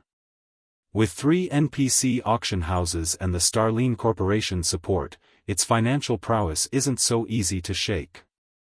Moreover, Starlink has control of a fortress in the ancient undead country, the Dark Knight Empire's most important neutral map. It is simply too difficult for Zero Wing to impact Starlink's finances negatively. The ancient undead country was a new expansion pack that had triggered in the Dark Knight Empire, and Starlink was responsible for triggering it. The ancient undead country had once been a massive empire, but due to an ancient war, it had fallen into ruin.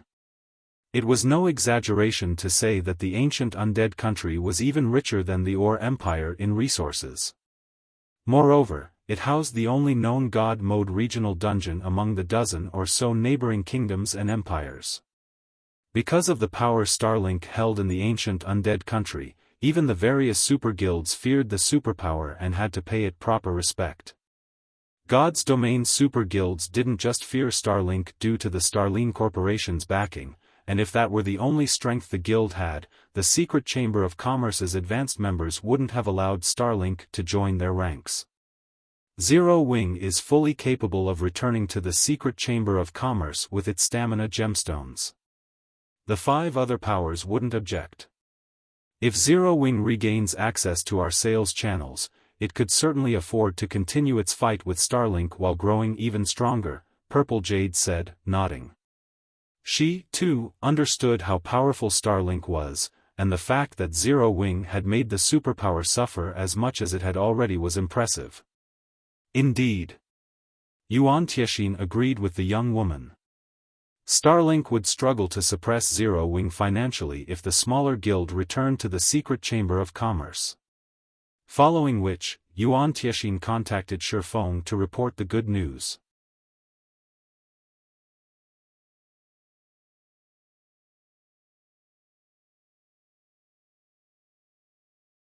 Chapter 2111, Condition. White River City, Candlelight Trading Firm. Due to Starlink's all-out economic suppression, the previously crowded shop had calmed. Its current customers were only here to purchase Candlelight specialty products. None of them showed any interest in the trading firm's common items. The Candlelight trading firm even saw a drop in the number of lifestyle applicants. Now, only a dozen or so players lined up to take the application test. The players that passed the shop sighed at its decline. The Candlelight trading firm's shop was the most eye-catching building in the business district, aside from NPC-owned buildings. The shop loomed like a giant, overlooking White River City. Why wouldn't they be surprised to see the shop practically deserted? In comparison, a 3-story shop not far from Candlelight boomed with business. Practically every player in the business district rushed toward the shop. Starlink really is ruthless. Not only has it set up shop in every NPC city that the Candlelight trading firm occupies, but it's also selling common goods at half the normal rate. It is basically selling items at cost. Purple Jade was astonished when she saw how popular the Starlink trading firm had become. Starlink was throwing away enough money to give an ordinary superpower a heart attack. Not even the secret pavilion would casually sacrifice so much income. However, Purple Jade had to admit that Starlink's strategy was effective, practically stealing all of the Candlelight trading firm's customers. Not only had Candlelight sales plummeted, but its lifestyle players' income had suffered as well. Including Starlink's mass recruitment for skilled lifestyle players, many of Candlelight's intermediate and advanced lifestyle players had jumped ship. If this persisted, it would destroy the Candlelight trading firm, and Zero Wing would stagnate due to the lost profits. Zero Wing was no longer a small guild, it had become a gigantic existence. Even if the guild avoided massive operations, it still needed to spend an astronomical amount of money each day. The guild might maintain its lead over its competition for a while, but if Zero Wing's development ground to a halt, it would only be a matter of time before it was overtaken by the other powers. Furthermore, multiple hostile superpowers still searched for a chance to tear the guild apart.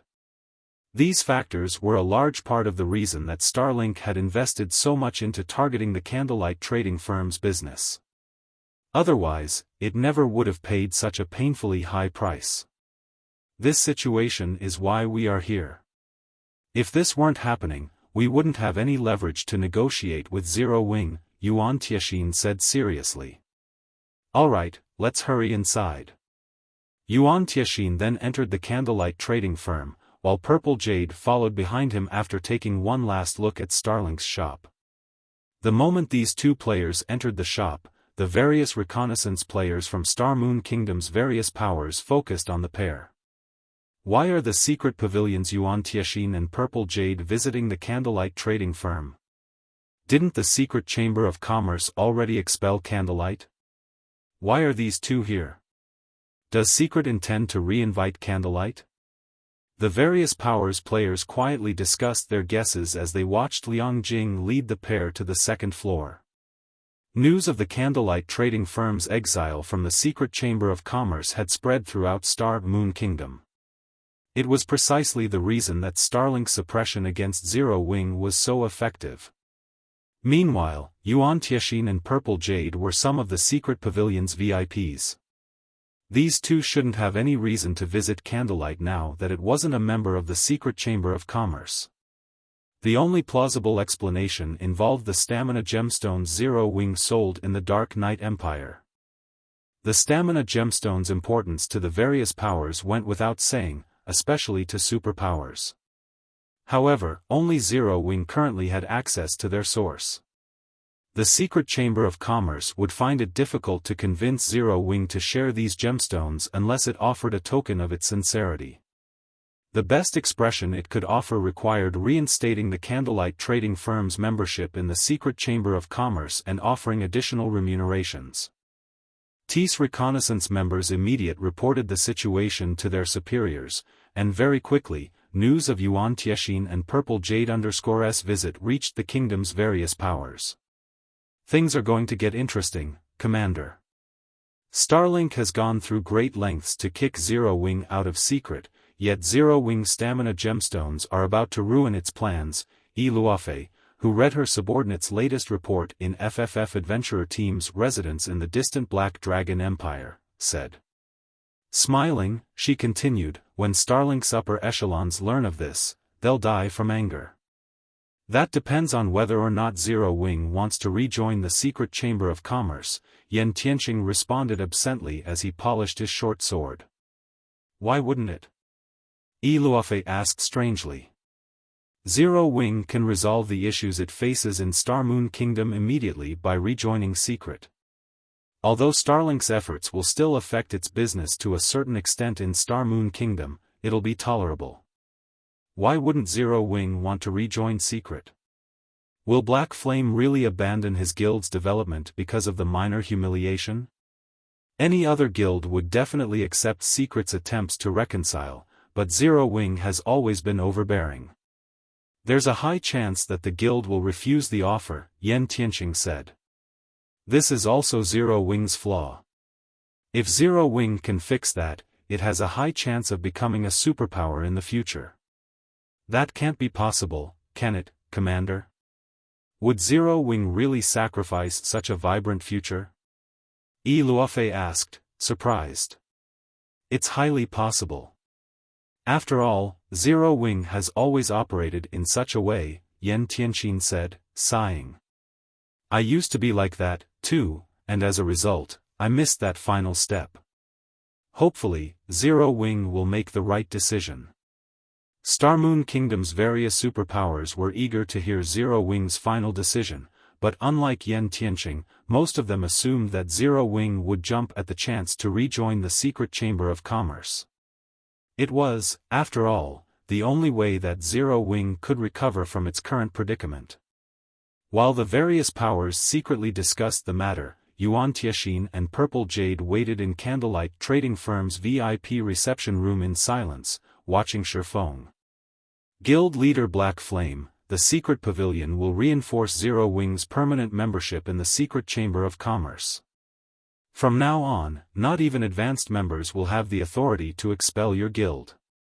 In addition, if Zero Wing agrees to sell a large number of stamina gemstones, several of the chamber's advanced members will offer 10 additional sales channels in their own headquarters.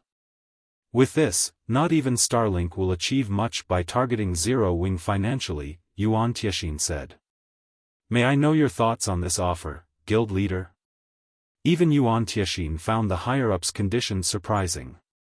The 10 additional sales channels were an extraordinary offer, all of which came through the shops in Empire's imperial capitals. These sales channels were far more valuable than those the chamber's basic members had access to.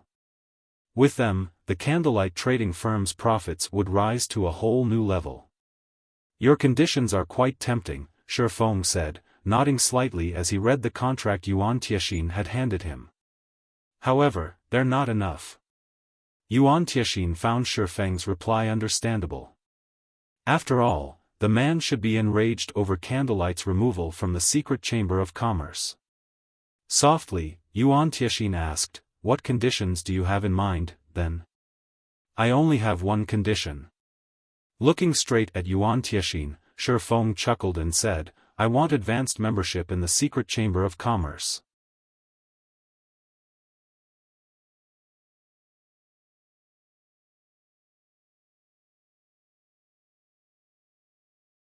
Chapter 2112, God Mode Regional Dungeon. When Xiaofan stated his condition, everything in the VIP reception room seemed to freeze. Both Yuan Tianxin and Liang Jing, who stood behind Xiaofan, stared at the swordsman incredulously. Most of the guilds in God's domain recognized the secret chamber of commerce for the extraordinary existence it was, and those who could become members were either superpowers or powers with immensely powerful backgrounds. However, only those that had truly joined the secret chamber of commerce would understand how frightening the chamber was. Only a few of God's domain's powers could match the reach of secret's influence. The secret chamber of commerce ranked at the very top in the game in both its ability to sell merchandise and its ability to collect materials. This was why the majority of God's domain's superpowers dreamed of joining secret. When Liang Jing had taken over the candlelight trading firm's business, she had learned how frightening secret was. She was not a pure gamer like Xiaofan, but she had managed a company before, so she knew business and economics far better than most of God's domain's players. She already found it astonishing that Zero Wing had become a member of the secret chamber of commerce. She hadn't expected such exceptional results from Xiaofan. But now, the man demanded status as one of Secret's advanced members. She had no idea what to say about this. His demand was beyond daylight robbery. Guild leader Black Flame, this condition is simply impossible. Do you know what price the Secret Chamber of Commerce's advanced members had to pay to get to their position? Contrary to expectations, Yuan Tianxin wasn't angry about Xiaofang's condition. Instead, he calmly said, I can tell you now that even with over tens of thousands of stamina gemstones and all of Zero Wing City, you still wouldn't qualify to become an advanced member. Even super guilds coveted the secret chamber of commerce's advanced membership, but the number of super guilds that actually became advanced members could be counted on one hand. If Starlink hadn't handed over an astronomical amount of resources and advanced members' status in the secret chamber of commerce was extraordinary. Not only did they have access to more sales channels, but they also had some control of the chamber itself and received 5% of the chamber's profits. While 5% might not seem like much, it was enough to rival 50% of an ordinary superpower's income with the scale of Secret's operations. In other words, by becoming an advanced member in the secret chamber of commerce, one would gain half of an ordinary superpower's resources. Claiming that one could become a titan in God's domain by becoming an advanced member was no exaggeration. How could a few stamina gemstones possibly rival such benefits? Stamina gemstones might be a significant boon to players in neutral maps right now, but as players leveled up, they'd acquire better items.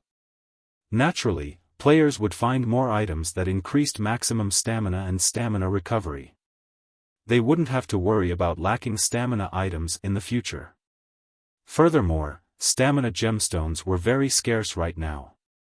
Zero Wing didn't have enough to affect the big picture. At most, it had enough for the various powers to gain a slight advantage when exploring neutral maps. Elder Yuan, I know the value of advanced membership, Xiaofan said, smiling.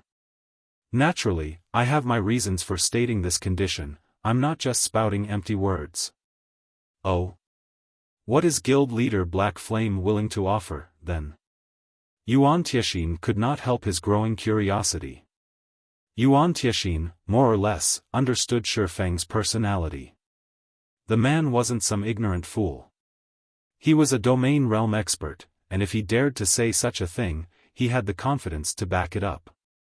However, Yuan Tianxin also found it very difficult to imagine what Zero Wing could possibly offer to convince the secret pavilion that Zero Wing should become an advanced member.